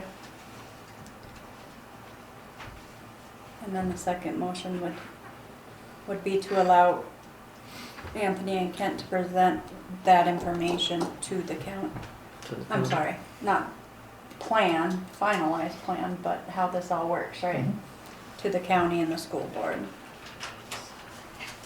I would like to say one thing, real quick. When you always keep referring to the county and the school board, there is two other entities And the fire involved in this, department, Shannon. I'm sorry. So, I mean, but everybody keeps coming back at the school board. I realize we're the biggest pot, but there is two other entities that need to be recognized in this. Thank you. And to that point, you're exactly right, because each taxing entity already has its piece of the pie. Hermosa has its piece, school, fire districts, and whatever it might be, they all already have their well-established pieces of the pie that when that dollar is collected, a certain amount of percentage of that goes here, here, here, here. Fire districts get very small, but they get something. Municipalities don't get all that much either. Municipalities traditionally make their money on retail sales. So that's why it really is a great mechanism, TIFs are a great mechanism for towns to invest in their infrastructure at no additional tax costs to its citizens. That's the coolest thing about these things, is that their growth is organic. The income is produced because you are investing in your infrastructure with dollars that are made because you did the infrastructure in the first place. Anthony? Was there a second to that motion? So we can go into discussion about it? No, there wasn't. Okay. Second the motion, anybody? No. I think we need to have an executive session and discuss it before we make any motions. I don't want to do an executive session tonight. I guess publicly, I would say that if we have a chance to use those dollars that are already sitting there, I think it's fair to the citizens of Hermosa to utilize those instead of just returning them. I mean, if it saves money on the long end from not increasing water rates, or the park was in the original plan too. We could develop the public park, do something for the citizens instead of just water projects all the time. I mean, there's ways to utilize that money that was in the plan. And if the school had that money sitting there, they would spend it too. If the county or the fire district had that money sitting there, spend it or lose it, they would want to invest it as well. It's not wasting the money. These are projects that need to be done, and the money's sitting there to do them. I don't think it's wrong to use them. That's my feeling.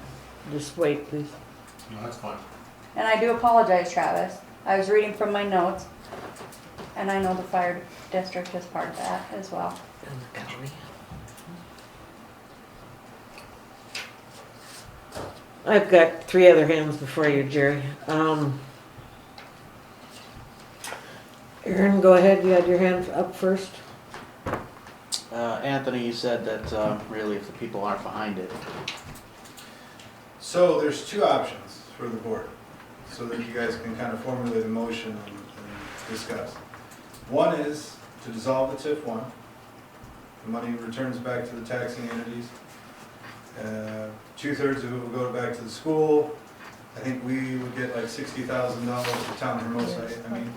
And then, so you're at 203 right there, so there was 215, so there's like 10,000 for the fire district and the county. The remaining amount. So, like I've gone to Custer County, just went to Custer County, I asked for the ARPA money to go to the water tank. And they're easy to work with. And if you're telling them, like, hey, can I divert like $5,000 of this tax money to this whatever project, it's probably not a very difficult sell. So that's why we kind of look at the one that has the largest amount, because you can do the most with it.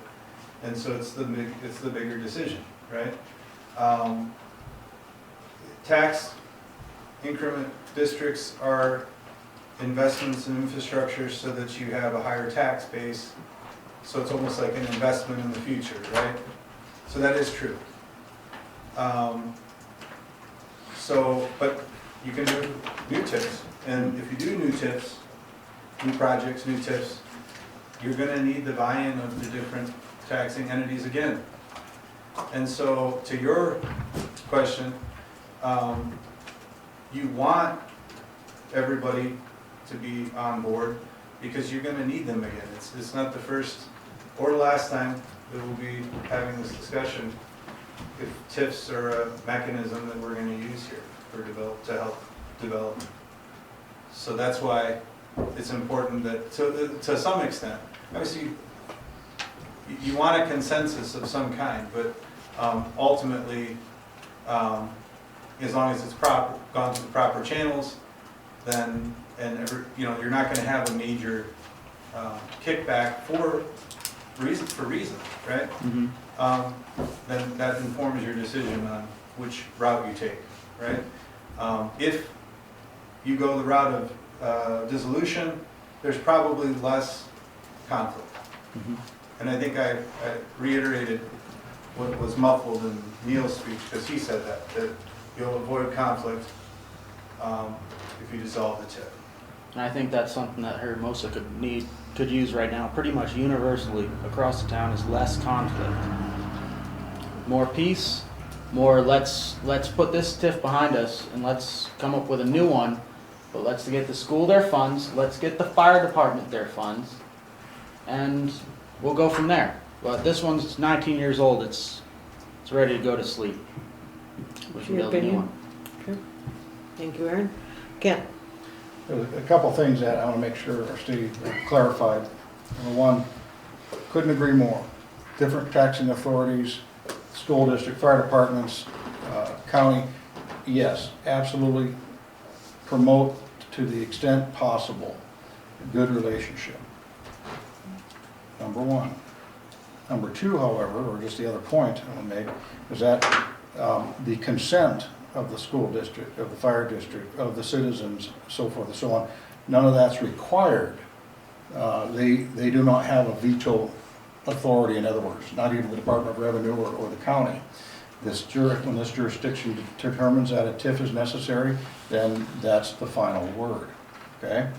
So, and what I would respectfully disagree with, Mr. Service, is that because it is 19 years old, it is in the optimum position. It's ripe for harvest, because in creating a TIF, you only hope that thing's got extra money at the very end. Otherwise, because we're a small community and our taxing districts and tax production isn't great, it takes a long time to build that up.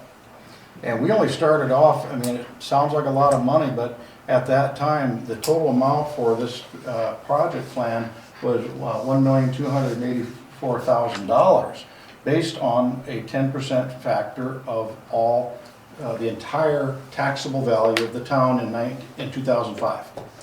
So, and I double checked, we haven't spent or expended out all of that. Even, we haven't exceeded our stated amount that we would propose to collect, and that we set for ourselves. So we're on solid ground on all aspects of utilization of this money. But when you got a couple $100,000 there in a community our size, and it would be, I'm not the policymakers, you guys are, but you've come a long mile on this thing. Many members of this board and some folks in this room were present when they had the guts to do a TIF. And it does take guts, because I think they're commonplace much more now than they were back then even, but they're a dang good mechanism. And frankly, they're the only mechanism for really excellent opportunities to increase your infrastructure. You have it now, you've got it in hand. Why would you just give it away? It makes absolutely zero sense. Again, I don't think it's sound policy to just give away what you've earned under a legal mechanism. It's in place. In my opinion, I would recommend that you use it. It's completely legal. I'll be happy to discuss it with any other legal authority whatsoever. So. Okay. Valina, you have your hand up? Yeah, I have a question. How hard is a new TIF to get? How hard is a TIF to get? It's only as hard as the board members really make it, because it doesn't need the approval of any other agencies or taxing authorities or even the citizens. Except you can vote them out if you don't like, because they make TIFs. Okay, so TIFs can be created at any time, and I think there are many other worthwhile projects that the board may want to consider. But no, they're not tough to create to the extent that you can get them sized properly. Because we may identify, it doesn't take much to identify a $3 million project anymore with infrastructure. I mean, like that, they'll say. And I don't think our taxation base or our total base value, Terry, correct me if I'm wrong, but do we exceed $30 million as in our taxable value total? I doubt it. Okay, so my guess is maybe we're somewhere around 18 to 20 total taxable value, which would give you a $1.8 to $2 million maximum TIF, because you can only go 10%. So it's more the constraints of the factual situation that make it difficult to do it. Because you also have to demonstrate, under the statute, you have to demonstrate that it's economically feasible. You have to demonstrate that the total amount of TIFs, and for us it would only be, after this one expires, whatever TIF may be created, but the total amount of TIFs inside that jurisdiction, does it exceed 10%? Well, there's your 10% cap, what you have to do, or have to stay within. So, again, it's painstaking. Yeah, it certainly is painstaking, but it's not tough to do as far as having to be beholden to another legislative body. It's only this legislative body, or the county commission, or the city reps, whomever is doing it for their district. You know. Go I ahead. have one more question. So the choice is use the leftover money or send it back. Is that kind of where you're talking? Okay. So Yeah. how many people benefit from either of those choices? Sending it back benefits how many people? Those each entities that you're giving Those it to. entities and then whoever they service, right? So, Versus, yeah, let's drill The into water that for you. project. So if you give the money back, and this, I don't have the answer to this, I'm just going to say this is how it happened. And let's say there's X amount of dollars goes back to the school district, right? Is there a time frame in which they have to use those funds, or is that now basically into their general fund and can be used Goes in their general fund. as needed? There's no statutory requirement That's what I thought. as far as a TIF. They can use it for anything. They can paint their school buses, whatever. So that helps a little bit to understand benefit, right? So if you go the one route of returning it, it returns to their general fund, the town's general fund, everybody's general fund, and can be used as general funds are used, right? For operating expenses, salaries, equipment, services. everything. Yep. So that's one understanding of the benefit of that one. If you were to do an amendment, and like the project that is identified of using it towards our well, it would reduce our SRF loan by that amount, which then directly reduces our surcharge on the water bill by that amount. So every single person's water bill would be reduced by a proportion relative to that amount, because we use the remaining TIF funds for that instead. That also would keep what's on our books as our bonding capacity for future borrowing scenarios higher, because there's that much less that we've had to borrow as a town for projects and infrastructure. So that has a benefit in terms of our ability to service the customers. So that's kind of a more spread out benefit, I guess. So there's benefits in both, but you have to weigh them and make a decision. Go ahead, Jerry. I'd like to kind of piggyback a little bit on what Aaron said and a little bit what Ken Hagan said. He said we don't need somebody else's approval. Okay, that's clear, I understand that. But it's important that we do have a good rapport. And right now, we are in the process of building a good rapport. And we're looking at 200,000, 210,000. Okay, if you upset somebody, maybe there will be a project that won't be within the city city limits in the future, and we could lose 300 or 400,000 on the 2%. So I think it's very important that there is, even though anytime you say, well, I can make the decision, I can do it. Well, there's ramifications if you don't go out to the other people, even though you don't have to. You have to. You got to get with the school board. Are they online? Are they going to buy in on this? Is the fire department going to buy in on this? And that's what you need to have, because we're looking at a small amount here over the overall big picture of what can happen into the future. If we don't build good rapport or we damage it more, I mean, there's been things in the past where there'll never be a high school in the town of Hermosa. Well, I think we're getting close. Well, maybe there would be. Well, if we don't get their buy-in, maybe there won't be. And we're going to lose more money there than we are losing here. So I think it's important that we make sure you get the buy-in on everybody. And if we don't have the buy-in, and then distribute the money, the town gets 60-something, school board gets theirs, the fire department gets theirs, and then we go into the future and build. And then we will get, in the future, they will be more willing to work with us. And it's very important, the rapport that the town has, and the town has gained. We don't want to lose rapport with Department of Revenue, like we lost in the past with SDA, DNR. We lost that rapport. And it's been built back, and it's because we followed the right procedures. We went through the right hiring process and got the right people in the right positions. Right. And so you're looking at, we're looking at the difference between 210 and 60. Okay, but then overall, you're going to be looking at something potentially a lot bigger than that.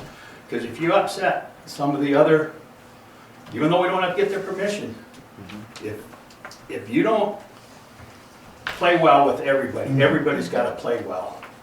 And everybody has to be considered. I think we all understand what you're saying. I would like to add this to that. If the school board says no to a high school in Hermosa just because of this 130,000 or whatever they'd be getting, that's pretty sad for the children of our county. I'll say that. And then I will go to Dan. Thank you. I think we've always worked with our entities and supported all of our entities all the way through. And I understand we're both of these entities, and it's a very, very tough decision. But we worked hard for this tip. And to get infrastructure from Lazy R that was condemned by the state, and to save a commercial entity in our community at that time, and talked hard for the state to use that as collateral so that we can make that project happen.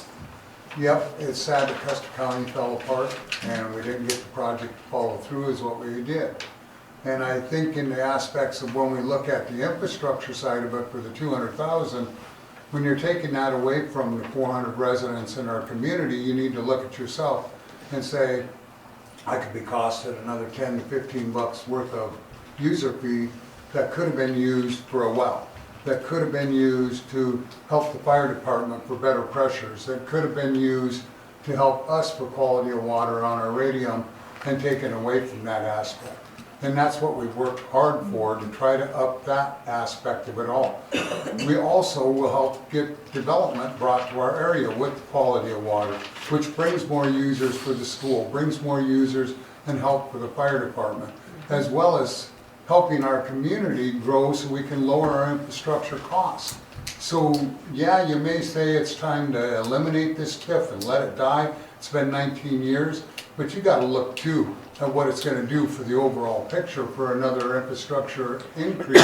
And we're already looking at sewer increase, and we're already looking at what we've done for Apple Springs, trying to do our whole situation better for our community and infrastructure and clean water for our community, and hold it for another 20 years.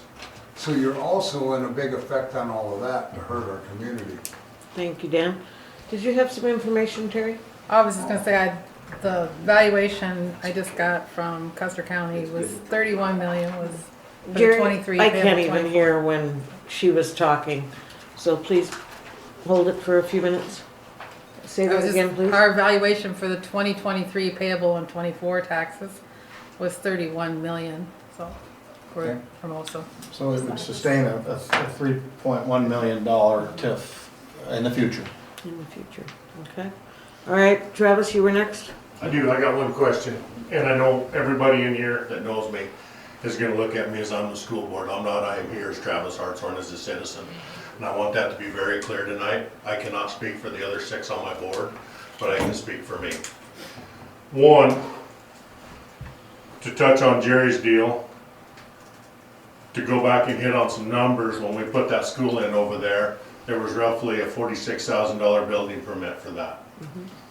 2, we had almost $170-some thousand worth of taxes that come in. That was $200-some thousand to this city.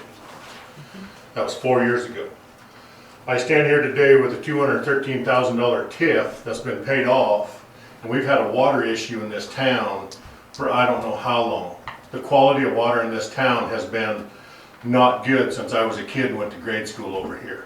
I've been out of school for almost 35 years. I'm 52 years old. That little deal right there, you all of a sudden come up and decide that in the last year of this, we're gonna put a well in. This well has been talked about for quite a while. TIF's been paid off for 2 years. So why can't we build some kind of trust, whatever it is? Linda, you told me at the last meeting, we are working on this. We are working on this. You're right, we are working on it. But I'm just saying, all of a sudden, it seems like every time the town turns around or whatever it is, every time you turn around, it just seems like somebody's trying to backdoor something all the time, or get around the corner, or better themselves, or do something, whatever it is. And I've been in 2 meetings now today. 2. The county was trying to go down to a half-acre lot and make a septic works, and you, by state statute, has to be 1 acre. And it just seems like, I don't know why I have to run interference as a taxpayer to try to look everybody in the eye, and why can't we all be adults and literally get along? That's my rant. Thank you. I think you had something else, Felina? No, I just wanna make sure you got pointed Oh, out. no, I was, I seen him. All right. Because I missed putting my daughter at 5 asleep again tonight. This is 3. I understand. The choices we make are not always the best in the long run, but. So we are sitting here with a decision to make. Your motion failed for lack of a second. So we're sitting here still with no motion made, with the board members. I still have a few comments. Are we You open to want discussion to? yet? No, you can discuss, please. Okay. I knew it was gonna be a long one tonight. I can't say that I'm in favor or not in favor, but I do know how the TIF works is like a piggy bank. And if you have a district and you freeze those taxes and everybody's still paying the same, nobody knows what's going on except for where this freezes. And we get a portion of that freeze that went into this TIF. We didn't increase their taxes. They're just paying the same taxes. If the taxes go up, then it's going into the TIF, or everybody's paying the same tax base. So at the end, you wind up with this piggy bank that came from all the entities of wherever taxes come from, and you are using that for a TIF or a project. And we're at the end, we have the money, it's there, we know how much there is, we don't have to worry about how much more we're going to get. We have plenty of debts and loans that we could be getting rid of by utilizing this money for the projects that we're talking about, that's gonna save our citizens, in my opinion. And on another point, if we give it all back and do another TIF, when you talk about, I mean, we've always been good with the state. I don't know what happened, y'all, when I've been gone for 10 years, but I was excellent with the state. We never had a problem with the state. I can remember. County and the law enforcement, that's kind of always been an issue, and I can't really say anything about the school board. I've never had a problem working with them. But as far as playing nice in the sandbox, what happens if we give all the money back and then we decide, okay, we'll just do a new TIF? You think they're gonna be in favor of that? It's gonna be the same money going into the same pot. The only difference is we have to wait the 20 years to find out how much it actually made by the end, which will probably be more because the taxes are higher now than they were 20 years ago, rather than just utilizing this. And whether we do a new TIF or not is a whole nother decision. I'm just saying, when you're talking about give it back and then, you know, we'll show that, well, you know, take the money back and be my friend. Unless you want to stay on. Well, that's not really accurate, because if we turn around and lay down another TIF, but we're gonna take even more. It's just a mechanism to do what we planned on doing in the get-go, was infrastructure for the town. And we still need it. We've been working on water for as long as I can remember, Travis. Yes, well number 2. And then they tried to fix it and they tried to line it. And every time we went with a cheaper option because this is gonna save money for our citizens, we're gonna pace it and we're gonna try this, we're gonna try that, and at the end, that didn't work either. But we have been selling our water, that's what the town is based on. That's our livelihood. Yes, we have other revenues coming in and hopefully will grow, but right now, from all the other problems, the state is taking away our growth on water over here. But if we're not able to provide them with the fire department with the extra water flow that they need, or to show that we can be a benefit to them instead of fighting with rural water, we're not gonna get anywhere. We're dead in the water. We need to be able to grow, and this is how we do it. I think Anthony showed us a great plan with punching the new well over here at a lower elevation than up there, and that's a whole nother project. But either way, if we give the money back, we still have to come up with the money. And there's only so many citizens in this town, you can only, wring out so much money out of a water bill. So we need a mechanism to make the money. This is a great way, a TIF is a great way to get the money because we're not increasing their taxes. They're freezing the level and taking the difference of what your taxes are gonna go up anyway. And that difference goes into the TIF. I didn't know if you know that that's how it works.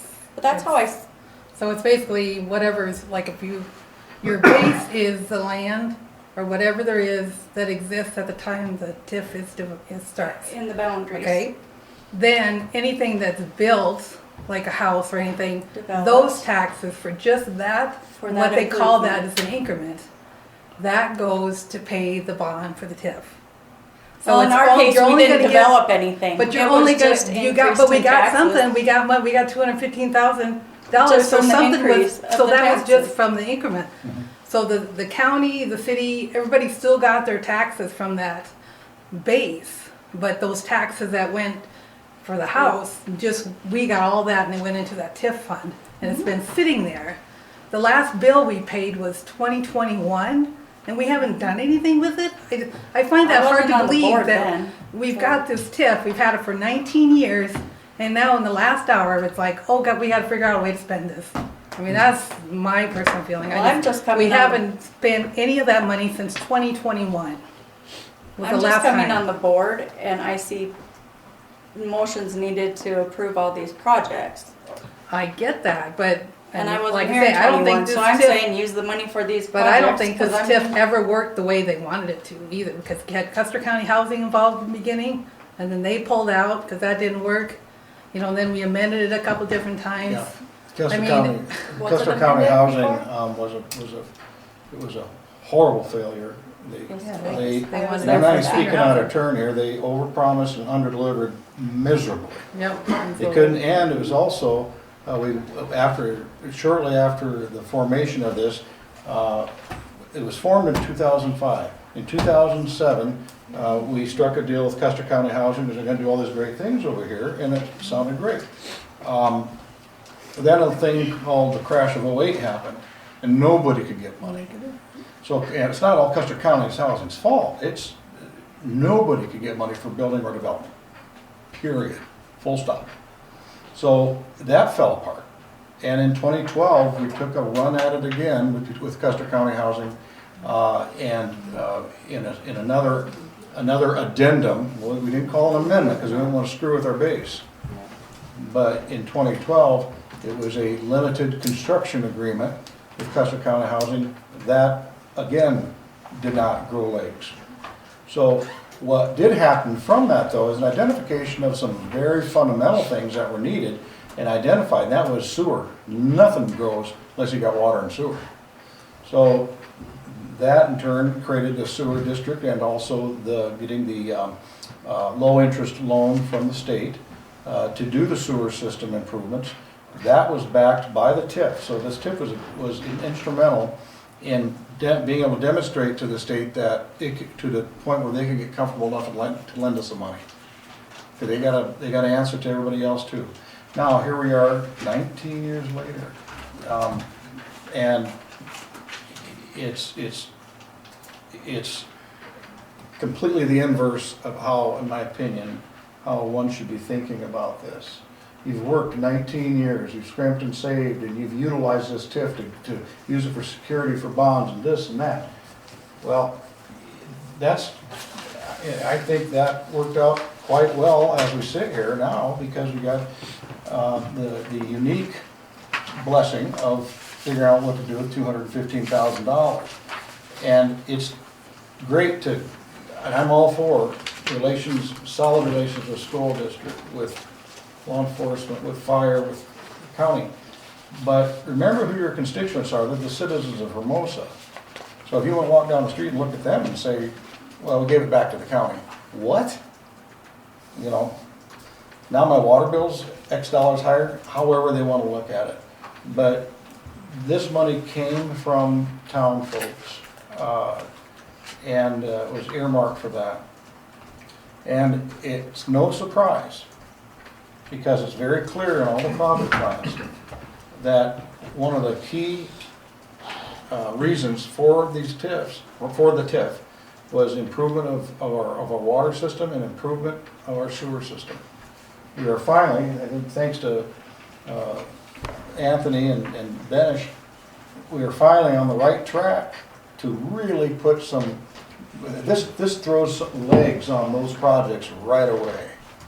And we can look the state square in the eye and say, we don't need all the money that we might be able to borrow from you, so that means that much less we have to back. And even state money right now, I don't think is all that cheap.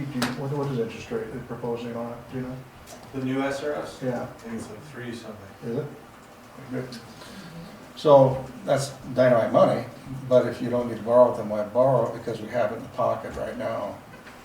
So it's been contemplated, the use has been contemplated, it's been taken from the citizens, from going to the school, the county, and every place else, and concentrated for a specific purpose.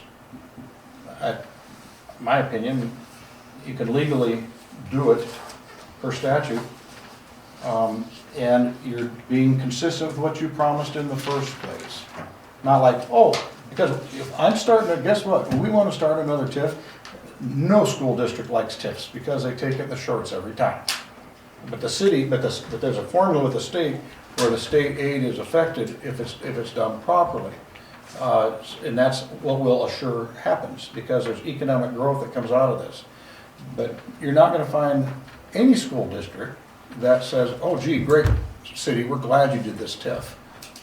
Screw that. They're not going to be happy about that ever. Especially when you're trying to do it and they say, well, you didn't use all the money from the last one. Now you want to try it again and screw us over again out of a chunk of money? I mean, to me, it's absolutely counterintuitive to give the money back. And it's going against your word, in my opinion. Thank you, Kent. You had something? Yeah. So you actually made one of my points that I was gonna make, Kent, which was, you know, who do we represent? It's the citizens of Hermosa, right? And whose money is it? It's the citizens of Hermosa, right? Because the money was sourced out of the TIF district, which was in the town of Hermosa. It almost seems serendipitous that the amount of the TIF is almost the same as the amount to drill the second, or drill this well down here. You know, so, I mean, basically what we need to decide is, do we want the citizens to pay more for the water projects than they have to? You know, I mean, that's essentially what this decision is going to end up being, is if we give the money back, we're going to build the well regardless, right? But if we give the money back, then we're going to be footing the bill for the loan to pay for it. We all will. You know, everybody, regardless of income and everything, will have to have the same surcharge on their water bill and everything like that. So, I mean, we need to be clear about the ramifications of each side of the possible decision that we're going to make. You know, and to me, we are beholden to the citizens of Hermosa, and them first, and really them only. You know, we're elected to represent the citizens, and nobody else. So, you know, that's pretty much just the point I wanted to make was, let's just be clear on what the ramifications are here, you know, so. Thank you, Cal. Valina? I have a question, I'm confused. So did you said the money was sourced from the citizens of Hermosa. Is it the citizens of Hermosa or a little broader than that? No. Where did the money from the TIF come from? No, it comes from the TIF boundary, within the TIF boundary, which is only the Hermosa citizens. Not all the citizens. some Not, of them. yeah, not even all Inside of the them. legal, remember I always talk about the legal description of this. So these 8 chairs could be in the district and them 8 are not, even though we're all within the town. It has to be within the legal boundaries Yes. that is set. Does that make sense to you? So there are certain legals inside a town that they are pulling from, not the whole town, but just certain areas of the town. But all within city limits. Within town city limits. limits, but I'm just saying, the whole city limits of town is not the whole district. Correct, If correct. there's back over here and down through here and down to the trailer park and within the legals is where that's at. If you want to look at The it, map is right here, if anybody wants to see it. these are the boundaries right here. So like this new well that they are talking about has to fit within them legals. Right. It cannot be outside of what is in the legal description. So inside this boundary, So that's where the money was sourced. those Correct. property owners. Correct. Only those properties. But it was only sourced from any new building that went on in that TIF district. Correct, it had to be Yes, new. it has to be the increment. I worked in the equalization office for 16 years. That increment is what is separated out, and then I was in the auditor's office, and that's separated out, and that's what goes to pay the TIF. So somehow they came up with an increment in there, and that's what went to the TIF. Jerry? And the last TIF was very beneficial. There's been a lot of development on the other side of, the west side of 79. Had the water and sewer not been put in, the RV park wouldn't have grown like it did. The housing that went in Marie, that wouldn't have happened. So there are definitely benefits from the TIF. When I originally started opposing this was back when they were discussing what to do with the money. And when they were talking about, well, I'll try to do something on a Preston development or go do something with the development over here was pretty short-sighted. But when you're talking about the project and how they're talking now is that it's gonna be a project that benefits all the citizens and not 2 developers, it's a little bit easier to stomach. But at the same time, I think we just gotta make sure, do you go on the road and go talk to people, and talk to the school board, and talk to everybody? If you think you got the buy-in, then do it. But I think this project is more palatable than if you go back to the July 2nd meeting and the last 2 meetings we had on the TIF, where they were still talking about trying to do things at 2 distinct developments. And that is not, No, that's not that is happening not now. the case. And that's changed Exactly. since the last meeting. Yes. And so that is more palatable because it's benefiting the whole community and it's not just benefiting 2 developers. That's why I got involved way on early and got everybody else looking at it to make sure that that didn't happen. Right. And now this here, based upon that, that didn't happen. And now, to go this direction, it benefits everybody in town, not just 2 developers. And then, on the other point is, we still need, and I'll go along with what Aaron said, we still need to make sure we treat the other taxing entities with respect. And even though they can't nullify us, but we still need to do that, so. One thing, Can't- let's piggyback on that, because that was where kind of my mind was at too. When I picked up the phone today and it was Anthony and Neil, I'm thinking, oh crap. No,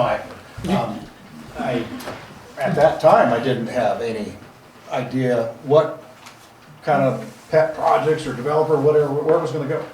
And then he came up with, well, you know what, a perfect application for this Steve, would be this new well, because if you do this and this and this, we do it more quickly, it's less we have to borrow. I mean, like, the light bulb goes on, I thought, you know, that's a great idea. So, yeah. At the last meeting, basically said to the attorney and to the engineer, I said, you have basically 2 weeks to come up with a project that will fit this. And you better come up with a very good argument because we have so much opposition. And I think they did a very good job of coming up with something that would benefit the town. That being said, I am only one vote, and there's 4 other votes sitting up here. I think that it is a benefit to the fire department by doing this project, because the flows will be better for not just town citizens, though. Yeah. I'm telling you that.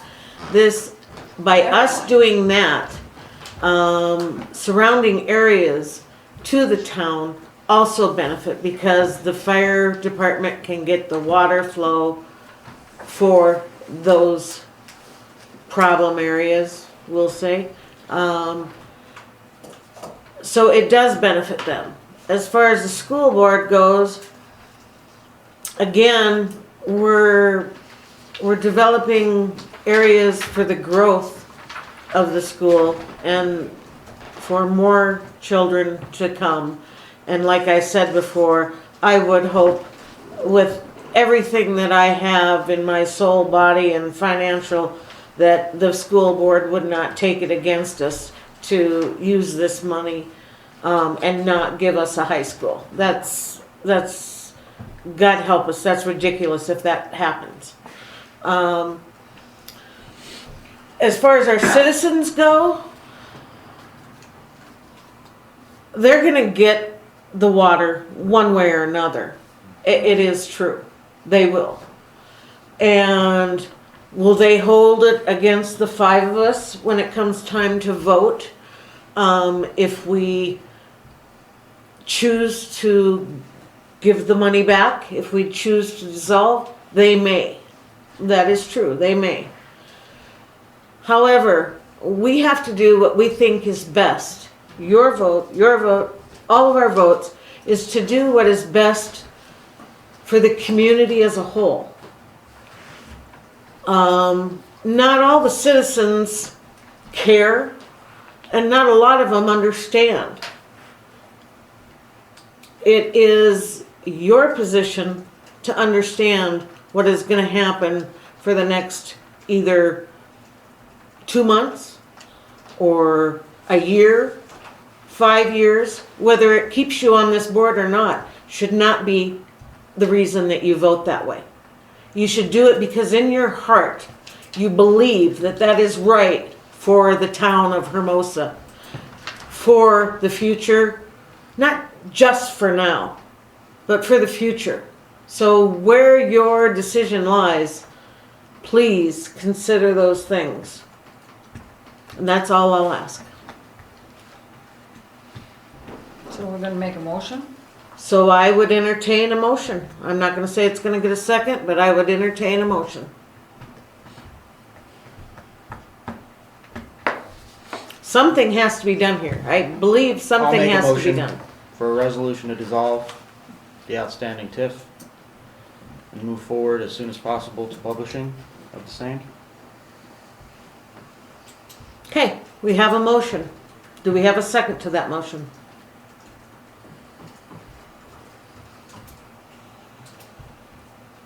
I'll second it. Okay, we have a second to the motion. Does that bring, do you need more discussion? No, I think we've hashed it up and down and back and forth and inside and out. And there's a lot of thoughts going through everybody's head, and I think we should just vote. Okay. Ken? The resolution, and if I'm understanding correctly, was to dissolve the current TIF? Okay. And just the simple math on it, about, based on 400 citizens and $215,000, about $537 a head per person that equates to. Just kind of to put reality on it. Well, that was good, thank you. $517? About $537. $37. Per person, Per based head. on 400 people. Okay. So that motion basically costs each citizen $437. 500. 500, yes, I'm sorry. It's late, isn't it? Yeah, real late. Okay. You have another comment, Aaron? No. No other comments? Okay. Without any more comments, I would call for the vote. I'm not saying aye, I'm just saying I want the ayes here. Aye. Aye. Nate? Nay.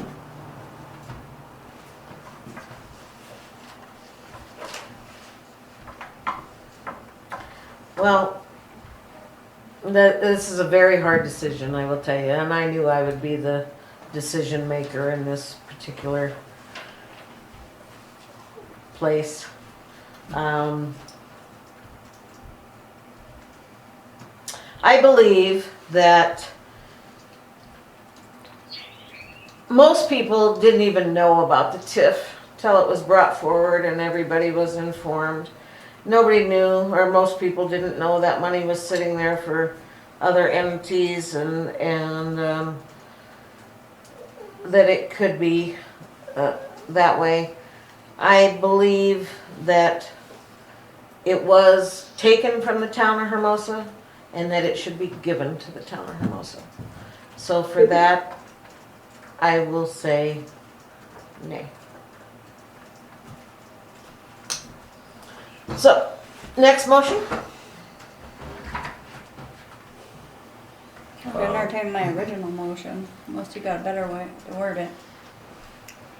I don't think so. You want to just restate it?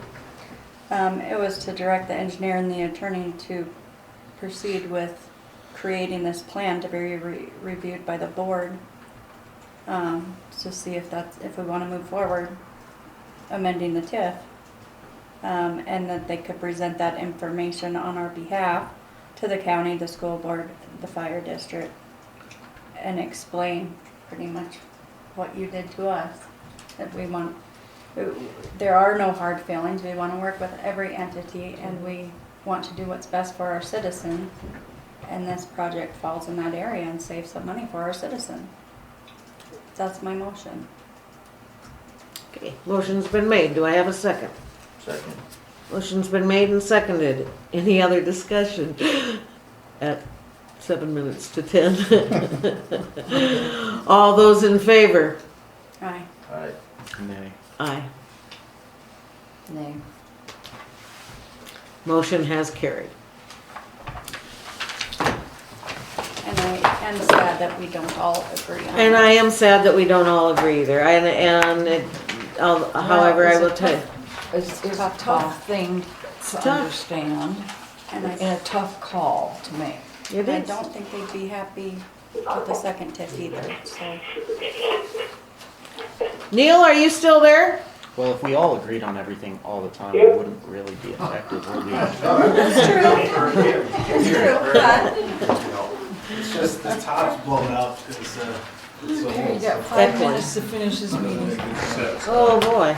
I can't believe I made it this No long. comments, just Okay. whip on through it. So that brings us to, and do you have anything else for us, Anthony? Do you need any other? No, conserve my energy for all these things. Thank you, Anthony. Thank you, Neil. Does Anthony want to help with the problem with Bonnie's hydraulic analysis? Wouldn't that be something his company does, or? I'll ask him when he, oh, did you Yeah. hear that? Bonnie's hydraulic analysis? Mhm. Bonnie is the. The one gal that wants the shed down in the Ferguson development. Yeah. So yes, the answer is yes. I mean, we have a great floodplain group. Mm-hmm.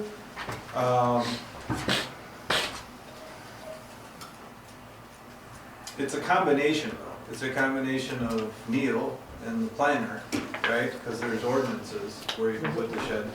And then just the fact of the sheds being able to break away in the floodplain and how all those rules work in building in the floodplain. So the answer is yes. Is that something like the town wants us to look at? And Well, that's what Trina's asking, if it would be a good idea to have you look at it also, or whatever. It's another one of those, it's the flood area, and it's another one of those, put another rock in the bucket and the bucket's gonna rise. And, we all need to be careful of that, so. well, so that's just that whole discussion from before and relating to our FEMA grant. And so, yes, there's two options always, right? There's you barricade yourself against the flood or you get out of the way, right? And so, I haven't really given up on that idea that you can protect yourself from the flood, especially this one. I mean, there's certain things that are crazy, right?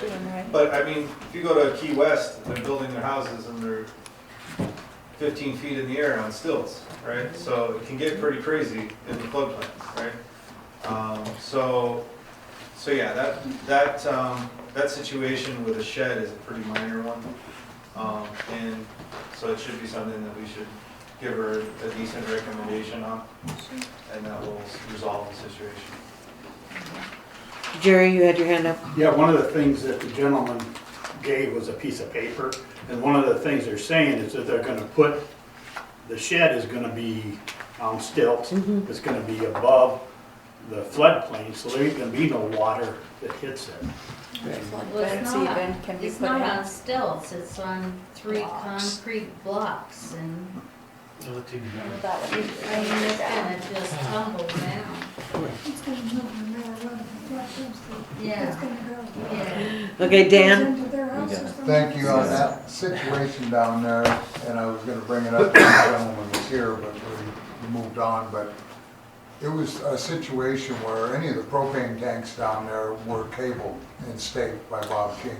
They were. The sheds that were put in, or carports or anything else, were done before FEMA was finalized, and when Ron Bangs was finishing up elevations and certificates on everything. Yep. And they put flood Elmer fence on. Claycomb is our designated floodplain administrator who needs to do the hydraulics, and I believe you authorized him to perform that under the cost that's already been established. And I know we ran into an issue, nothing about that before, with trying to have somebody else step in over Elmer, and it created quite a problem. Nothing against Anthony or Benish or their qualifications, but I feel we need to let Elmer finish this one out, and he's done the staffs and not step on top of them. Yeah.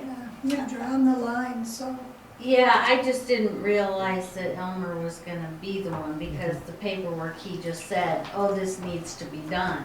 Yeah. So that's why I asked. And that gentleman and his mother, they don't know what happened, you know, the Yeah. first few years after the flood. And so they do need to have the discussion with them also and tell them what we went through. And they don't know, you know. It's hard to. It is. It's very hard to imagine. And all the paperwork and all the time with FEMA and all the time with the engineers. I mean, Joan, Dan, Chuck, we were all there for that. And and actually so were you, Kent. You were here with us at that time too. And Shanna, and So, I mean, that was, yeah, so, a lot of information there that needs to be shared. Chuck? Anchoring is the key. Yes. I mean, the one that's on the corner there had 2 sheds for the duplex, and they were actually on concrete slabs. The water picked the slabs and the sheds up and washed them over into the drive, over into Ferguson Street, you remember that? Mm-hmm. Yeah. So the other thing that could help that situation a lot is some caissons under them. So it's proof that the shed and the concrete slab will float. So anchoring is very important. I mean, these anchors are gonna go in the ground far enough that they do the job. Yes. Joan? In the past, the question I've always asked Elmer when he does a staff report is, if you don't feel this is going to work, what can they do to make it work? And he hasn't been doing that lately, I've noticed. The question just needs to be asked when he's going to all that work anyway. What is one more paragraph to say, if you would place it here, or if you would build it this way? Just like he would always say, I'll approve your fence if it's a breakaway. Let me show you how to build a breakaway. And we need that back. Okay. Thank you. All right, we have to move forward. This meeting's gone a long time. We have Public Works. Are you awake, Chuck? There's not that much going on, other than the fact that I've been working very closely with Anthony on the lagoon situation, and we've been pushing forward. The 3-phase power is in now, and energized, and we're going to work on getting the water in. You approved that tonight, so the water will be brought into there and pushing on. Okay, thank you. If you have any, if you have anything, you know, it was a quick report. If anything comes up, please call, get a hold of me, get a hold of the rest of the board. We'll do what we have to do if we have to do something. So, thank you. Dan? Just one quick question on that fire hydrant on Vilas when we had that garage fire. Is there a problem with that hydrant? And if so, when was the last time our hydrants were flushed or checked in the community? There is a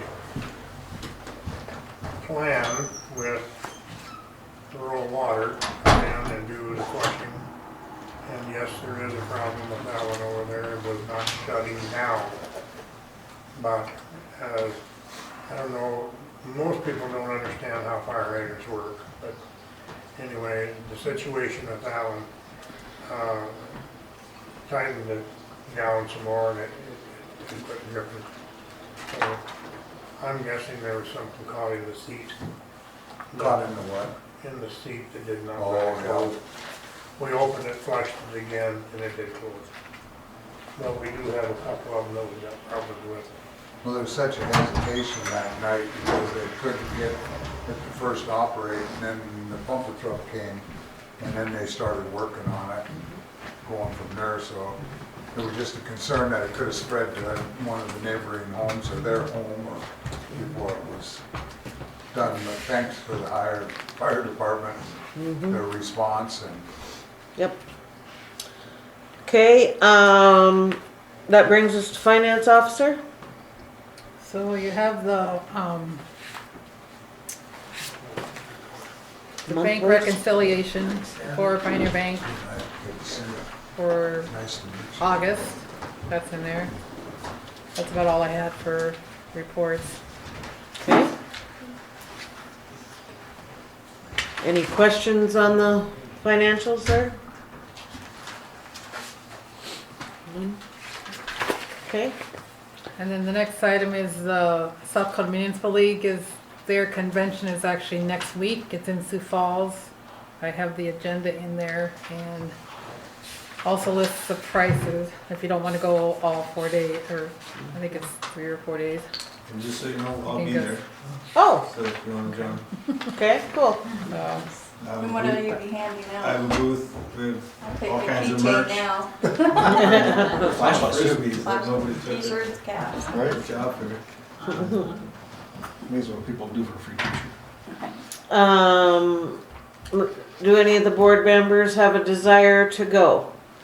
And maybe I need to say first off, I think it's very important that people go to these. However, I also realize that this one is about as far away from us as you can get, pretty close anyway, and it's interesting. they are very interesting. A lot of knowledge. I'd like to see what's on the other side. You know, I went to these all the time. I know. But I never went to the ones that were made for the board members. More for board members. Yeah.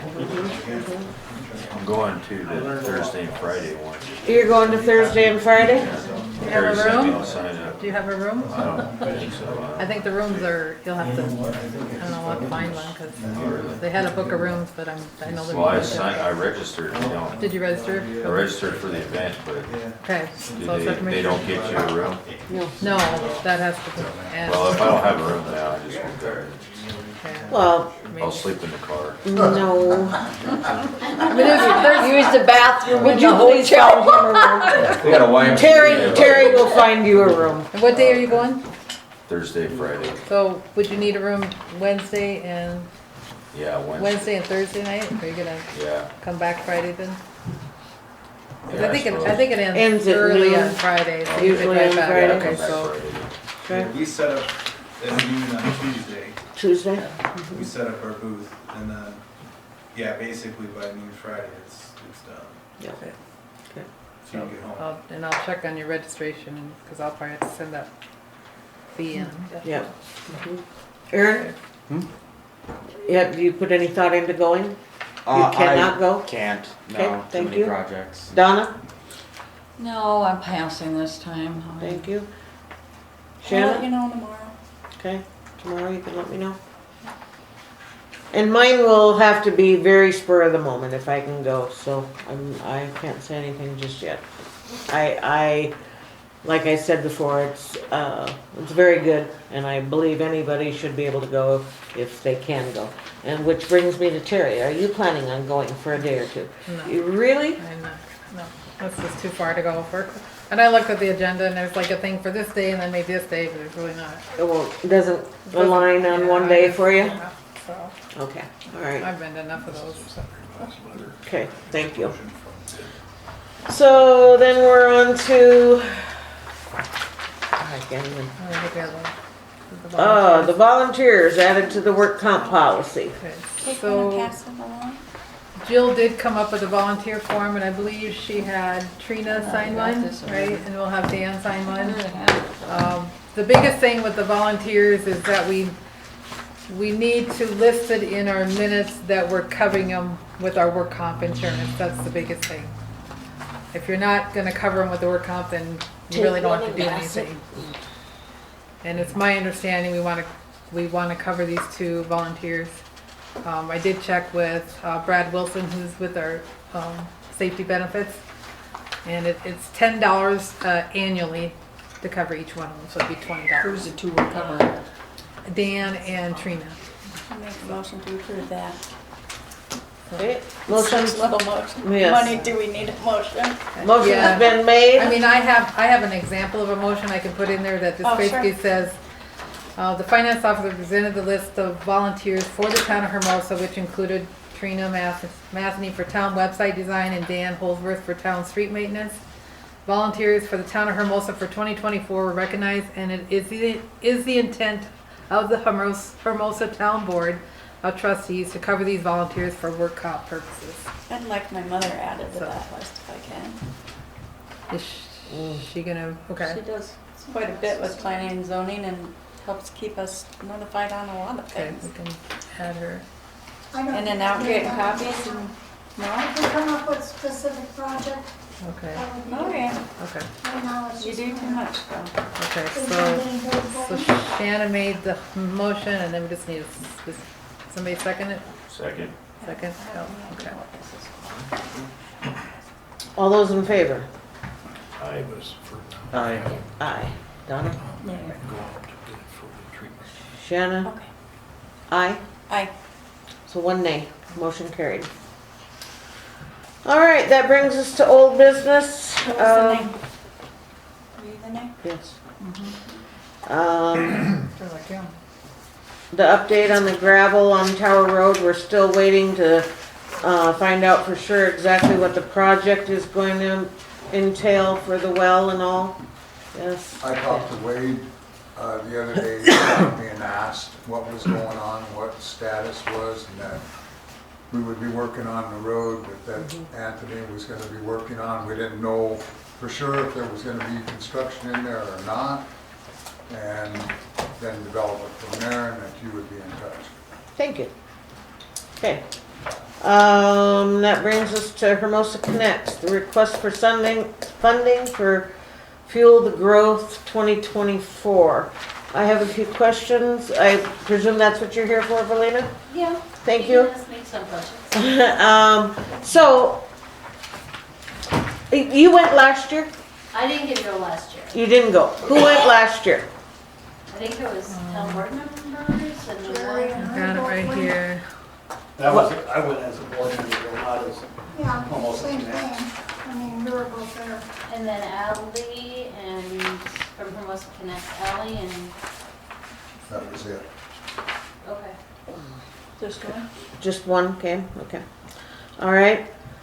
And from that last year's conference that went to, what do you think your organization gained from that? We gained quite a few things. I mean, for example, the topics they talk about is business development, organizational development, and community development. So as far as Hermosa Connects and their involvement in the community over the last year, I think, well, we've definitely been active in the community with Hermosa Huckster and also forming another organization that is really based in economic development. So it's helped us work smarter, not harder. So, and we've got some economic development plans in process now. Okay. And what do you think it did for the town? The knowledge you got, what did it benefit the town? The economic development that we're in process now is actually in town on Main Street. So these they wouldn't be organizations, I guess they'd be more like businesses. Jerry might be able to fill that in a little bit more. There's been a new organization that's been developed, it's the Hermosa Area Growth and Development. And one of the things that came out of the last conference that Ally did is she went back and put together and talked to all the people in the community, not only the people in Hermosa, but the whole area. And what was the number one thing?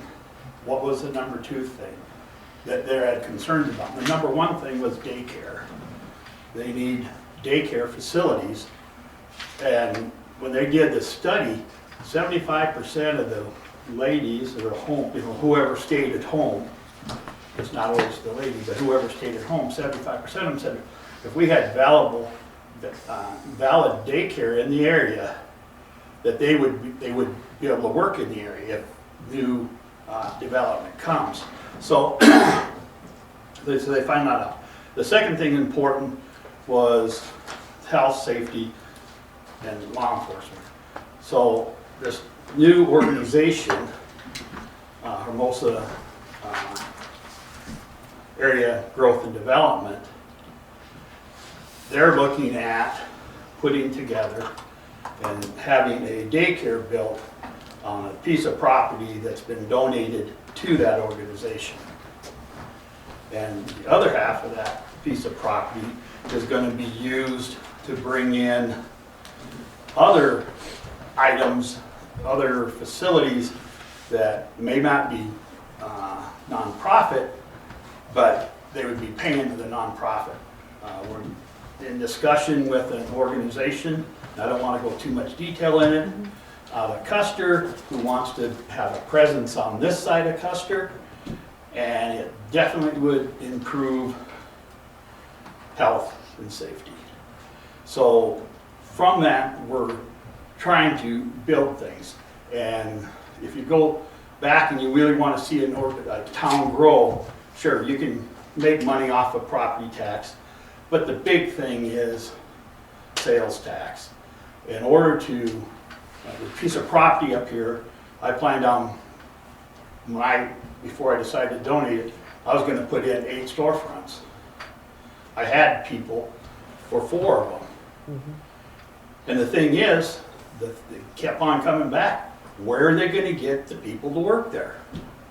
You go back and look at the Dollar General. I mean, they're constantly changing people. They just don't have that workforce. So you gotta, in order to develop, you first off have to have a place for the workers to have their kids go to. And then you have to have other amenities. And then you can start building the retail or the commercial stuff, so you got people coming in. So yes, I think the training that we got there last year definitely is working and moving forward and helping out the community. So. Okay. And I was paid last year by the town. So are you getting the look from Dan? He's telling me that. I didn't even notice.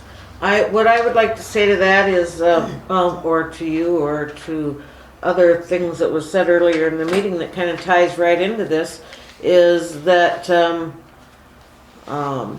we're all trying to be a community here, and yet Hermosa Connects had their big thing out of the city limits, and the city did not get the tax revenue from it. And so you're asking us to pay for you're asking the citizens to pay for your education on this, and yet you did not have your event within the city limits so that the town could gain taxes on it. So, Do I get to respond to that? well, of course you do. So the reason we held it out of town were reasons that were outside of our control. In order to hold the event that we wanted, it had to be placed outside of town. We did not have the space or the facilities or the ability to have it in town because there was nothing available. So we made a decision that it was out of town instead of cutting it short. So hopefully, at some point, the town will have growth and the ability to host an event like that.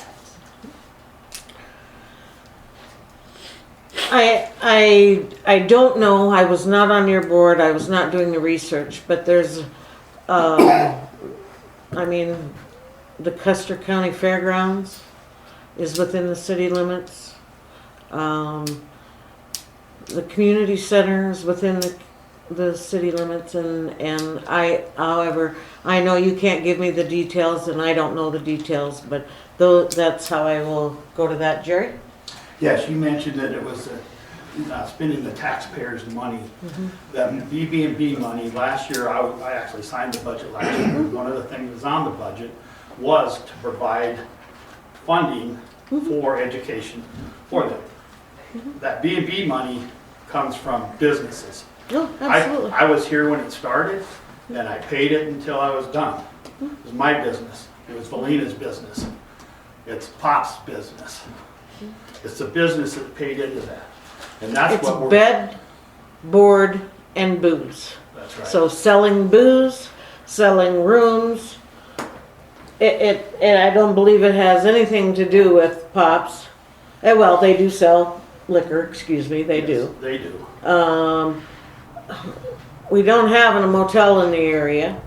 But the campground paid. No, the campground probably did pay, yes, you're right. Well, not That's probably. board. That's board, I guess, when you say that, yes, it is. And there's a 1% tax. The business you guys just approved tonight is what you call a 3% tax. You know, most of the time it's 2%. While the liquor over there makes it a 3%. Correct. So we need to look at bringing in more businesses. And in order to do that, we need good uses of that money. The board has the decision of where that money is spent at. Yep, and the board made a decision when the budget was put together last year to spend it on those on that. And last year, we paid for one member of your organization to go. This year, the cost is tripled. Double. Okay. And what they're looking at is one person from each organization, one person from Hermosa Connects, which is a nonprofit, and then one person from a Hermosa area growth and development on the other side. And when you talk about caring about this community, I care about this community. I know you do, Jerry. We all get that. We all care. That's why we're here. That really has no bearing. Really, But truly. to say that they had something outside, so they're not gonna do it. I guess what I will say, the same thing you said about the school board. Well, for this little bit of money, the school board's gonna do this to us, shame on them. Well, I'm saying the same thing to you, shame on you. Okay, thank you. Joan?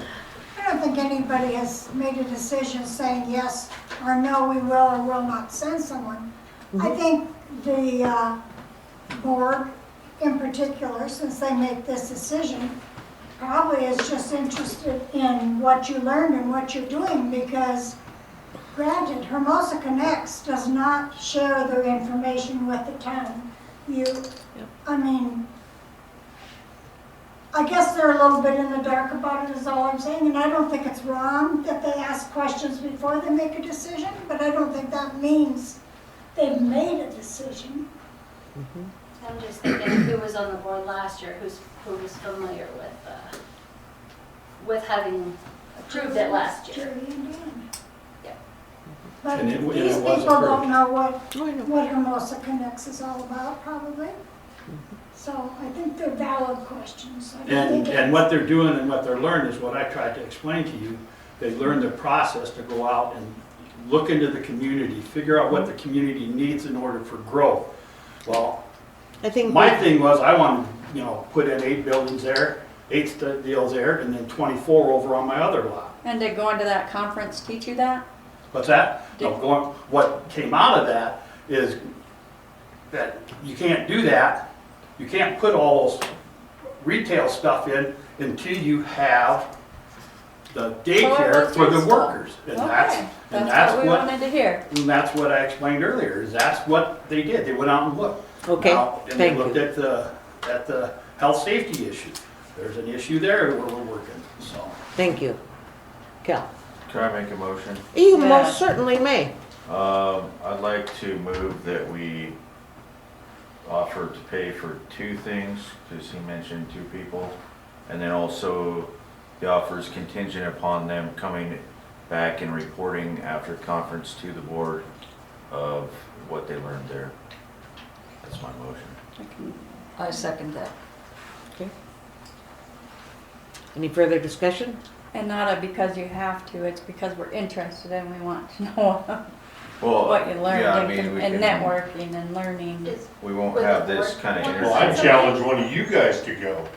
Did somebody from the board? Yeah, I mean, seriously. Seriously, last year someone did go from the board, No, or I know, 2. but I'm just saying. This year there is nobody available to do that. Okay, I mean, because I. But thank you for that.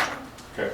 Well, and Thank another you. reason we brought this to the town is because, yes, we are reaching out to the county and the state for other resources and education, but we also want to stay within here and give an opportunity to be supportive of each other in one way, shape, or form with the town of Hermosa.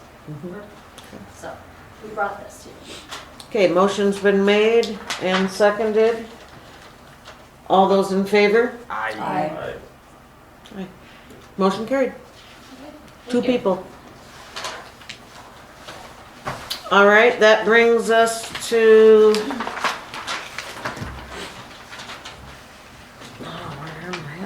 the website design. Trina. Yeah, I've done some more homework. We definitely don't want to change the domain name to have a .gov after the end. That kind of restricts us more than we need to be restricted. But as I stated before, I can still do everything within the same funding that we are giving to our website now. If we moved the videos to YouTube, and then, Terry, has a little, addition to our agenda here that we can, go ahead. Yeah, so I did find on the South Dakota Municipal League website that we can, put stuff on there, so municipalities can use the website to any extent that they wish, from simply posting a link to the city website for meeting information, or using it as a primary website for posting all meeting information, meeting documents.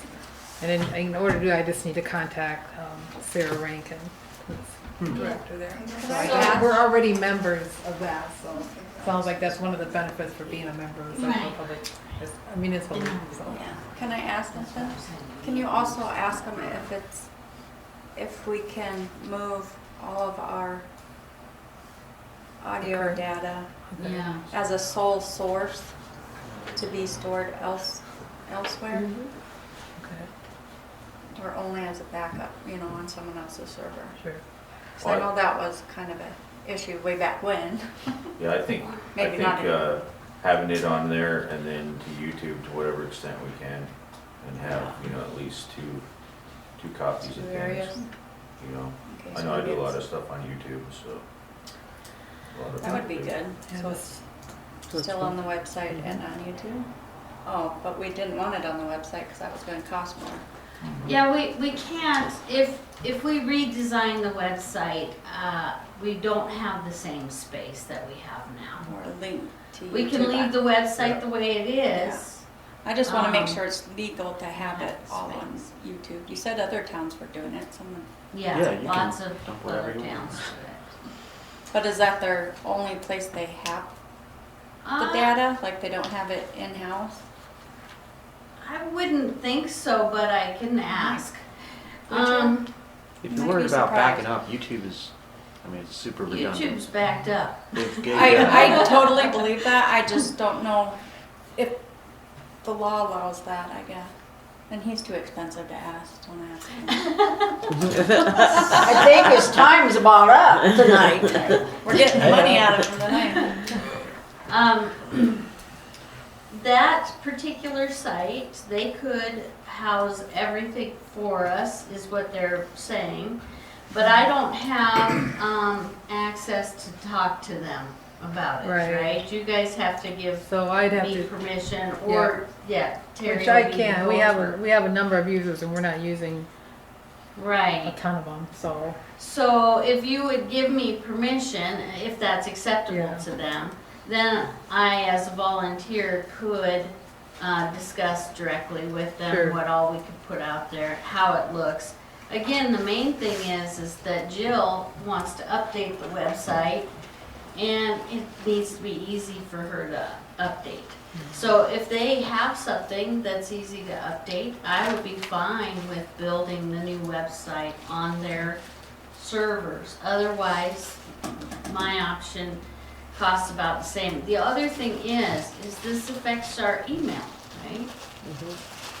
So my option, we have email, and I don't know if what they offer would have email, so I'd have to look into that.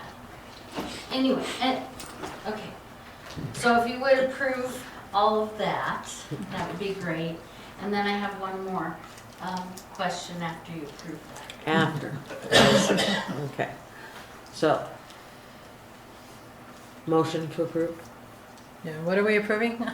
That's what I didn't make. For her to be able to speak with the municipal league along with you, or whatever, however works best on that. Okay. Correct?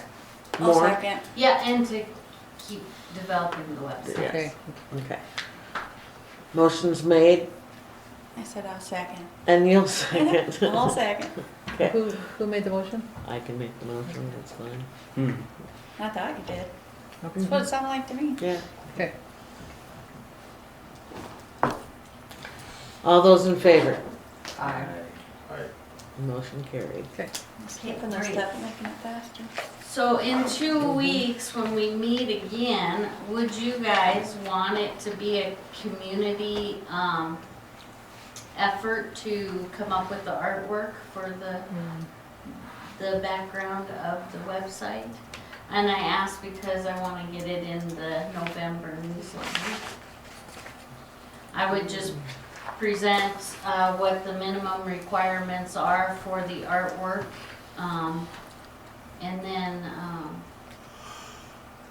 Wouldn't he have it like at a contest and announce it at like the light parade or something? Like in December? yeah, we Rather could. than, so it's not Yeah. really quick, Yeah, like that. like give it a little time, give people time to. Make sure come the up with school something. knows, so the kids can. To have the art in by what, December 15th or something? Yeah, before the kids go out for vacation, and their break. Okay. We don't need a motion in that effect, do we? It does not, I don't think so. For the artwork. yeah, I'll no. make a motion to support the contest, sponsored by the town of Hermosa for their new website. Okay, Second. motion made and seconded, Does Joan. the winner get any money? So is this an art Stop. contest? You're An letting art- people submit their drawings or ideas, whatever, Artwork for the for a website. Mhm. So, of course, the prize is that their product will be on the website. But I think that it should require a motion. That's what I just made. There's a motion on the floor. Yep. And Cal seconded. Shanna did, yeah. No, it was I couldn't hear. Yeah, I was kind of with I'm it. sorry, I Sorry. didn't thought. Quieter as I get Yeah, tired. it's getting late and everybody's sorry. kind of quiet. It's all right, dear. All right, motion made and seconded. All those in favor? Aye. Aye. Okay, motion carried. Anything else, Trina? No. Thank you very much for hanging out all night. New business, You're a good volunteer. street contract. Is that the So, letter from Hague? No? what, I have a question. So this street contract, why are we doing it? I distinctly heard Dan Halsowitz say he would volunteer to do the streets, and now all of a sudden we're paying him? Where's the volunteer come in? That isn't, a volunteer does his work for nothing. That's all we approved last time. Remember, you asked me why I made the motion, and I said I only approved the volunteer part, not the pay part. We'll discuss the pay Well, part at the next meeting. I don't see where, when you volunteer, you volunteer. I believe you are right with time, with your own time. I don't believe that he should have to volunteer or that he should have to pay. It says in volunteer, they volunteer their work, their labor, and their fuel. That is what volunteer means. And now we're going to pay him, according to his thing, more than if you had your public works guy do it at his rate. I would agree to having him do it at the public works man's rate, but I don't feel he deserves any more.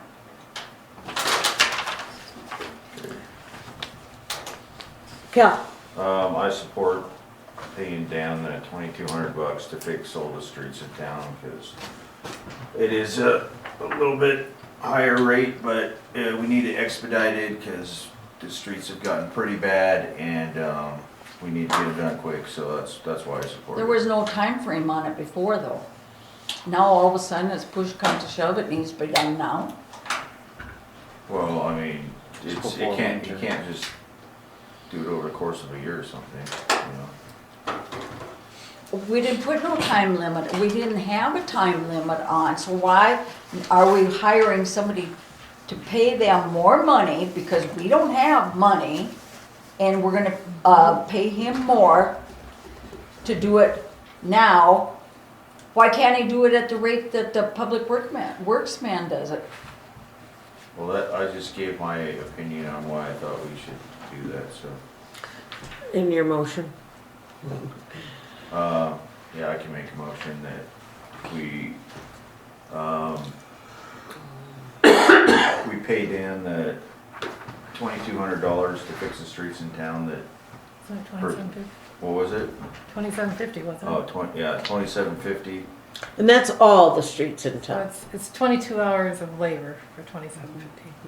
That's Yeah, all. all It's this- not an estimate, that's all you're getting. All the streets on Cut the out. list there that are There's above and beyond that I'm listed out.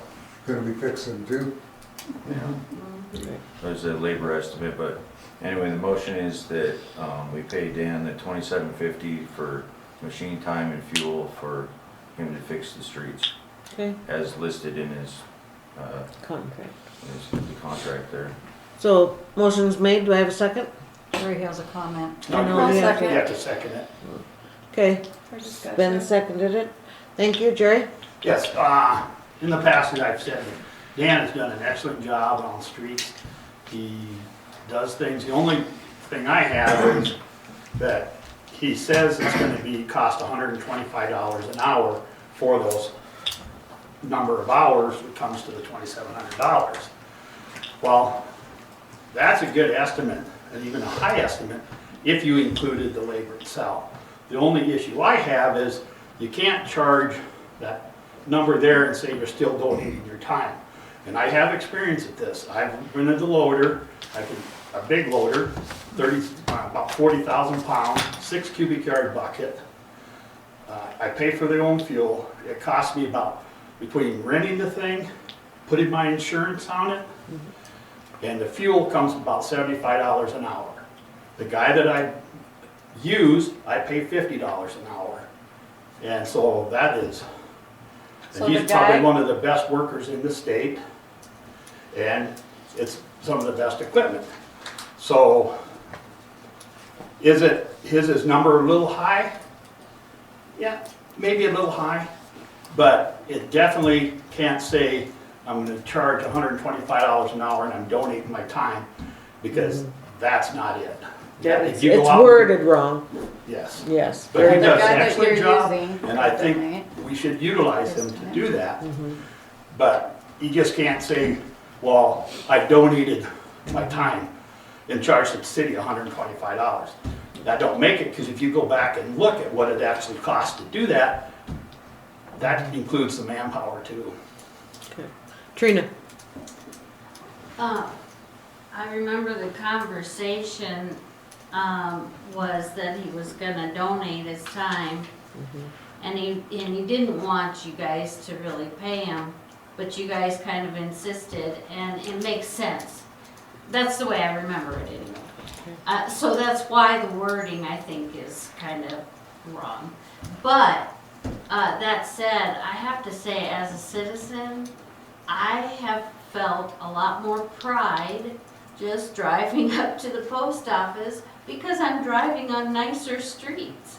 There's this, it wears on you when your streets are crap.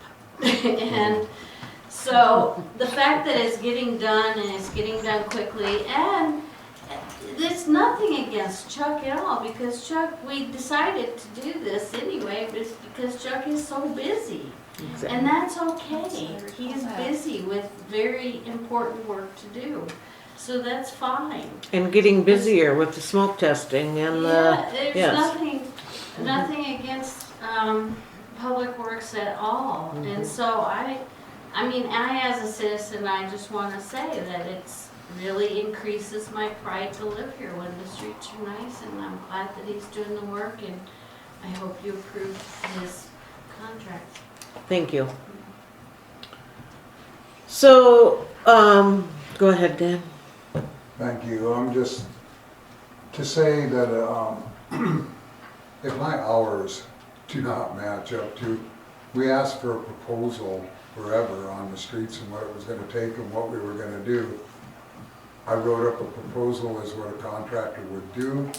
Yep, I put a number to everything. I put a number of yards of what we were gonna have for material, so that it would save actually time, because I was gonna have that material delivered to the spots where it needed to be, or spread in the spots, and save actually more time. If I'm done in less amount of time, I'm not gonna charge that amount out.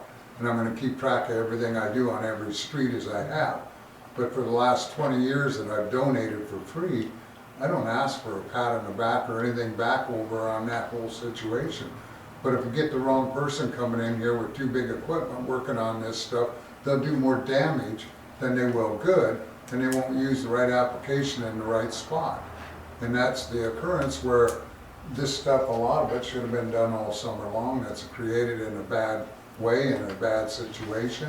And now it's gonna take a little more time, a little more work on everything that's involved with it. But if there's stuff on another street or another alley that's happening, it's gonna be fixed as I'm going through it and not added into as a cost.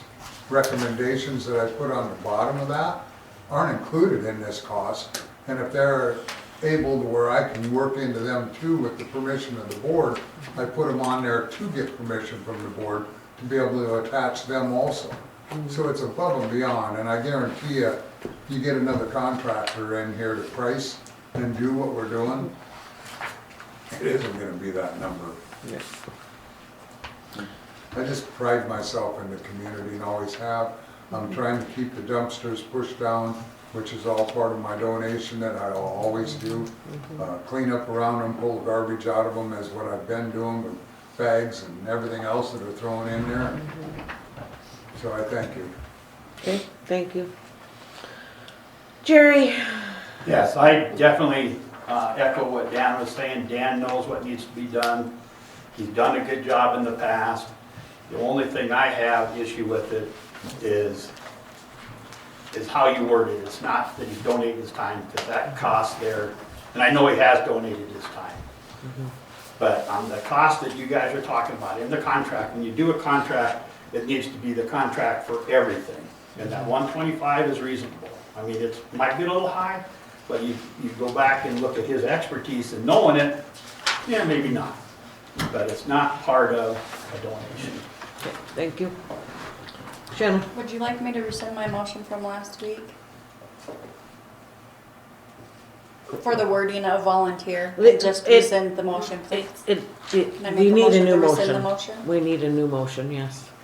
We already have a motion on the We have a floor. motion. Yes, I know. So let it I would fail. gladly Well, you rescind. got a motion and a second, so we should do Mhm. this. So we have to vote. You can vote or amend. Or you can amend You it. can amend it, yeah. Yeah. Okay. I would amend that, that this new motion will rescind the previous motion made at the last meeting. Noting Dan as a volunteer for the complete project or something to that effect. Well, wouldn't it have to be a new motion? 'Cause I don't it's know, a they just didn't different like the product. wording of volunteer, and I wanna No, rescind it. what I don't like, the wording is, I mean, he's still volunteering his time, in my Right. opinion. For The machine wording, time is what she said. the wording needs to be so that he will be paid, this amount for his equipment and his fuel for however To long it reimburse takes his him, reimburse that for the fuel and for the amount of time that it takes to get those projects done. Not to exceed. Motion made by Harrison, seconded by Service to allow Dan Holsworth to volunteer his time to do street maintenance for the town of Hermosa. Okay. That's what it was. So that sounds all fine anyway. Well, Then we up just until- need He's a, volunteering his time. Up until this didn't point, bond. technically, he has been volunteering because we Right. didn't vote to give him any money yet, so And that then is actually true. we did leave the Right. money part pending to reimburse the fuel and so hours that on the one's equipment fine, and. so you don't need to rescind that. We just need to word, To amend, maybe just amend this motion. amend the motion to state that he is being compensated for the fuel and Equipment hours, and. hours on the machine. Oh, yeah, okay, whatever. Isn't that how you calculate it? I'm tired. Jerry? Yes, again, then, if you're just gonna pay him for the equipment and his fuel, 125 is too high.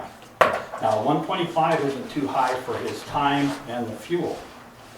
And that's, we're looking at a contract here, and when you write a contract, it includes everything, because at 125, just for his fuel and equipment expenses, is way out of line. I thought you earlier said that it was $75 an hour to run the equipment, fuel wise. to rent equipment And and then do 50 for the everything guy. was $75 an hour. He had to pay his operator 50. I paid my operator 50. Okay. And that came to 125. I'm That's what sorry, Dan I was asking misunderstood for. you. And so I agree with Dan's price. I agree with Dan doing it because he knows how to do it and he's done it well. But if you're gonna have a motion there and just saying that, well, we're just gonna reimburse him for this, and you say 125, you're paying too much. Can't we just go with the original motion, agree to pay Dan 27, whatever it was, 50? $27.50 to do this. It didn't Wasn't that mention him to do being a streets? volunteer, your motion. Your original motion didn't, it was just a motion to pay him that amount, Well, the Pay tricky that word is amount volunteer. for, a specific amount. Right, and that, your motion didn't have the word volunteer, right? Yeah, so. Last week's did. Because he was the one that said he would volunteer. His time. Now we're saying Now what we he's wanna pay charging him. is too much if his time is volunteered. But I'd say he's probably doing a lot more than what's in the contract too. I just say, yes, You Ken, know, thank you. I won't belabor this, but the board asked Dan for a number to cover his costs. He gave you a number. Now we're positioning ourselves or putting ourselves in a situation to second guess his number when he's the one with the capitalization of all the equipment up front, the depreciation, blah, blah, blah, blah. The stuff that is in a real business, not going down the street or renting a piece of equipment for a couple days.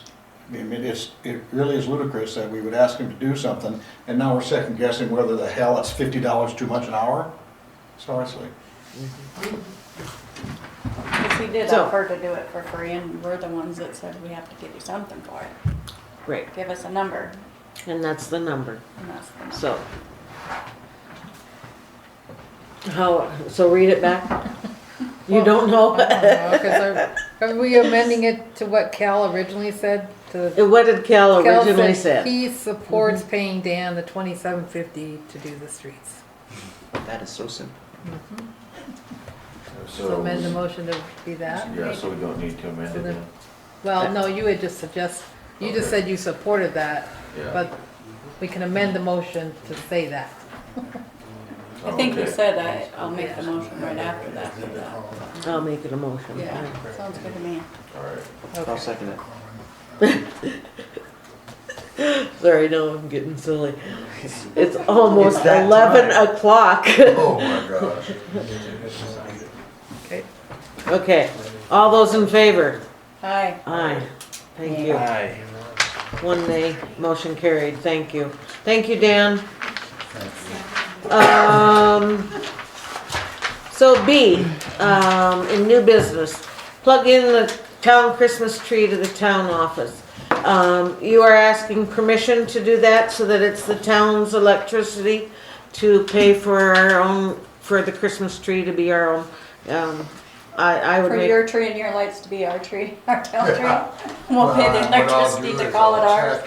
We had lights that we were putting on the tree that we didn't do last year, to see how many more that we may need if we want to illuminate that even more. So I'll make everybody aware of that, and, because we donated like 8 or 9 strings to it, and ran everything, set everything up, put all the labor, of course, and everything to it. So if we want to add more and the town wants to contribute a little bit to it, awesome. You know, we could add another 8 strings and double it, Property is whatever the cost is. so what lights do you prefer? Them C9 multis is what we used, C9 multi, okay? because they're usually 15 to 17 bucks a box. Okay. So whose And property that'll is be the tree 25 on? foot lit And is what they put out. Whose property is the Christmas tree on? Dan's property, Right next to it. right next door, yes. It's the lot between the post office and the I agree, but I mean, why are we buying lights if it's his tree? because it's being used as the town tree, the community town tree. Like it They has wanted every to year. do for the parade, and we volunteered it, and said, you know what, man, if that's a good center point and everybody's happy with that, we're more than happy to decorate it, to put it up, do it for nothing. First of all, I would entertain a motion to allow the electricity from the town office to light up the town's Christmas tree. So moved. Motion's been made? Second. Motion's been seconded. All those in favor? Aye. Nay. One nay. I personally would like to see as many lights as possible on that tree, and I would entertain a motion if any of the other town board members feel that way also. At this point, I would say I will buy a couple sets of light and donate to you, Dan, for the town Christmas tree. And I have some hands up. Jerry, I believe yours was up first. I'd also donate, he said they need at least 8 more, they're, what'd you I'll say? just do it. 15? No, I don't I'll want you to do it. I am gonna donate to that. Then I can donate. And you will donate 8 also? sets, so. Joan, I'd next. be happy to donate some also. Okay. Let it be known that the town will have many, many lights on it. We appreciate your work. I will donate them, but I'm not putting them up, so if your crew would please do that, I would appreciate it. When do you need the lights by, Dan? What I'll do is if I need to, I'll just pick them up and let everybody know, and that way we've got them so they match what I've already got. Okay, so you would like, if I'm buying 2, I can give you $30 for those 2. We'll No? just deal with that after we're all said and done. when I get 'em, Oh, 'cause I you're gotta terrible. They gotta be exact, they gotta I be gotta matching, check the same. inventory. Well, that I get, but I'll give you $30 for them. check. But I'll just bring it up and say this is what we did, and then you guys can split it. Okay, Trade it thank out you. and fudge. Christmas And mansion. I'll donate also. Okay, thank you, Jerry. Thank you, Joan. Thank you, Dan, very much for doing this work. So next, the street sign height regulations. How many more items are on that thing? I've Well, got this no is the idea. last one other than inputs and all that, so. Can I I'm say gonna something? cry. Yes, Trina, please. My letter may sound a little abrupt, and I put Chuck's name in there. I apologize, Chuck. I don't know that it's all under your supervision, and I recognize that this may take some volunteers and some extras, and we may not even get it done till spring because it's the wrong time of year. I just don't want it to be taken off the agenda until it's done, if that's acceptable. Okay. Very good. We know these things have to be done. In my opinion, the street signs are maybe a little less important than some of the sewer issues. And but yes, I recognize that. We will leave it on the agenda. Thank you very much for bringing it up. That brings us to items from the citizens. Joan. I just want to reiterate to everyone that Tuesday, October 9th is our 16th annual walk to school. I'm wondering if Terry heard from County Sheriff if they're gonna be up here to direct traffic. Wednesday? I have a little information. So the DOT last year donated some things to give away. Yes, they did. And this year they also, but there's only 80. And that's all they can do. They're sorry. The DOT also volunteered 2 of their men to come in and work the program, so they can do the sidewalks, they can do whatever. Chris is one, if you haven't heard yet. He, Well, I can't imagine, I just need volunteers for everything. No, he didn't volunteer, his boss volunteered him. But he would raise his hand first anyway. Well, Chris will have a vehicle with him. The other volunteer, he volunteered lawn. Well, let's get him at least on 4th Street to stop, because that hill, they don't always, can't see what's coming up. Okay. And in the past, we've often gone without anyone here because we have, you know, all you guys to say, hey, go away. Yeah. Okay. The other point I wanted to bring up was, if anyone's willing to donate a little time Monday to get the signs up, that would be great. I'll do because- it again. Are you sure? Thank you. It does take a bit of time. If you don't have help, it takes all So you're night. saying they only Just call have me, 80 we'll things to coordinate give and to do the it. kids or what? Yeah. So, How many kids sorry, well, 200 and how many participants did we have last year, Joan? We have, this year there are 228 students in school. And What do they I'm do? thinking with your 80 donations, we'll just get a big bucket or something and put it right in with the ones I have, and they can just take their pick. Choose their Well, like, pick. what is it they pick from? Well, Right now I have the rubber bracelets, the gold and the black, school spirit that say Hornets on the Move. And we have 250 of those, but if we mix them with the 80, because 80 what? I have not seen them. I don't know what they donated Like a this year. Alls I t-shirt or know, something? no, it's last last year was year. reflectors. Right. Okay. Well, Something simple. figure out what it is and we will donate towards it. I mean, I well, don't know what to get. I don't know where we could get them on this. Right. show. Yeah, I don't know what to Exactly. get, so. We've been to certain other events and they'll have like a little clip that would fit on a bike that blinks red. Blinks, So you can see yeah. At night? Um, Right. little, whatever, your headlights hit them and there's reflectors. I mean, they Yeah. got all kinds of little trinkets that they just got. Right. But there's nowhere to go get them. No, you won't be able to find them. Yeah. It's just stuff that they buy bushels of. So next year we'll think ahead a little more. Right. And get some more in a hurry. Trina? I'll ask Black Hills Electric since I work with them. Oh, thank Like you. I said, they would have something too. Thank you very much. Appreciate that. That is also the day of the county commissioners meeting. And I did tell Joan that I would volunteer. I don't think we are on the agenda for anything important. However, if we are, I will have to go to that rather than be.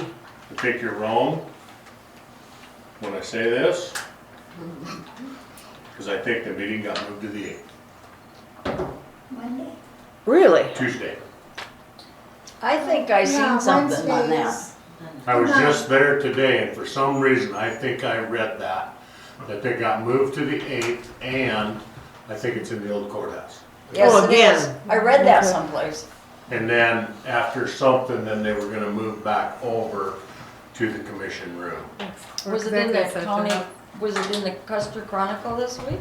Well, last meeting was That's the that way. last meeting was that way. Last meeting was held that way, and Well, Anthony the- and I went to the courthouse, and if you've never been there, you That's need to pretty go cool. there. That is really cool, by the Okay, way. so maybe it was last meeting that they were gonna move, but for some reason, I was in that meeting today in the planning commission, Okay, and for some reason, I wanna say it was the 8th. okay. Well, when I find out, and if that's so, I can make it on the 8th, and like I said, I will go on the 9th if there's anything that really concerns Hermosa on that agenda.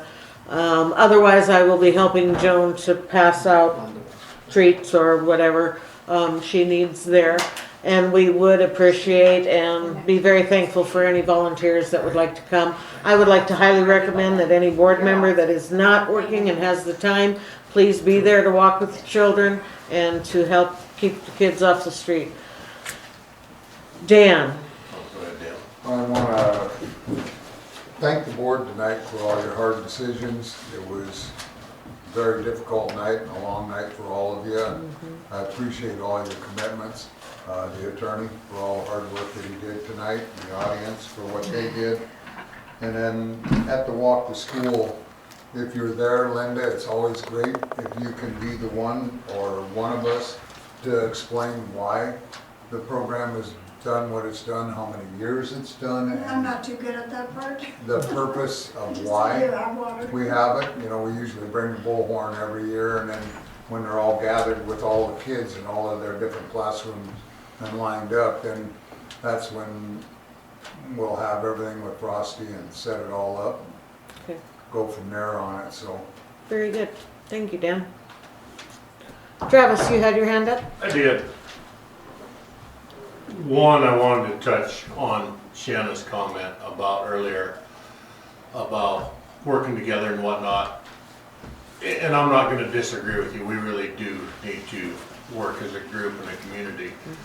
But I think one thing is the transparency. and the perception of the public, we, at the time when we was having our discussion in here, we literally had 12 people. 12 community members, county members, whatever you want to call them. That's even counting Anthony. That was here presenting, but I'm just saying there was 12 people that was getting what was put out of here. Now, we're gonna go out and we're all gonna regurgitate our own version of this. And I realize getting people in here is the best way. I don't know how to get people in here so they truly understand what goes on. But until we can be more transparent and more clear about how things are gonna work, I think we're always gonna be divided to a certain extent. So when I say that, sometimes clearing that up or whatever that might be and starting over is always a great fresh start. And with that, I would like to have seen also Shanna's motion to look through this for the month and come up with a plan. If it really truly is for the well, why didn't we just come out and make the motion, this money is earmarked straight up for the well? To where that way, when it goes to the paper, they're gonna see what we seen in here and discussed tonight. Yes, maybe it does benefit everything that is gonna make for the town better, but at least then they know that that is exactly what it's for, instead of somewhat we may have a work session and a workaround and get sidetracked on the way the other way. So I could go on a lot more with a lot of other stuff, but I mean, Very good point, thank you. but I mean, that's what I would like to see. And everybody be more transparent and to the point and not try to work in the gray area. That, attorney, because attorneys love gray area. Same as my bookkeeper. But I'm just saying, that's where it's at. Yeah, I agree, thank you, Travis. Jerry? Yes. Oh, come on, you're not gonna be that long, are you? He's getting close to the door. One thing I'd like to say is thank you. There wasn't a real tough decision that was made today. And there's information that came out today, like transparency, like he was talking about, that came out today that hasn't been in the July 2nd meeting. It wasn't in the last two meetings. You know, the last two meetings, we were talking about doing, you know, things that would benefit two subdivisions. And then they came up today with the project here. Now, that is really palatable for the community as a whole. And I was against the TIF not being resolved. I was for it to get resolved. But when you look at where we're going and what it was going to be used for, based upon what we were told in the past, definitely made a difference. So I think the board, it was a tough decision. There were some for it, some against it, but I think the right decision was made. And had the decision been for some other type project, probably wouldn't have been, but. Probably wouldn't have passed either. Yeah, and so it came to a good thing, and that's good. So that's what I wanted to say. Thank you. That's it. Thank you, Jerry, very much. Any other citizens like to say anything? Oh, good. On that note, it's time for trustee input. Cal? Just ready to go home. Stay in your seat. Aaron? I mean, we got it done. We survived. We've survived. Stay in your seat. 5 hours. Shanna?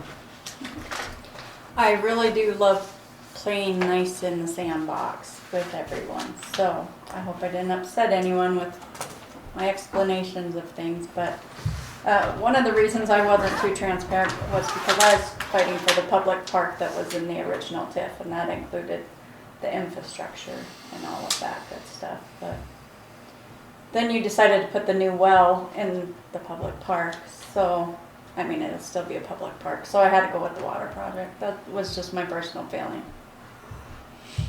I'm still fighting for the public park, though. There's nothing to be said that you can't take some of those funds and buy park equipment. Yeah, 200 ain't gonna buy a whole lot of it. Nope, it won't, trust me. Okay? Thank you, Shannon. Sure. Well, I would like to say it made me feel good yesterday afternoon when I came home from town and I seen, was it 5 or 6 electrical company trucks over there working on the power for the lagoon. And to think my husband was part of it, I don't think he gets a recognition as much as he should sometimes. And boy, Anthony is right up there with him too, you know, but sometimes you forget to pat on the back, and people do need a pat on the back. Okay, thank you. My biggest thing that I want to discuss was the walk to school, and we've already handled that, and thank you, Joan, for all the work you do on that. Thank you to everybody for coming and your opinions. I know it's hard. It's hard to give your opinions when there's so many people against you and you're looking at them square in the face. And so I want to thank everybody for being open, honest. We really do try to do what's best. And for trying to do what's best for this town. And I appreciate that greatly. That being said, we are going to be going into an executive session, short executive session, of which I don't believe there will be any motions made for it afterwards. But you can stay outside if you like. Yes, Trina. Executive session For personnel. Thank you for reminding me, Trina. Yes. Joel? I don't find their calendar on here, but for some reason, check that, 'cause I do think we got it. Every time they talk What, honey? I'm sorry, I didn't hear you. Okay, motion's made and seconded. All those in favor? Aye. So that being Yes, use up your retainer, all one meeting. Can you even turn that on again? Yeah, it is. That being said, No. we have come out of executive session at 11:17, and there will be no motions made from that. I would entertain a motion to adjourn this meeting at 11:17. I'll make that. Motion we adjourn this meeting at 11:17. Okay, and seconded? All those in favor? Aye. Thank you all for your time.